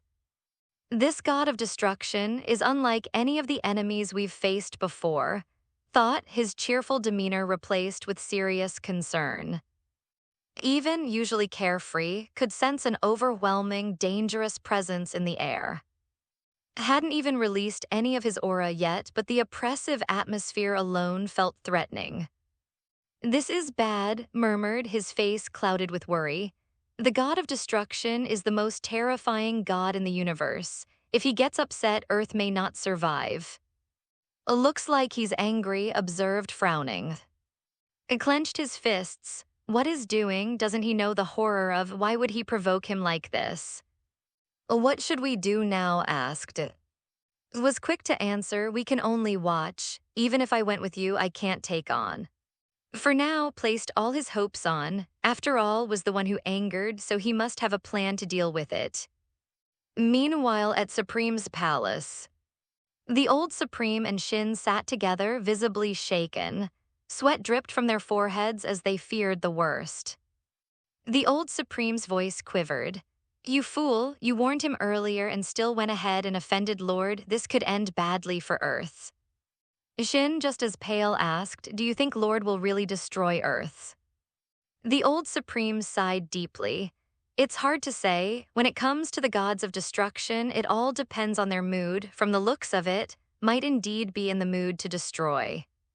Back on the cruise ship deck, standing by, could sense the dangerous aura emanating from, she looked to, but he simply gestured for her to stay calm. Stood up slowly, facing without a trace of fear. God of destruction, I know exactly who you are. Had never held any particular animosity towards, but the condescending tone had used earlier had irritated him. You're just the god of destruction of the seventh universe, thought. I'm a quasi-god of destruction myself, and you dare speak to me like that? Eyes narrowed, clearly annoyed. Oh, now that you know who I am, you should just accept your fate. Had assumed was ignorant, but now he realized wasn't intimidated. This was the first time anyone had dared speak to him like this. Standing beside, attempted to intervene, his voice soft. Master. But silenced him with a cold, sharp command. Be quiet, I'm not in the mood to hear your advice. Fell silent, realizing there was no reasoning with at the moment. Grinned, his voice dripping with sarcasm. I'm sorry, but I'm still a bit young and I don't quite want to die yet, but if you feel like ending it all, I'll be happy to help you along. The air around them became thick with tension and locked eyes. The rest of the Z fighters felt their bodies instinctively tighten, the gravity of the situation settling in. Watching's fearless stance knew a fight was imminent. This is bad, doesn't seem to respect at all. At this rate, it looks like we'll have to fight, said, preparing himself for battle. Knew all too well how temperamental could be. He had witnessed the destruction of planet, triggered by tantrum over a pillow. He didn't want to see Earth suffer the same fate. His voice rang out, sharp and accusing. When planet was destroyed, you were the one who ordered to do it. Because of you, my father and mother died at its hands. It's gone now, but you? What makes you think you can stand in front of me like this? Stood unfazed. You're right, I ordered to destroy planet, and what are you going to do about it? Want to get revenge on me? Tone was dismissive, as if he didn't care in the slightest. I can destroy any planet I choose without a second thought. No one can stop me. But's words had struck a nerve with who was now visibly shaken. His eyes widened in disbelief. What did you say, was the one who ordered the destruction of planet? This was a revelation that hit like a thunderclap. He remembered what and had discussed on, but he never imagined was the one behind it all. Remained resolute, staring down. The one who killed my family is dead, But you're still standing. You may not deserve to die, but a beating is long overdue. Laugh echoed, full of disdain. No one has ever spoken to me like that before. Smirked, looks like you've made up your mind then. Then gestured towards, his tone mocking. Let me see how strong the last surviving really is. I hope you can give me a little entertainment. A cold light flashed in eyes as he prepared to teach a lesson, and then destroy Earth. Before the conflict could escalate further, stepped forward pleading, please, don't cause trouble today, it's my birthday. She's right, came a calm but firm voice.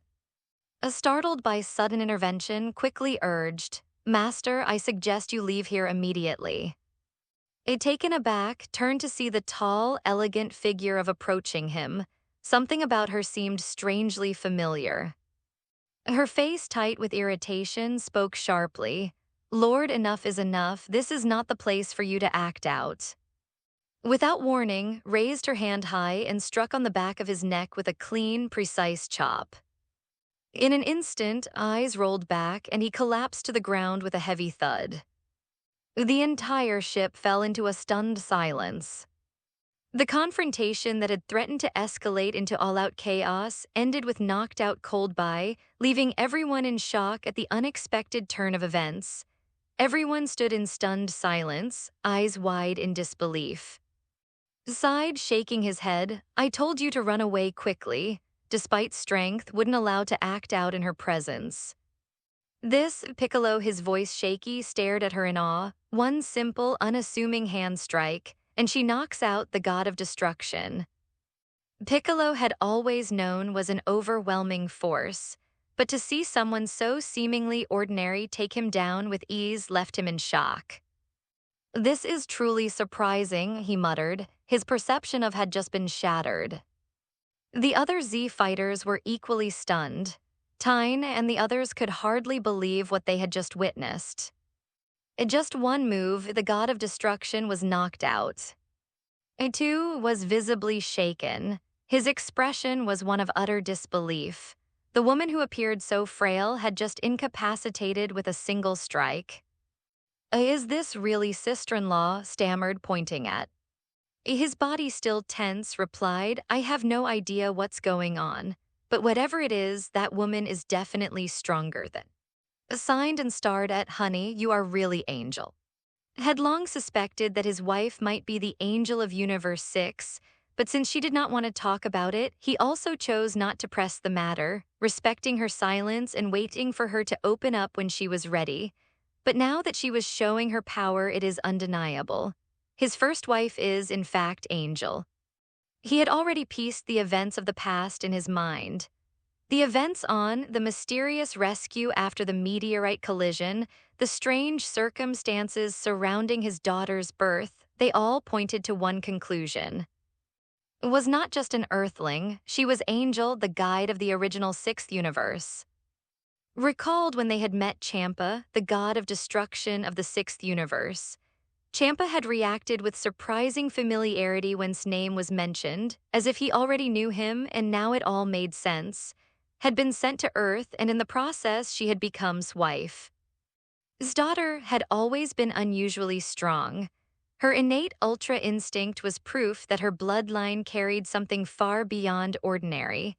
Had always wondered about the possibility that she is Angle, but he just couldn't seem accept it or just couldn't believe the possibility himself.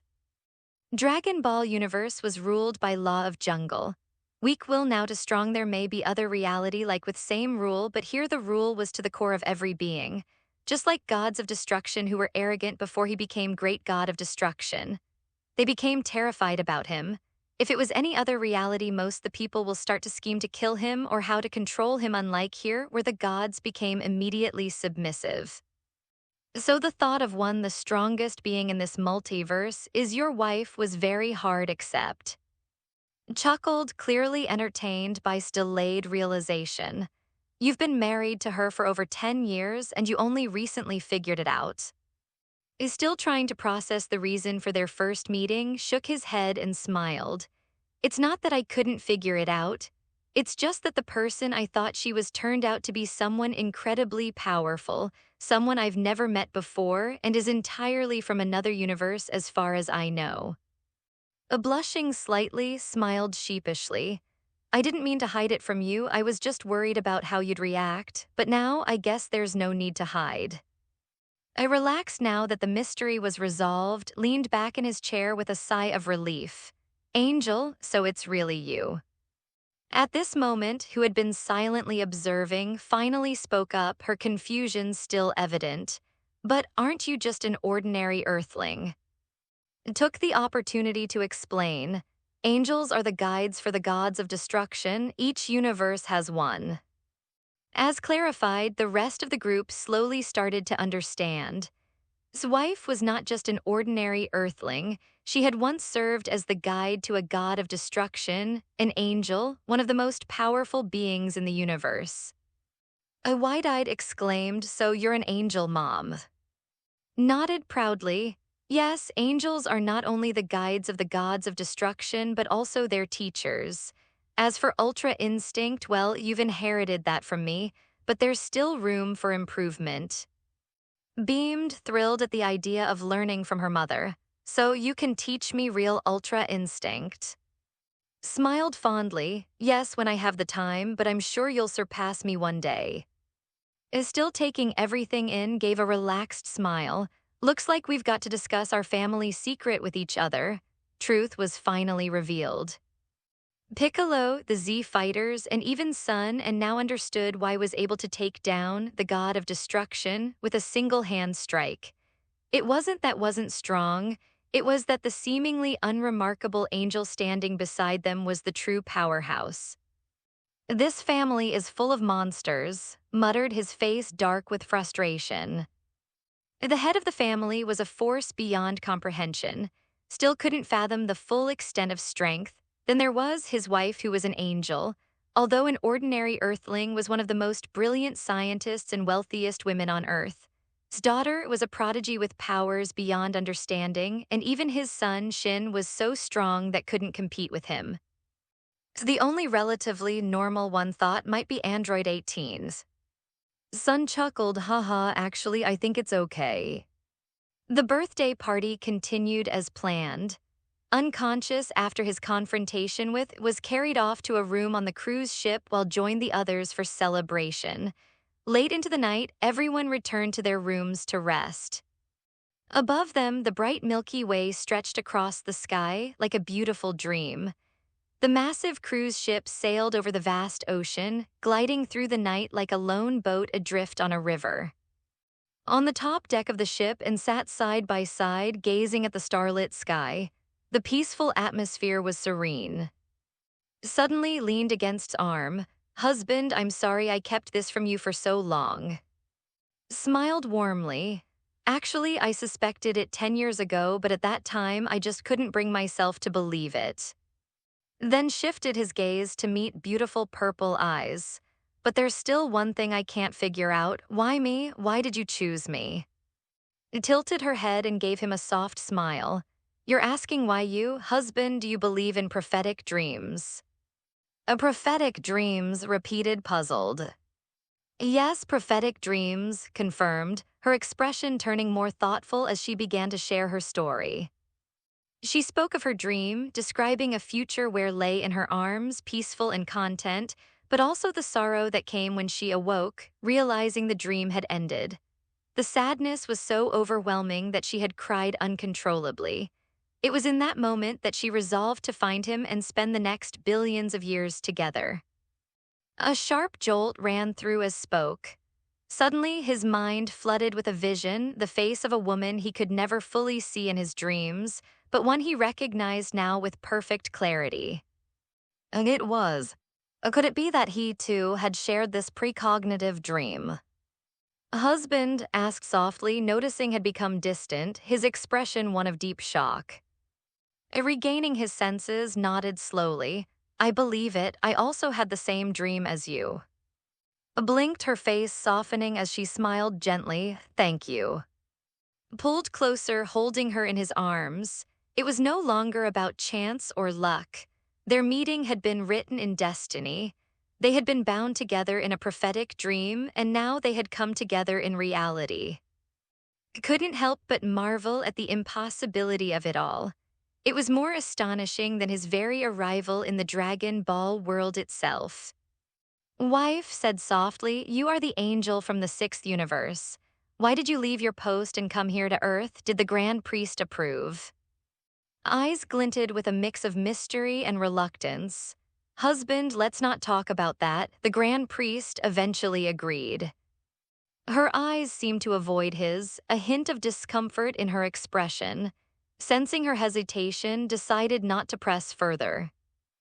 "All right, we don't have to talk about it if you don't want to," agreed, letting the topic drop. It didn't matter how the Grand Priest had come to accept her decision. What mattered was that they had been married for years, with a daughter, and a life that was far more important than any past discussions. The two sat quietly together, watching the stars above, as if the world had shrunk to just the two of them. Time seemed to stand still.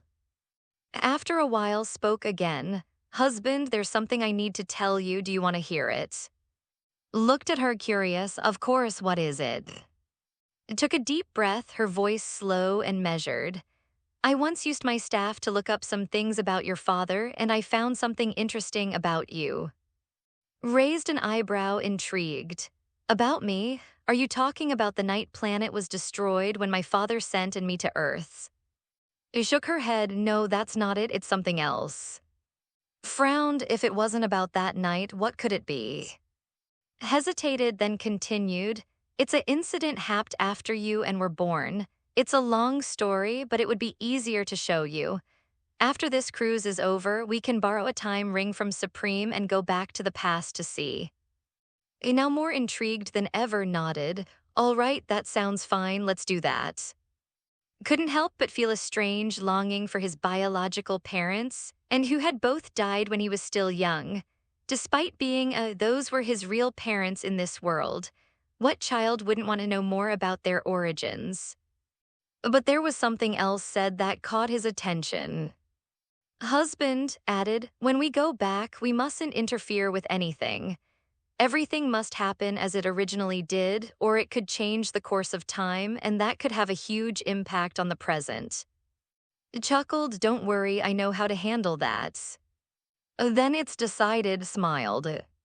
And so, with their plans made, and looked up at the sky once more, content in each other's company, knowing that the future held even more mysteries yet to unfold. The next day, who had been knocked unconscious by the previous day, finally regained consciousness. "Oh Lord, you're awake," said, noticing the god of destruction stirring. Groggily rubbed his head, trying to remember what happened just before he blacked out.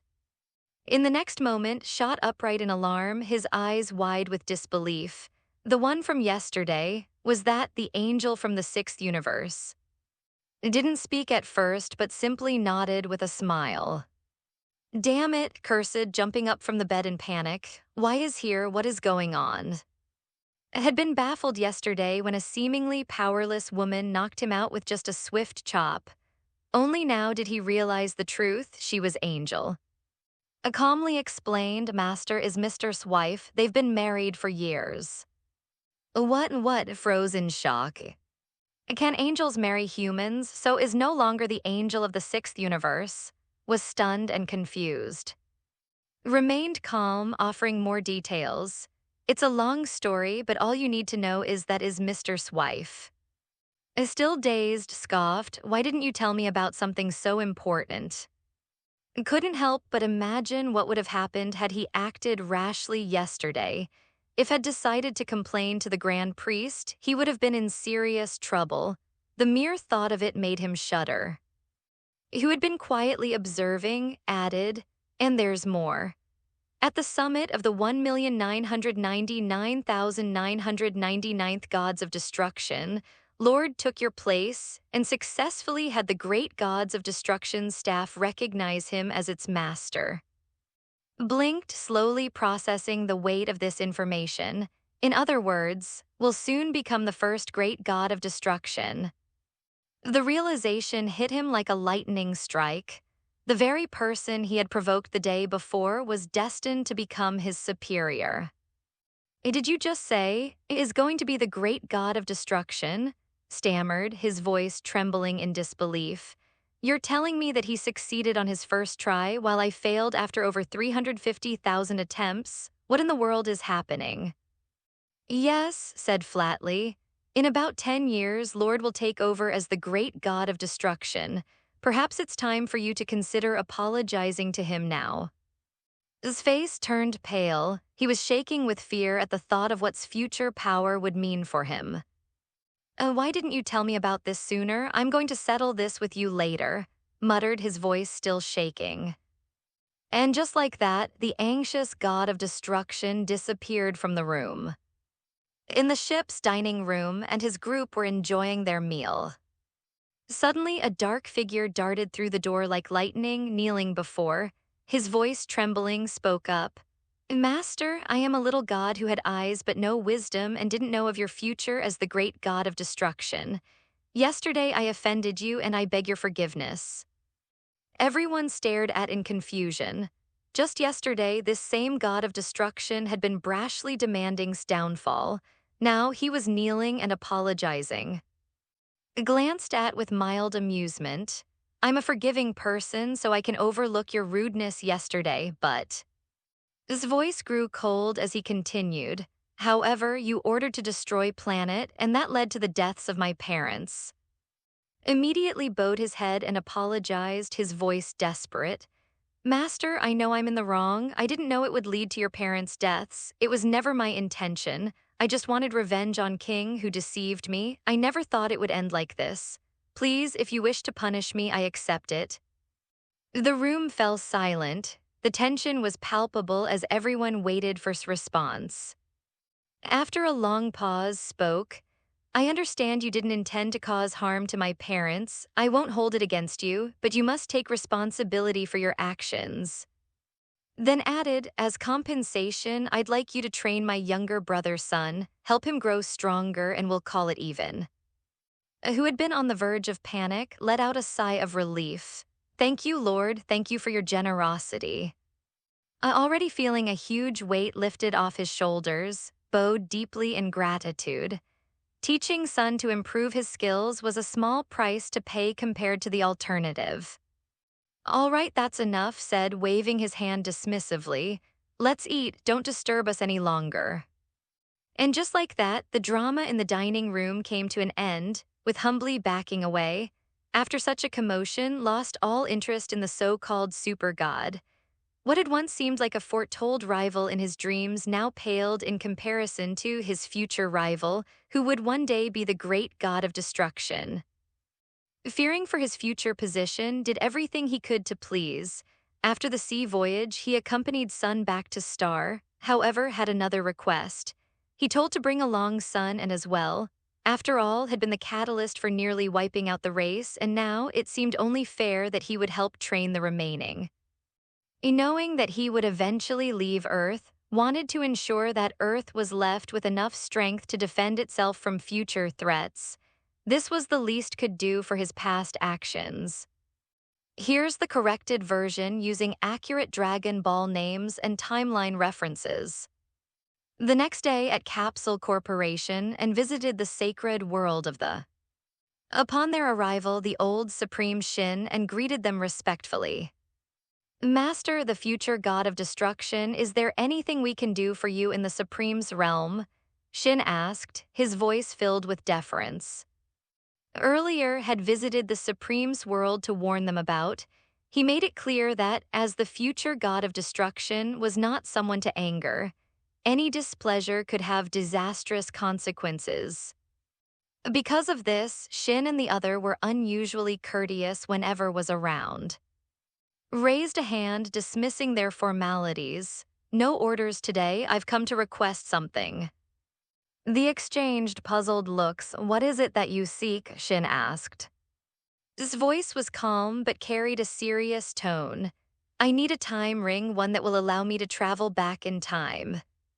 A planet serial, age 735. At this time, the race was under control. The had invaded planet Cereal and nearly wiped out the population. Only 2 individuals survived the destruction, and a named. Determined to save them, fought fiercely against Gas, one of the working four. As battled, carrying the young, watched helplessly from the jungle. The fight was brutal, with struggling against Gas, who was unleashing his full power.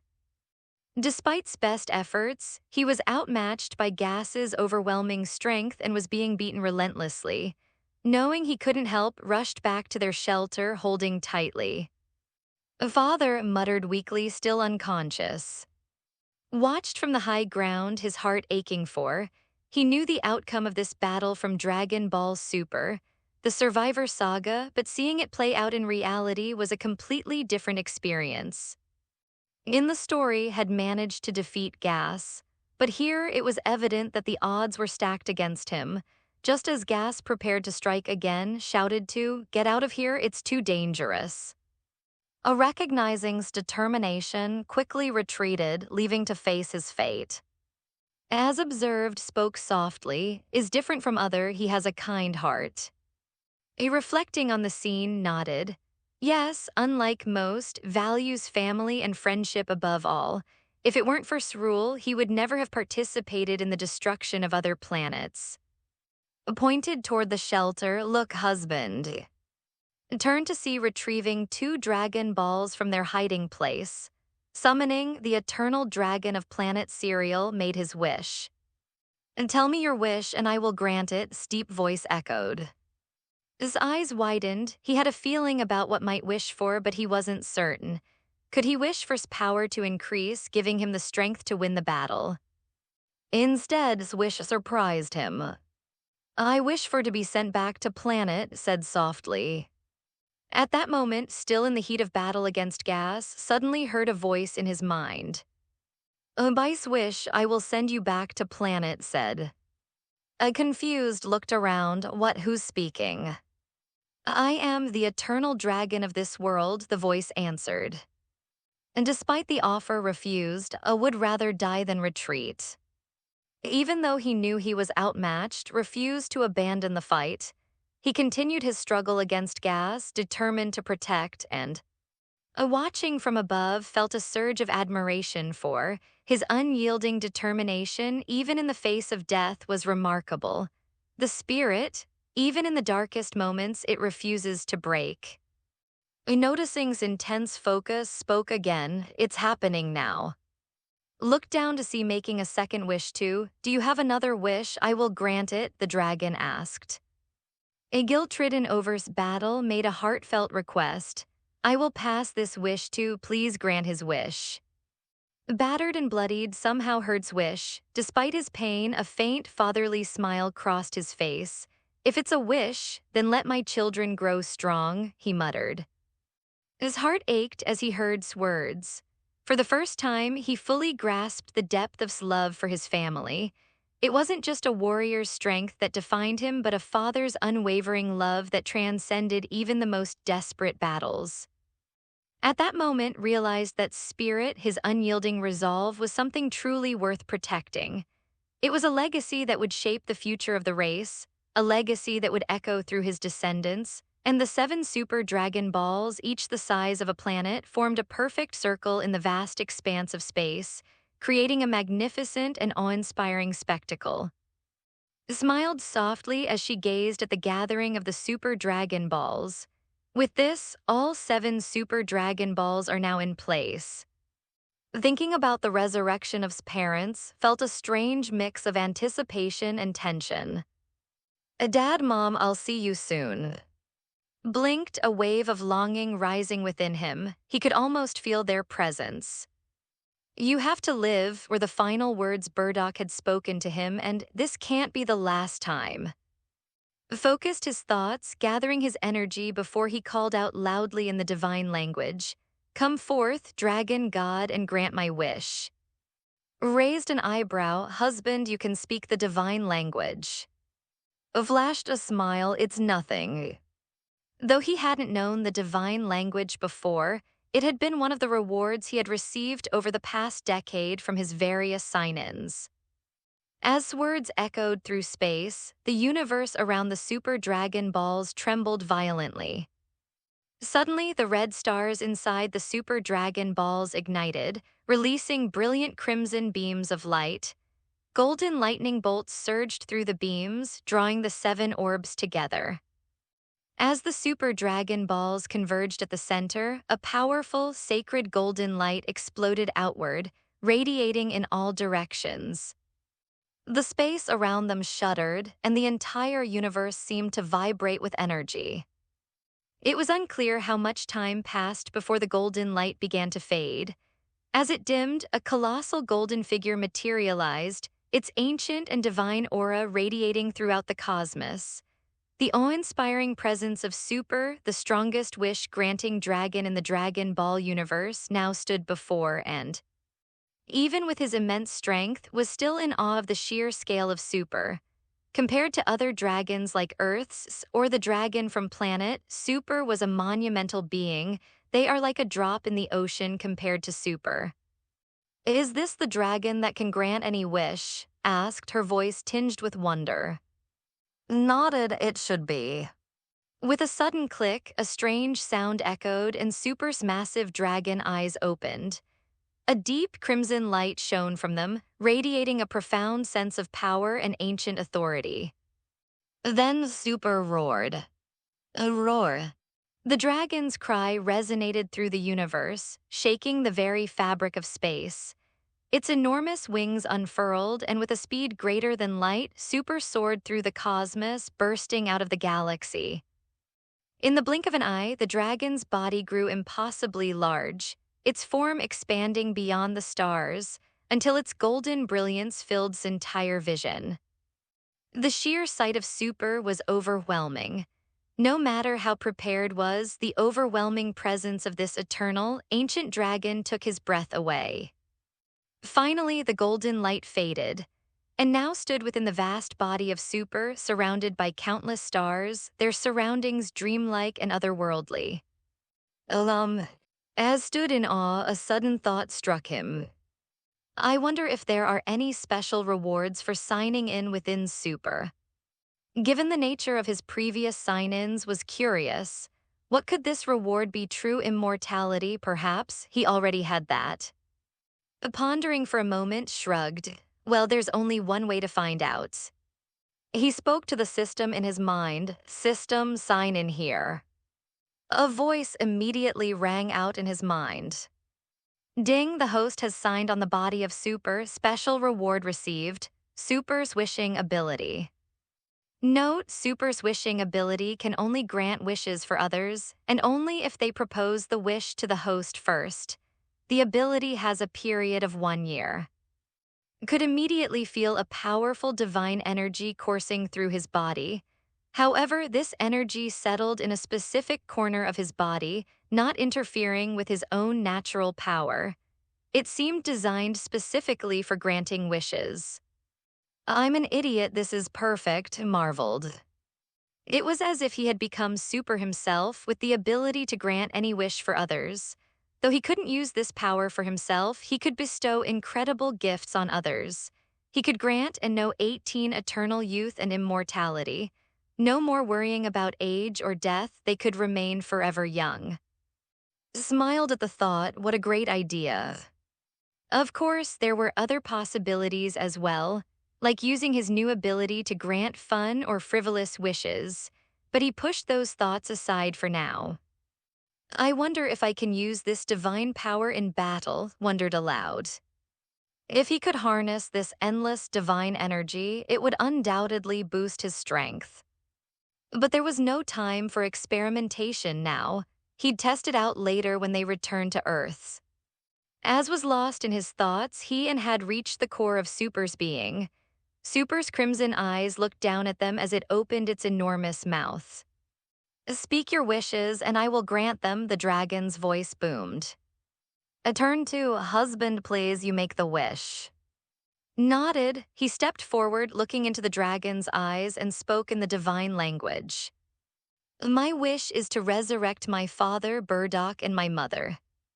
Super let out another deafening roar, its golden light exploding once more. After what seemed like an eternity, the golden light began to dissipate and found themselves back in the vast expanse of space. Is that it? Asked, looking around in surprise. It should be, replied. Use your staff to locate my parents. Okay, let me check. Moments later, the crystal ball atop staff illuminated. She grinned excitedly. I've found them, they're on Earth. As heart skipped a beat, let's go, we need to get there right now. Without wasting a second, tapped her staff, and in an instant, the two of them shot off across the cosmos, a rainbow trail behind them as they raced toward Earth, the Great Western Plains. Bardock, what's going on? A petite and delicate gazed around with a confused look on her face. Where are we? Are we not on planet? The unfamiliar surroundings left her unsettled. She clearly remembered planet being destroyed by. But what was happening now? Bardock, ever cautious, surveyed the area. After a careful observation and realizing there was no immediate threat, he let his guard down slightly. It seems we've ended up on another planet, he said in a firm tone. The truth was, Bardock had no idea what was going on either. The last thing he remembered was being struck down by star-killing blow. Now suddenly here he was alive again, but he had no clue how or why this happened. For the moment, he knew better than to make any sudden moves, not until he figured out what kind of planet this was. Just as Bardock tried to make sense of their situation, a 7-colored rainbow suddenly appeared overhead. It streaked across the sky before descending rapidly, landing right in front of them. The radiant light scattered to reveal 2 figures, and Bardock, instinctively hiding behind her mate, quickly tensed, wary of the strangers. Bardock also assumed a defensive stance, ready for anything. He didn't know these two. Who are you? Bardock demanded. The sight of his parents standing alive before him after so many years caused his heart to race. After 41 long years, he was finally reunited with Bardock and, despite his strength, seeing the two of them in the flesh overwhelmed him with emotion. He took a deep breath, suppressing the flood of feelings, and forced a calm smile. My name is... Okay. His eyes widened with disbelief. Bardock, didn't we have a son named? She asked, looking to her husband for confirmation. Bardock nodded slowly. Yes, we did. Though they had a son named, Bardock never imagined his son would have grown up so much. To them, the destruction of planet and the subsequent events felt like a blink of an eye. Took a deep breath and replied, I'm your son, take a good look at me. Stood frozen for a moment, unable to believe her eyes. Her son, who was once a tiny infant, had now grown into a young man. She studied him closely, noticing familiar traits, the same resolute face as Bardock, the brown tail, and most importantly, the unmistakable bond of blood. Tears welled up in her eyes as the familial connection hit her. You really are she whispered, unable to contain her emotions. Bardock, too, had noticed the unmistakable resemblance. Still, he struggled to fully accept this miracle. He finally spoke, his voice laced with disbelief. But how is this possible? Should have only been 4 when planet was destroyed. Smiled softly and began to explain. 41 years have passed since the destruction of planet. I used to wish to bring you both back. Bardock exchanged a glance, still processing the magnitude of his words. And the planet you're on now, continued, is called Earth. Earth? Bardock's voice was filled with shock. This is Earth. Gasped Bardock. I remembered we sent into a planet called Earth too. Bardock nodded gravely. Yes, I remember it, but still you're saying you're really. Nodded confidently. Yes, father, mother, I'm here now and no one will harm you anymore. My child. Unable to hold back her emotions any longer, rushed forward, wrapping her arms around her son. Opened his arms wide and embraced her. The same mother who once held him in her arms now held him again as an adult. Pulled away, gently cupping his face, her eyes glistened with tears of joy. My child, let me see you. You've been through so much on Earth. Smiled warmly. You're still as beautiful and youthful as I remember. Chuckled through her tears. You're such a flatterer. Watching the emotional reunion, Bardock finally relaxed. His son, his long-lost son, was standing right before him. The reality of it all began to sink in. He smiled, his stern, battle-worn face softening for the first time in years. Bardock stepped forward, opening his arms. Come here, let me hold you too. And Bardock shared a long, silent hug, father and son reunited after 41 years. Watching the heartfelt moment, couldn't help but smile. Turned to, noticing her for the first time. Who is this lovely lady? Laughed, realizing he had forgotten to introduce her. Oh, right, this is, he said, gesturing toward her. She's my wife. Gave a polite bow. Greetings, Mr. and Mrs. Bardock. I've been married to for over decades now. I hope we can get along. Beamed, clearly excited. My son's married. Let me take a good look at her. Immediately began pulling into conversation, eager to get to know her daughter-in-law. Meanwhile, Bardock turned to, I'm happy to see you've grown up safely, but what about? Chuckled, looks just like you, but he's not on Earth at the moment. I'll contact him and bring him back soon. Bardock let out a relieved sigh, knowing that his sons were both well. Good, I'm glad to hear that. But then his expression grew somber again. And what about, I remember when Planet was destroyed, he wasn't there. As expression grew serious, I killed him. Bardock's eyes widened but continued, explaining the circumstances in full detail. Bardock listened in silence, then sighed deeply. I should have disciplined him better, but still, it's my fault too. Shook his head. No, Dad, it's not your fault. Had his chances, but he didn't change. He chose his path.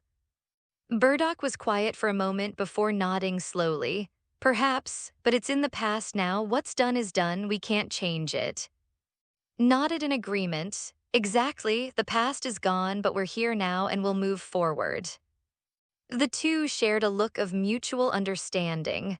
The pain of the past was behind them now, and all that mattered was the present. Well, Bardock said, a grin creeping onto his face, I'm just glad you're here. And in that moment realized that despite the trials and the losses, they had made it through. They were together again. The end of the past, the beginning of a new family story. Hello, everyone. As we wrap up this video, I want to share a quick note. I have a Patreon account. If you'd like to support me and enjoy on-demand audiobooks, you can become a Patreon member. Alternatively, you can check out my Google Drive link, which has 500+ novel audiobooks available through my Ko-fi or Patreon shop. I appreciate your support.